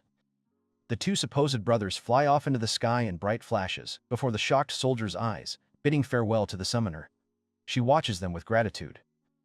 Finally, the boys sit together, having shed all their masquerade. Their boots are lying nearby. They drink from cans, saying how exhausted they are after this little affair. Now there is a chance that Clara will be sent to the front lines as a healer. Kota has actually already spoken to the girl about this possibility. The young man has already come up with a workaround. In response to the bespectacled man's question, he describes his plan. From the very beginning, they need to decide how many times the brothers can be called, and with the treatment of the soldiers, the situation at the front will improve. Kota remembers something and goes to the device so as not to forget. He turns the handle. The drop card says, "The skill, Dancer, is intermediate. The user will be able to dance magnificently in different styles." And even, the card promises, the stars will shine around the stance and the moon will sigh at the sight of it. Kota mutters thoughtfully that he doesn't dance that much after all. The boys find themselves back at their headquarters. Clara congratulates them on their return and praises them for their good work, and they are happy to try. The heroine smiles and says that, as they expected, she will now be sent to the front lines. So, it happened. Now, the hero thinks, he will protect Clara-sama. The girl with both the conscripted young men stands at attention in front of the command. As of today, Clara has been assigned to lead the special medical unit. News of Clara's active role on the front lines was relayed to the general staff via the magic words of the American Gary. The decision to change the lineup came incredibly quickly. Along with Clara's promotion, Kota also became a master sergeant and was treated as an official. Leaving Emma in charge of supply management, she and Clara head to Romanburg. The action moves to the front line of Romanburg. The girl summons beasts with the help of magic. One of the officers watches her. The so-called Hippocratic brothers appear in masks. General Ankaya, that is the officer's name, addresses the girl by her last name, Madame Ansbanche. He asks if these are the beasts rumored to be in the army. She replies that they are. The heroine turns to the guys standing right in front of her with their arms crossed, asking the Hippocratic brothers to heal the soldiers' wounds. The demon mask says that they agree, but in exchange, they take the person. Here he makes a gesture with his hand and extends it towards the character standing at a distance with the appearance of the cat. He disappears in a flash before the eyes of the astonished General Ankaya. The general stares at the scene, wide-eyed, unable to utter a word. The thing is, the figure that disappeared was a clone of the cat, created to distract attention. Then, the healing begins.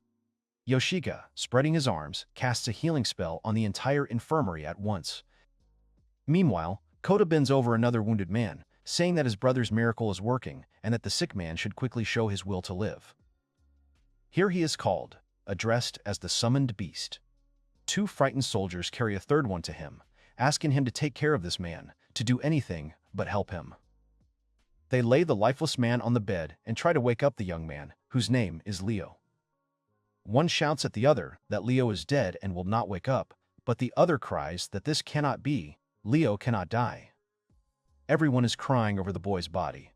Then the demon mask intervenes with a cry that he will bring him back. He begins to work his magic on the boy. And then Leo opens his eyes. He sits up on the bed and asks where he is. His joyful companions greet the young man with loud shouts. Demon Mask agrees that Leo can go when the treatment is complete. He says that soldiers should not refuse to bring those who have fallen. Even if they look dead, there may still be hope for them to be saved. Leo says that he will do anything for Maski. Kota asks if the young man can read.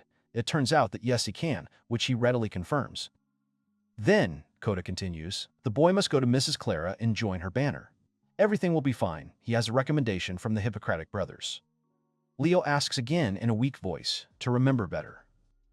Mask tells the soldier that Mrs. Ansbanch is in desperate need of an assistant to help with her paperwork. She asks him to hurry. He is ready to take on this new task. Ignoring his comrades who are trying to stop him, Leo runs away as fast as he can. He is now sure that he has been given a new life, and he is not going to waste it. After these events, Zaxxon's army and soldiers felt inspired and moved further to the Nisel River, forcing the kingdom of Portman to retreat. A 3-year truce was signed shortly after. Since then, the cat has been summoned 4 times. He has gained 4 more skills.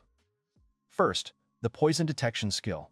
The owner can detect poison in food the moment he uses his hand, chopsticks, spoons, forks, knives, etc. Secondly, Master of Wood Chopping allows you to chop wood easily. Chop and stack 3 times faster than an ordinary person. Thirdly, Intermediate Riding Skill allows you to ride a horse like an experienced rider, including bareback horses. Finally, Lockpick allows you to pick several different types of locks. Bad actions are strictly prohibited. For her outstanding service, Clara was promoted to Baroness and given a new territory. Both Kota and Yoshika attended the award ceremony. The hero can also be appointed a knight with the powers of a baron. If this happens, he will become Clara's official subordinate, meaning he will not be able to marry her. The hero thinks that maybe it would be better if he just earned some money and bought himself a title, but it would not bring any benefit, even if he got a rating in the tournament. Yoshika says that if Clara's territory expands further, she will need another new servant. Kota hesitates, then says that it won't be a big problem. There are a lot of great people out there in this world. For example, one of them is politely addressing the hero right now. This is Leo. Kota wants to ask him to go with Clara to Dresden. The young man says that the Hippocratic brothers whom Clara called upon saved his life, and now he simply has to repay her this debt. But most of all, he would like to test his abilities under her guidance. The hero understands that he does not feel a lie in the young man's words. He really wants to do everything in his power. He shakes the boy's hand. And so Leo joined them as a new ally. The sun rises over the guy's headquarters. They talk about a comrade who has joined them. His help is very encouraging. Clara, and it is she who is speaking now, hesitated a little. She is experiencing some doubts. The girl puts her head on the cat's shoulder, which embarrasses him. The Baroness says how she would like to enjoy the royal capital together, just the two of them. The hero turns to her, attracting her attention. She asks again what happened. He says that he is incredibly happy right now. The chapter ends with the girl's sincere smile. Zaxxon again and again. And one day, they return to Japan before the ceremony of conferring the title of Baroness on Clara. The hero wonders what skill he will be given this time. This is a memorization skill. Allows you to memorize text up to 10K characters long. You can also memorize numbers and use information transformations, as well as rewrite and save these numbers. Yoshika remarks that the hero can now memorize a short novel. He responds that it is quite cool. There is someone else in the room. Turning around, they notice the pale figure of Seraphim greeting them. Both boys bow respectfully before him. It's been a long time since they last met. Kota thinks he might even be upset by how little the boys are doing with the newspaper. But he, having read the young man's thoughts, dispels his doubts by assuring him that he is truly impressed by how much they are doing. Seraphim says that he absolutely must tell them both something. They are surprised. It turns out that while these two were on Earth, Leah went to Dresden. Now, she is with Clara Ansbanch. For friends, this is quite a surprise to hear. Seraphim wants the boys to do a couple of his requests. Kota tells him to ask for anything. In general, we need to introduce Leah to the hero Gary. Then, Seraphim says, the gears of fate will probably finally be set in motion. Kota would be happy to introduce her to Gary. He says so right away. However, recently the girl has lost her beast. This is an obstacle. Seraphim bows his head in understanding. He really had many ideas on this matter, but he could not find a suitable beast. But there is a way out. He looks mysteriously at the surprised guys. Turning to Yoshioka, he offers him to become Leah's summoned beast. He is extremely surprised by this turn of events and exclaims loudly to celebrate. It turns out that this thought has long occupied Seraphim. Akihito Yoshioka is a man who is excellent at fighting monsters. This is how the creature imagines him. The boy still has questions. Until now, he was summoned at the same time as his senpai, but if he becomes Leah's summoned beast, how will he be transported to this world? His doubts are dispelled. Indeed, if he agrees, the young men will be completely separated. He even decided to add the privilege of choosing the place of their repatriation. Glasses asks if he is in Zaxxon. Will it be possible to receive a call if Leah is also in Zaxxon? And this is also a yes. Wherever he is, he will be called to where the girl is. Finally, the guy wonders if there is any point in becoming Leah's summoned beast. Yes, there is. Leah's summoning ability is much more unique. It will increase the guy's strength by 10 times. The guys are pleasantly surprised. Yoshioka thoughtfully creates a flame and thinks about how many possibilities are opening up before him. He decides to agree. He just needs to sort out his work in Amida, but that won't be a problem either. Seraphim has one more request, and it's quite urgent. The boys tense up. 3 days later, in the morning, at a certain point in the underground sewer channel, a new entrance to the dungeon will open. It will be right under the royal capital. It is very dangerous. The thing is, the dungeon's emergence is inevitable, and Gary and Leah were chosen to deal with this situation. Clara Ansbanch will also be asked to help the boys. In addition, the Temple Maidens will also be allies. In general, Seraphim wants the boys to do everything possible to let Gary clear the dungeon. The boys agree, and the creature disappears, carried away in a column of light. The company's headquarters. Leah meets them and greets them after a long separation. Kota says he's glad she was able to come here and is glad to see her again. And little Zot has grown since the hero last saw him. He thinks so too. While Kota is having fun with the baby, Leah turns to Yoshioka. She has heard about him from Seraphim and asks him to lend her his power. Akihito already agreed that he would respond immediately. It would also help him test his own strength, so he was also happy about this new opportunity. Subsequently, Clara and Leah will call the boys separately. In this way, they will be able to compare and clarify their knowledge of the time difference in both worlds. The action shifts again, this time to the room. Kota hasn't been alone there for a long time. He approaches the machine to pick up a new card. This is the skill, Fire Servant. It allows you to summon a mouse servant that can use weak fire magic from its own body and obey simple instructions. The hero immediately tries out the new ability. He waves his hand and summons a swirling flame that takes the form of a mouse. The guy is happy with the new way to fight back. The young man kneels before the summoned beast and says he is counting on it. He has a dungeon to clear out. It is something worth trying. The action takes place in the meeting room of the royal palace. The ruler in white robes, thoughtfully folding his hands, listens to the Templar maidens. He asks what exactly Seraphim said. They calmly tell that the hero Gary must lead the group when the dungeon appears. Along with him will go the knight Clara Einsbunch and Leah Geist. Meanwhile, the knights of the temple will prepare a blockade of the territory under the leadership of Rosetta Urbano. She stands right there, and the politicians turn around in fear to look at her. Yoshika unwittingly lets slip that the girl is unusually beautiful, which attracts the attention of the politicians to himself. They are extremely unhappy with such talk in a serious situation. Completely confused, the heroes recall the situation. It was thanks to Gary that they were invited to attend this meeting. The Chancellor, however, has not yet realized who Kota and Yoshioka are. The ruler gives his verdict. He says that the blockade of the dungeons remains the top priority. With that said, he wants to know how many soldiers will be needed to work the dungeon. One of the politicians lazily raises his hand. He notes that the maximum width of the sewers is 8 meters, and the passages are less than 4 meters. The ruler scratches his chin thoughtfully. He understands that it is impossible to deploy troops in the sewers, which is why they need heroes right now. One of those sitting at the table dares to object that he has some concerns about Leah.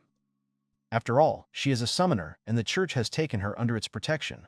The speaker defends the interests of the churchman. He is wearing a robe. But they object that a better idea would be to hire knights to protect her. The apologist argues that Leah should remain in the church, since this was the order of Seraphim himself. But his opponent responds by saying that Leah is a newcomer, and the soldiers will be able to better study the battlefield and use her. The argument continues. The opponents get personal. Kota listens to this and thinks that because of the impending danger, the politicians are fighting for Leah. Here, Clara speaks up.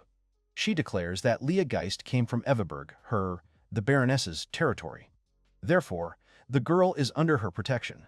No one can find anything to say to Clara. Kota also enters the dialogue. He says that Leah Geist follows the will of the god of space and time. She does not need to be brought into any organization. The politician turns to the young man in anger. He shouts, "How dare he, a simple soldier, express his thoughts in such a place?" The Japanese responds that the will of the god of space and time remains the will of the god. The aristocrat becomes even more furious. He calls the guy impudent and demands that the guards take this man out of the meeting room. But the temple maidens claim that this is not necessary, since Kota is a beast summoned by the god of space and time, appointed as a guardian angel by Seraphim himself. This cools the ardor of the disputants. The bald aristocrat retreats and asks to be excused. Kota now thinks about the fact that the temple maids knew about his nature, but the boy was already used to this kind of thing anyway. Time passes. Now Rosetta Urbano is waving her staff, casting a magic spell. This happens the day after the meeting. All the main members of the group are gathered under the protective dome of Rosetta. They have shown their strength and formed a team. Its composition is as follows. Hero Gary is a master of the 2-meter-long sword. He boasts that he is the strongest in a one-on-one duel. Clara Ansbanch is a knight. She can basically use any weapon and has a balance of attack and defense. She is the best ice magic master in the country, as well as a master of long-range magic. Rosetta Urbano is a knight of the temple. Unparalleled power when it comes to holy magic against monsters and the undead. Leah, a summoner. Despite being weaker in power compared to the others, she can summon Akito, who then temporarily maximizes his magic power to become the strongest in the group. Sage Akito, Yoshioka, a master of both offensive and restorative magic, is a meter away from Leah when summoned. And finally, Kota Hikoharu, a man with skills like Night Eyes, Dog Nose, the best scout in the group. He sits away from everyone, hugging his knees with his hands. The guy shouldn't be sulking now, that's what he thinks, playing with his new fire mouse. Manner. A girl is sitting at the table, asking the maid if it is true that the Minister of Military Affairs scolded Hikoharu-san. This heroine smirks mysteriously. She cuts a steak with a knife, simultaneously ranting that it would be interesting to find a way to kill the minister. The easiest way would be to crush his throat so that he could not speak. The maid looks up at her, her glasses covering her eyes. She says that it was surprising to learn that Hikoharu is a beast summoned from another world, and moreover, a guardian angel with the help of seraphim. The girl at the table is touched. She thinks that if this is so, then the gods themselves sent her a young man and she is incredibly lucky. The maid watches this with visible weariness. Soldiers march on the cobblestones. They march in orderly rows in full armor. This is happening somewhere outside the window, on the street. So, the entrance to the dungeon will open at midnight, and at 8 o'clock the battlefield will be filled with soldiers. Kota spends all his free time with Clara. He squeezes her hand and consoles the girl, and the girl consoles him. She promises that she will not die herself and will not let him die. The young people hug each other tightly. Finally, the entire team is gathered in the sewers. Clara asks Leah to summon her beast. Leah readily agrees. She begins to pray, and Akito appears in the magic circle, softly levitating. Yoshioka is delighted because he feels the power flowing through him. He smiles widely. Clara stares at the clock screen as it counts down to midnight. Finally, the appointed time arrives. A huge portal appears in the high wall, from which lightning strikes. A flock of terrible monsters rushes out from there, growling and gnashing their teeth. Gary gets into a fighting stance, shouting that the monsters are coming. The team prepares to face the horde rushing towards them. But Akito pushes Gary aside, asking him to stay behind while he and Leah perform large-scale magic. Leah says it's ready. Yoshika confirms and asks him to remember how they practiced together. Both of them concentrate. Then the bespectacled man waves his arms and releases a host of magical needles towards the approaching pack. Glowing needles fly towards the monsters along the corridor. They pierce through the creatures and destroy them one by one. Thousands of needles stop a flock of monsters and injure them incredibly. But Akihito isn't done yet. He releases another stream. 5 minutes pass and the team looks at the result in amazement. The corridor is completely empty. Leah and Yoshika destroyed all the attacking monsters. Some even suggest that it's all over, but Rosetta reasonably concludes that this is only the first stage of the operation. But even Clara agrees. Akito and Leah have done something unique. Gary examines the entrance. It is now safe, and the heroes can enter. They wonder how this was possible so quickly. But Gary, with a mysterious smile, replies that Akito did all the dirty work. Kota suggests that Rosette use holy magic to create a barrier in the hole, and Clara would be kind enough to block her anus with ice. The knight suggests that they all set out, and Rosetta agrees with her. The hero thinks that it was rather disappointing, but it's good that everything turned out this way. A fire mouse runs through the dungeon. They chat, carefully stepping between the crystal scatterings under the circles of magical light, talking about the treasures in the dungeon.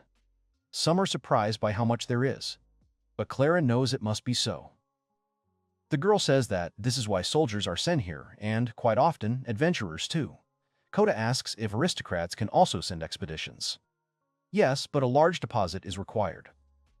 The bespectacled man explodes. He begs the Baroness to post a deposit so that the young man can explore the entire labyrinth. The aristocrat says that she will let him in whenever he wants. He says that he wants to go underground at all costs, because it is such a wonderful adventure. Gary, hugging the bespectacled man, says that he understands the guy. They don't yet know that in the future, everything will not go as Yoshioka wanted. The boy and his summoner, Leah, were recognized for their achievements in neutralizing the labyrinth. They were knighted, but he would have to become Clara's servant or at least a baron to gain access to the research. The American offered Yoshioka to join his group of heroes and then go on an exploration later. The Japanese could only dream of such an offer. The problem for Kota was that, like Yoshioka and the others, he had become a knight without territory. He now received an annual payment of 200 marks. The young man leaves the palace in new clothes, now a knight. Clara congratulates the newly made Sir Hinoharu, but he asks her to call him Kota, as before. Clara says that he is no longer her servant, to be called that. He is a real knight and he is older than the Baroness. But the young man objects that he was summoned by Clara. He asks to continue calling him Kota. She is surprised and confused by such behavior. She agrees, but wants something else in exchange. She wants him to call her by her name too, just Clara. The boy tries it and is embarrassed by it. She says yes, it's so good. The conversation turns out to be awkward, but it's quite pleasant. His relationship with Clara is just beginning, so the hero thinks as they walk arm in arm into the sunset. Kota saw everything, both good and bad use of magical tools, during the defense of Romansburg. He thinks there are things to be gained and lost through technological innovation. There is a balance in everything, he believes. The hero wants to say that he assumes that Seraphim would like them to exchange opinions and collect everything possible in order to develop themselves and develop this world. The girl addresses him respectfully. He replies that when he returns, he would like to be told more about the Presbyterian way of thinking. The guy is already starting his motorcycle. The girl readily agrees. The engine roars and smoke comes out of the exhaust pipe. The hero slowly drives away into the city, pulling a heavy cart behind him. The manor. Its inhabitants took note of the new state of affairs, that Hinoharu himself had finally become a knight. The aristocratic mistress of the palace says that now they can have an official relationship in the public eye. She rolls her eyes dreamily at the thought.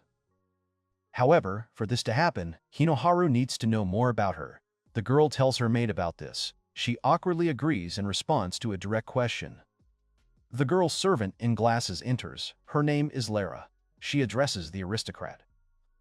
It turns out that there is a report from the observation post that the girl must take into account in her plans. Their target is Kota, and right now he's heading to Clara Ansbonch's territory, Evaburg. The young mistress is shocked. Why would he do that, since Hinoharu no longer serves Clara? She walks around the room, saying that if Kota was appointed as a local knight, then he should no longer serve Clara. The girl thinks it's ridiculous that she continues to use him like that. The servants listen respectfully to their enraged mistress. She goes to the window and wonders about Clara's intentions. The aristocrat then freezes, staring out the window, so Lara decides to ask if everything is okay with the lady. Suddenly, she turns around and suggests a plan to kill Clara Ansbonch. The servants are excited because they have never been offered anything like this before. Lara even asks again if she heard correctly. She says that now is the perfect time because Hinoharu is not near the Baroness. We need to act right now and very quickly, the girl concludes. In any case, this woman is deceiving Hinoharu. According to the lady's thoughts, if Clara dies, then his eyes will finally open. The insidious mistress of the palace wants to set the Knights of Judgment on the Baroness. But her plans are interrupted by Lara. She turns to the girl and says that Akito Yoshioka is still with Ansbonch. She asks again incredulously, remembering who he is. She finally remembers, because Yoshioka is a powerful magician who destroyed the monster dungeons with one blow. The picture appears vividly in her mind. Lara says that Ansbonch is a strong enemy on her own, and if Yoshioka is with her, they won't have a chance. The girl frowns. The aristocrat does not understand what to do. She is confused. For a moment, it seems to her that she has no chance. Then she falls silent, her eyes wide open.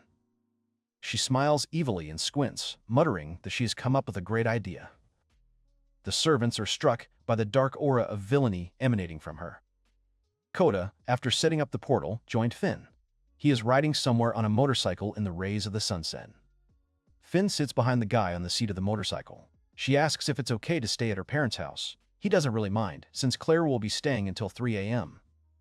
The girl asks if Kota doesn't want to return to her as soon as possible, since the Baroness is staying in Dresden. She looks at him slyly. Kota replies that everything is fine. He installed a portal in Clara's mansion so that he could return home as soon as possible. The young man has everything under control. She suddenly says that they have many rooms in their house. The guy turns around, asking what she is even talking about, because there is something he does not understand in her words. She responds that it is only because you can't tell right away what things will happen when you are in love. If he misses his chance, it will be very bad for him. Kota sighs in relief and says that the girl hasn't been this brazen in a long time. Now, she's making him worry. The motorcycle speeds forward, and he concludes that they'd better get there quickly. Finally, they reached their destination, and the motorcycle was parked at the village house. It was evening, and the cicadas were chirping. The father of the family smiles and addresses the hero in a friendly manner. He says that he is infinitely grateful to Hinoharu for what he did for his daughter. Brother Finn doesn't believe this is true. Specifically, his sister is now wearing a military uniform. He admires the girl and how hard she worked. She confirms this quite happily. Kota thinks that's why he asked her to dress in uniform. Kota says that now is the time for him to return to Dresden.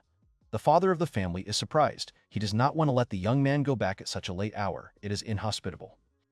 He throws up his hands and suggests that they spend the night first and leave the next day. Finn intervenes. She says that everything is fine because Kota came to Overpowered from Dresden. He can move with the help of magic. They are surprised and reason that Kota is now a nobleman. The young man confirms the guess. The old men fall on their faces and say they are terribly apologetic. Kota is taken aback. He asks them not to behave like this, especially since he has not yet been officially appointed. Dresden must be beautiful, he is told. Ebba wants to see the city. He hasn't been there yet. His father pulls him up, telling him to control himself. But then Kota enters the conversation, who favors Ebba's wishes. He suddenly suggests that everyone go to Dresden. All three are shocked by the guy's kindness. When it's finally all over, the young man opens the door to the hall of the company's building in Dresden. Clara greets Kota at the company's headquarters for dinner. She concludes that things did not go as quickly as the young man had planned. He apologizes and replies that it is because he was transporting Fine and her family, her father, mother, and brother Ebo, here to the city. Clara understands this. The guy politely asks Bianca to make more tea for 4. She says no problem, but there aren't enough chairs in the living room. In that case, the guy concludes, it would be best for them to go upstairs. Everyone agrees. Yoshika says that in that case, they should move upstairs too. Kota apologizes for the inconvenience. Kota looks around, searching for one person with his eyes. He asks Hans where Emma, who was there when he left, has gone. He replies that Milady is in the saint's house. She has been invited to a tea party given by Juliana. Kota is glad to hear this, because he doesn't know about the aristocrat's treachery yet. He says that it's wonderful, especially considering that Emma is a fan of the saint.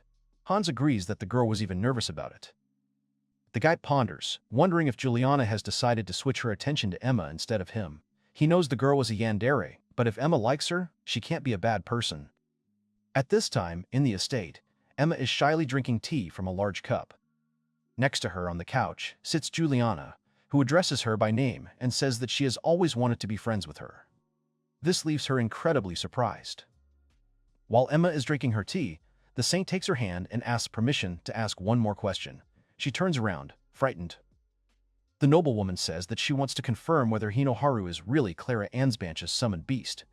Emma replies that yes, she has seen the summoning ceremony with her own eyes and many times. Juliana asks if there is anyone else who would summon Hinoharu. Emma doesn't know. She says that she thinks Clara is the only one. The lady asks the girl to wait and leaves the table, heading into the shadows. Lara is waiting patiently for her there. The saint says that plans have changed. The girl planned to poison Clara, but there is now a chance that Hinoharu himself may disappear with Clara's disappearance. Lara confirms her fears. The aristocrat smiles mysteriously and adds that she has now come up with a better idea. Lara asks fearfully what this idea is. Then Juliana, still smiling, asks the girl if she knows anything about training collars. Ebel presses his cheek to the glass case, peering inside. People in the bakery are frightened by his behavior. Passers-by laugh at the simpleton from the village. His sister Fane pulls the boy up with a sharp scream. Evening comes. The boys are sitting at the table and eating. Ebo is very greedy, and his sister again pulls him up in front of a smiling Yoshioka. Fane turns to her father to tell Ebo to behave himself. He stands there, bewildered. Clara tells the military woman that she shouldn't be so strict. And so, the 2 nights and 3 days holiday passed, quite successfully. The Finn family is grateful for the time spent here. They thank the hosts before leaving.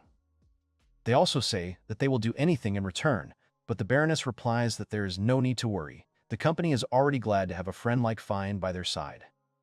Kota says that he will send them back now, and the whole family gathers to go to the teleporter. Only Ebo stands aside. His sister calls out to him to go with his family.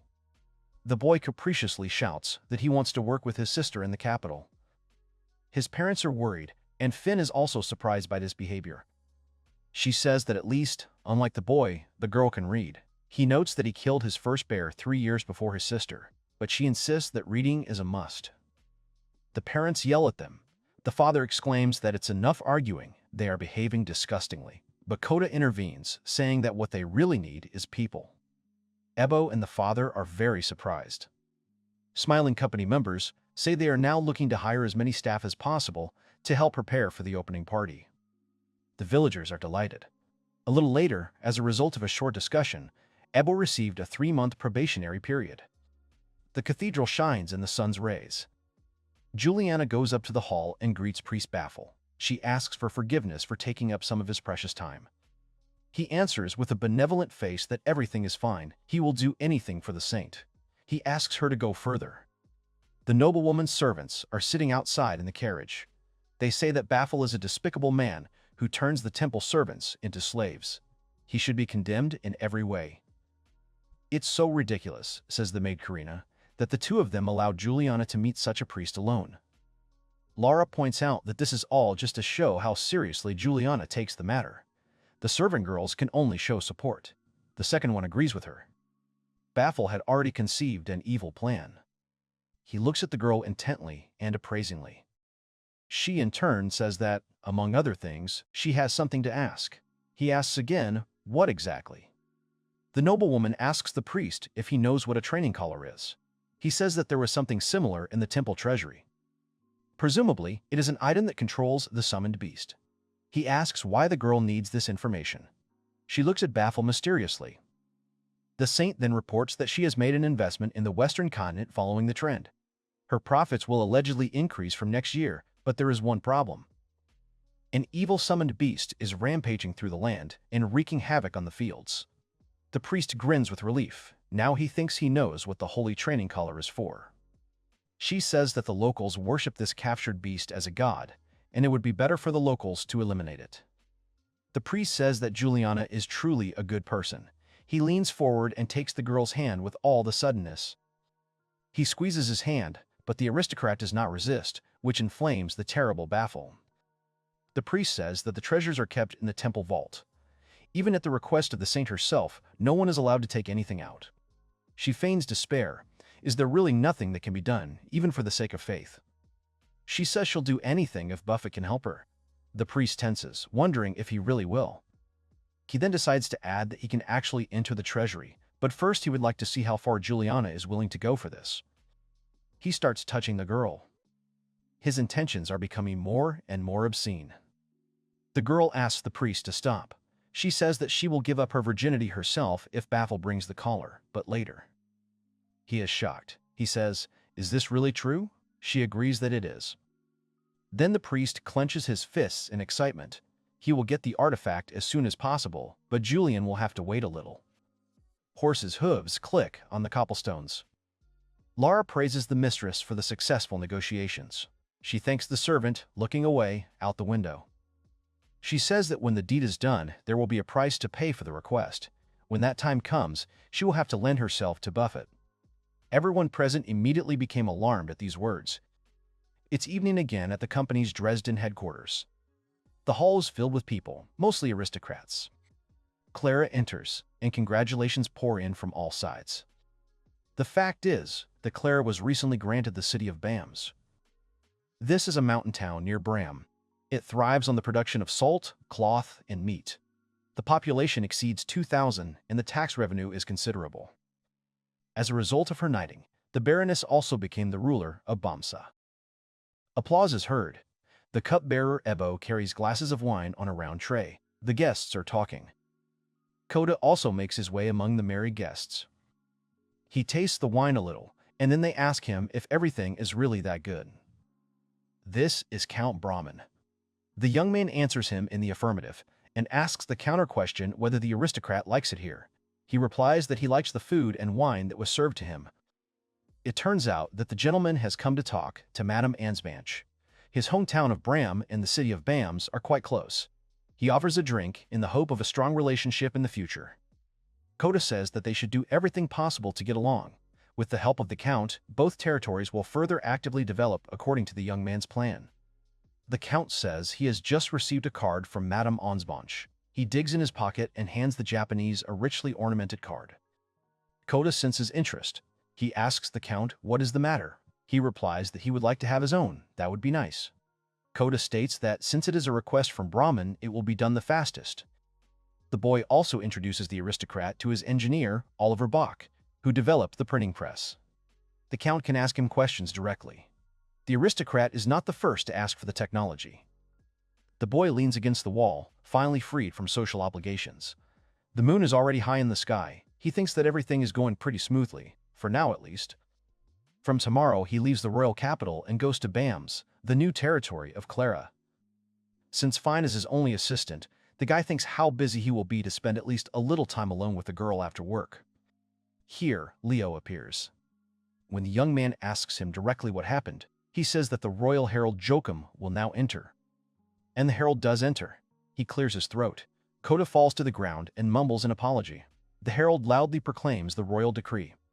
The fact is that Sir Knight Kota Hinoharu has been appointed as a member of the dungeon exploration team. He will have to join the hero Gary and others in this work. The guy is very surprised by the new news. He begins to understand what is going on here. Indeed, he may be inferior to Gary and Yoshioka in combat power, but he has many skills that are useful for exploration, search, storage, night vision, dog nose, fire rat, and more.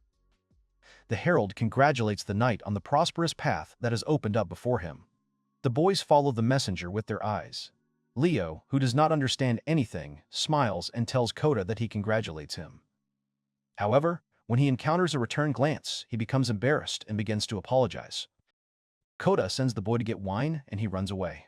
The hero gets up and looks out the window, sighing deeply. After all, he just wants to get back to being with his sweet Clara. Aristocrats talk to each other at a social event. Kota looks into his glass of wine and says nothing. Suddenly, he is distracted by someone who tells him that they heard the news. A hand in a cuff falls on the guy's shoulder. It's Gary. He brings his face closer to the Japanese guy, smiling, and asks if the guy is going to go on an exploration with everyone else. He's excited about the possibility of traveling with Kota. Kota doesn't share his enthusiasm.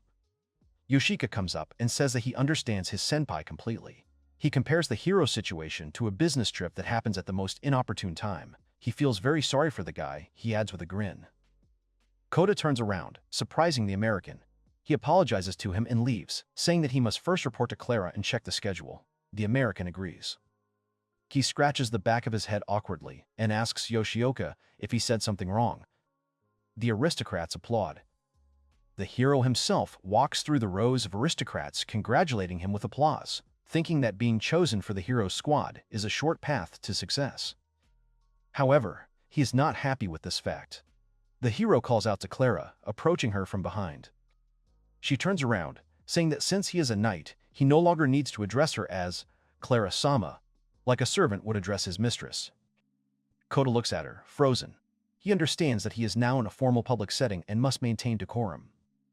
Clara then asks him, taking him by surprise, if Kota isn't her fiancé, and if so, he should address her differently, at least as Clara-san. The Japanese man is dumbfounded for a moment. Then he finally understands what is going on, but only manages to let out a muffled cry. The aristocrat who came up to him said that he was quite surprised to hear this now. He was thinking about introducing the hero to his youngest daughter. Kota thinks that would be too much for a 30-year-old divorcee. Clara moves conspiratorially towards Kota and says that now is a good opportunity to announce it. Kota does not understand what the girl means. In truth, There are a large number of aristocrats who are going to introduce themselves to him, Kota and Akito. The Baroness is sure that they came here to introduce the boys to their children. Clara leans towards the young man and says that she will not give him to anyone and wants to make this clear as soon as possible. Both are embarrassed. The guy looks at the girl and thinks that he wants to hug her right now. The Baroness straightens up and loudly tells everyone to listen to her. From now on, she would like guests to participate and enjoy champagne and wine from another world. But she also wants to introduce someone. Someone is the knight Kota Hinoharu, our hero. Many people present already know this person, but the girl dares to ask to be allowed to introduce him once more. She says that Knight Kota is her fiancé. The hall bursts into applause, and the hero bows humbly, flattered by such attention. Wine is poured into glasses. Kota drinks next to the Baroness. She says that she heard that he will explore the dungeons. The girl will be lonely without Kota by her side. However, he cannot refuse the imperial order. He agrees. However, he adds, with his portal he will be able to return every night. The heroine sighs in admiration because the young man's words made her happy. He adds that Gary can even establish a connection for both of them, and if the heroine calls him through this connection, the guy will immediately rush over. However, even this is not enough. The Baroness can simply call him at any moment because he is not only her fiancé, but also her summoned beast. She freezes in admiration. Kota moves closer to the aristocrat and declares that he is not actually going anywhere. Clara is confused and delighted. She tells the young man not to spoil her too much.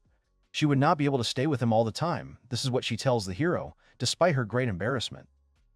The hero promises himself that he will quickly explore the dungeon to return as soon as possible. Then he will return safe and sound and bring back all these moments. The first thing Kota did before exploring the dungeon was to create a portal to Clara's new territory. Bam's territory is much closer to Everberg than to the royal capital. He would have used the portal to Everberg first. It's about 150 kilometers from there, so the return from Everberg was relatively easy. Once again, the action moves to the company building. Kota is back. He enters the building and declares that he is back. Clara, who is standing right there, congratulates him on his return. It looks like the guy came back safe and sound, the girl concludes. She looks straight at him. The hero agrees that this is indeed the case. He asks if he should take his leave already. Clara looks at the hero and asks if the boy is going to rest because he must be tired. However, the boy has a skill that allows him to recover quickly. She looks at the young man again. Even so, she still tries to take care of him, offering him something to sate his hunger after a long journey. He sighs. Clara jumps up and quickly leaves the room. The guy turns around in confusion and asks if something is wrong, but he doesn't get an answer. At the door, the girl turns around and tells him to wait. He responds that of course he will wait. Fane leads him to a chair and makes him sit down. She says everything is fine, so he sits down quickly. Leo says she is right. He asks how everything is going in Bamsi. Kota says that this is where he will be now, in Bamsi. Finn also has to go to Bamsi. She needs to prepare some things. She asks if she can go in uniform. He, on the contrary, replies that the girl looks beautiful. He asks if the girl has finished her service in the Royal Guard, but she replies that she does not want to be looked down upon. Leo says that it is finally time to get a job somewhere else.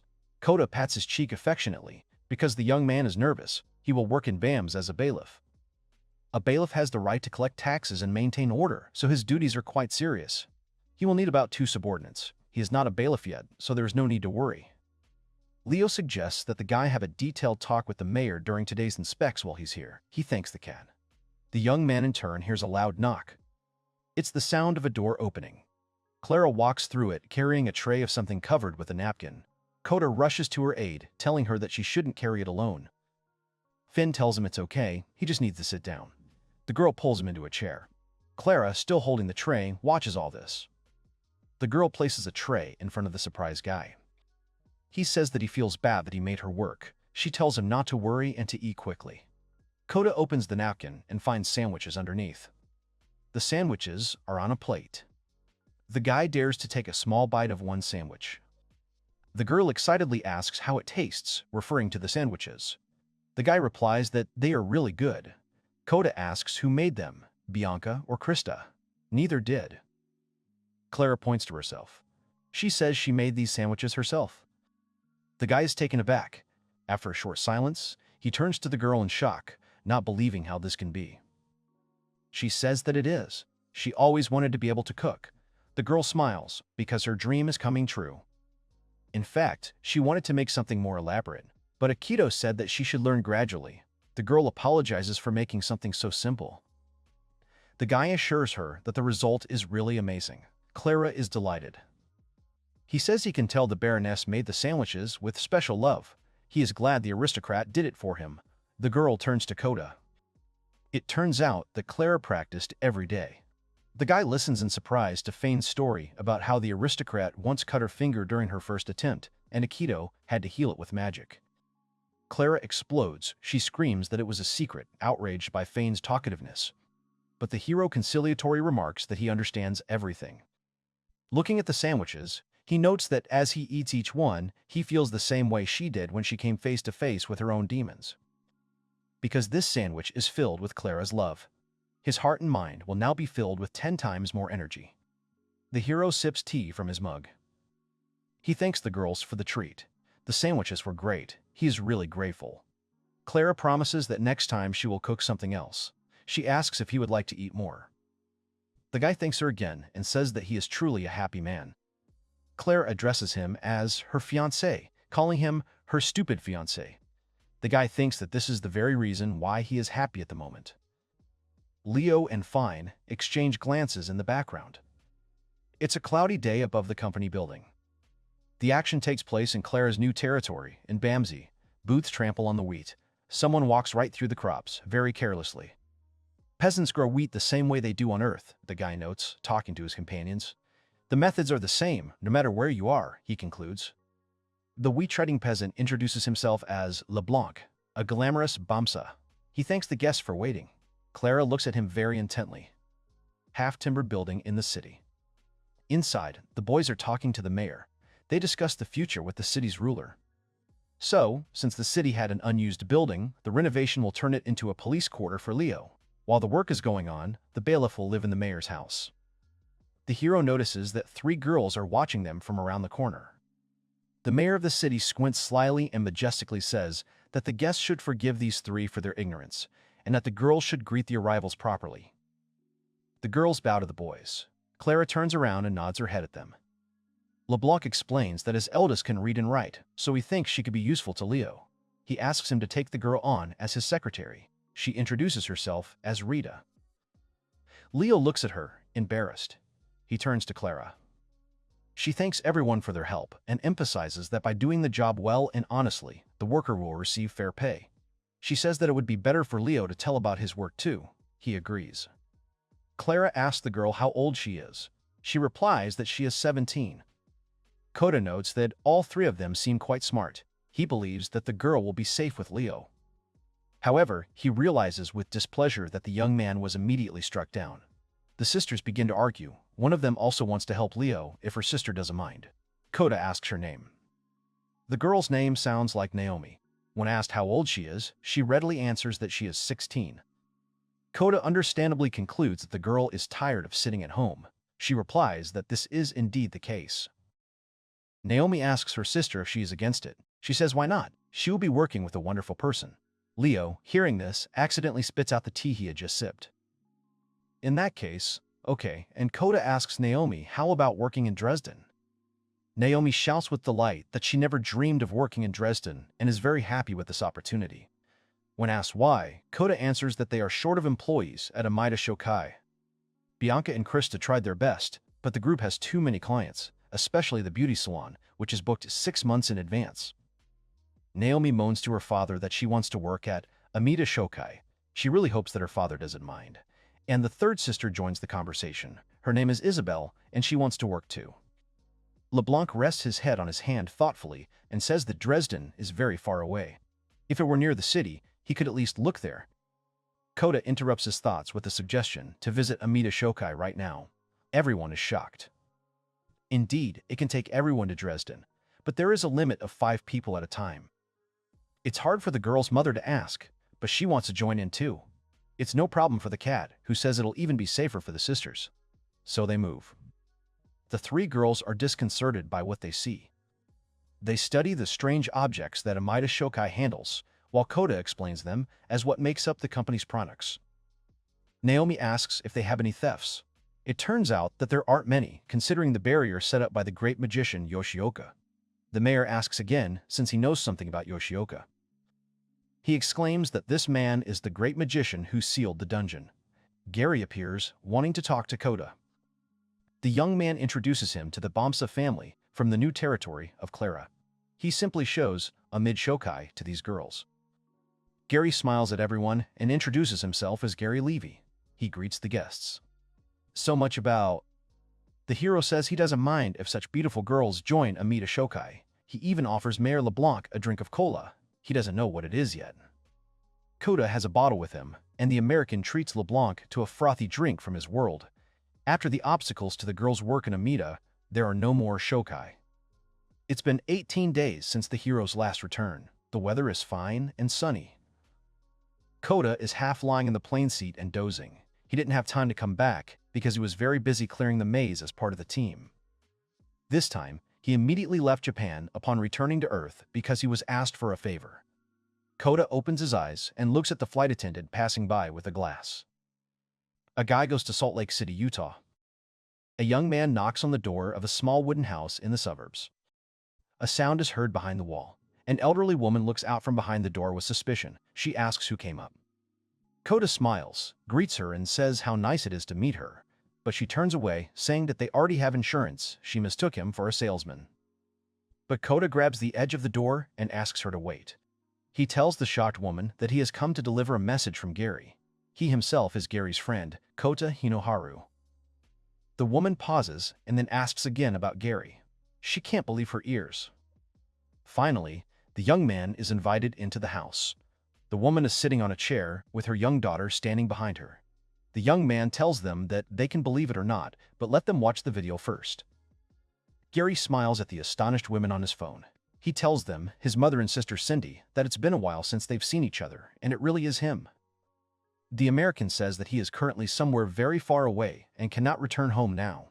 Because of this, he entrusted this to his friend Kota. A huge suitcase with money appears on the table in front of the guy. There are $300,000 in cash, Gary says on screen, that it's for his mother's living expenses and for Cindy's school expenses. The American's mother looks at the young man with doubt. She says that this is a lot of money, and her son may be involved in dubious business. But Kota says that there is nothing dubious. This is Gary's reward. She starts screaming at the Japanese man, clenching her fists, asking why, in that case, her son just won't come home. Maybe he's ashamed of his family. The hero tries to calm her down. Suddenly, Cindy's voice is heard from behind. She politely asks the hero to stop moving immediately. When the guy turns around, he notices the barrel of a shotgun pointed at him. This is Gary's sister. She persistently asks the Japanese man where her brother is, threatening him with a gun. She screams at her mother that she doesn't believe the video. Maybe Gary is being forced to say what he says. She points the gun at the boy's forehead and says that her brother might not even be conscious.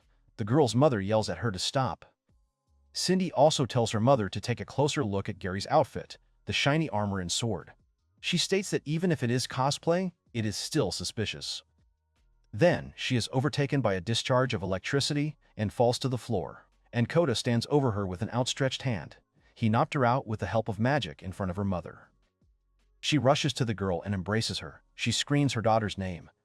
But the Japanese man says that this is just paralyzing magic, and the girl will be able to get up again after some time. The woman asks incredulously if Kota really used magic, because she doesn't believe in magic. The young man says that he is truly sorry, and it would be better if he tells everything to the end. So he tells the Americans all about Gary. A considerable amount of time has passed. He tells that the boy is an active hero in another world, and that he is loved by everyone because of his bright personality. The women listen to the cat sitting on the couch. Moreover, it should be clarified that the American really wanted to eat his mother's home-cooked food. And since he was called as a hero, he has not been able to return home. Women cry when they hear this sad fact.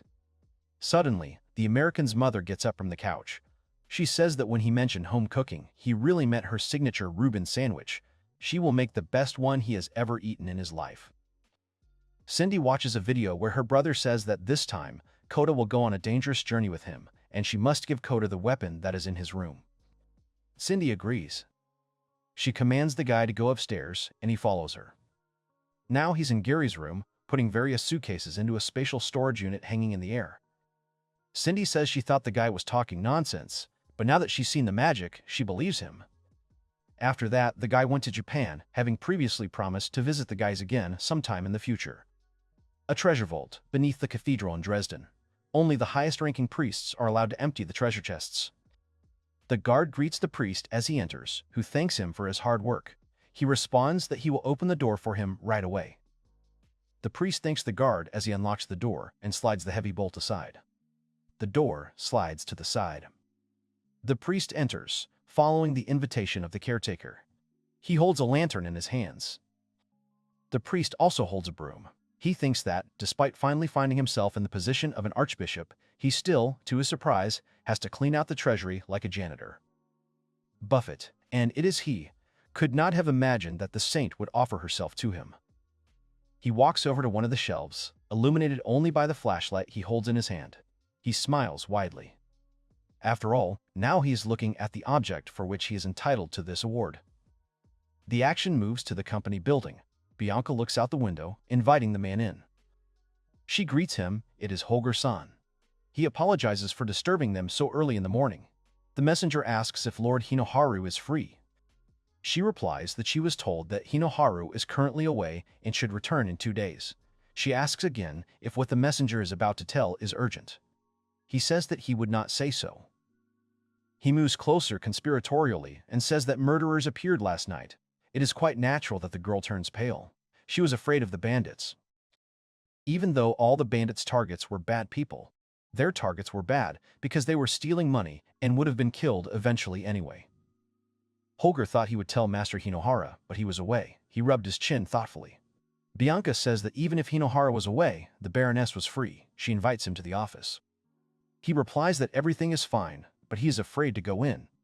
Bianca says the Baroness Ansbanch is very friendly, and he should not be afraid of anything. It turns out that the man is simply nervous when he is in the presence of aristocrats, but Lord Hinoharu is still different from them. Bianca replies that she understands what Holger means. Kota can be quite a personable person. He notes that it may sound rude on his part, but still, there is a feeling as if Kota is a very friendly dog. Bianca laughs at this joke. The dwarf says he is worried that he is making the boy look bad. The girl replies that it is safer to have someone who is familiar with the situation, like Mr. Holger, so there is no need to worry. He replies that he wouldn't say that. Bianca invites him to continue the conversation inside, and he finally agrees to go inside. The cat sneezes loudly. He is in his old apartment in Japan, which is a mess. He rubs his nose, saying that he must have dust in his nose. The boy looks around his small apartment. He already has over 100 million, so he could buy a small residence. But he worries that since he is unemployed, buying a luxury apartment will put him under tax scrutiny. Besides, he thinks, packing his sports bag, he has his own life in Saxon. He will live there as luxuriously as possible. Together with Clara. Here, he thinks for a moment, remembering the girl. He gets into a secret room and approaches the machine. The guy turns the handle and a new card comes out. The name of the acquired skill is Measurements. Allows you to measure objects that can be lifted by hand with great accuracy. You can only measure what you can lift. With such a skill, he could become Employee of the Month if he worked in a sales-related business. But perhaps this skill should be kept a secret from Clara, otherwise she will not allow herself to be hugged again. The hero takes hold of the door handle. The hero smiles. He is finally home, and the girl welcomes him. She asks if he hasn't gotten used to calling her just Clara yet. He replies that he's not sure, but it's better for him to say Clara-sama. However, he spreads his arms and invites her to hug. They hug, and the girl notices how good Kota smells. He says he wants to start selling perfumes and has tried some of the scents on himself. He asks the girl if she likes the smell. She says she doesn't mind, she really does. They hug each other tighter, and she remarks that it is the most beautiful scent in the world.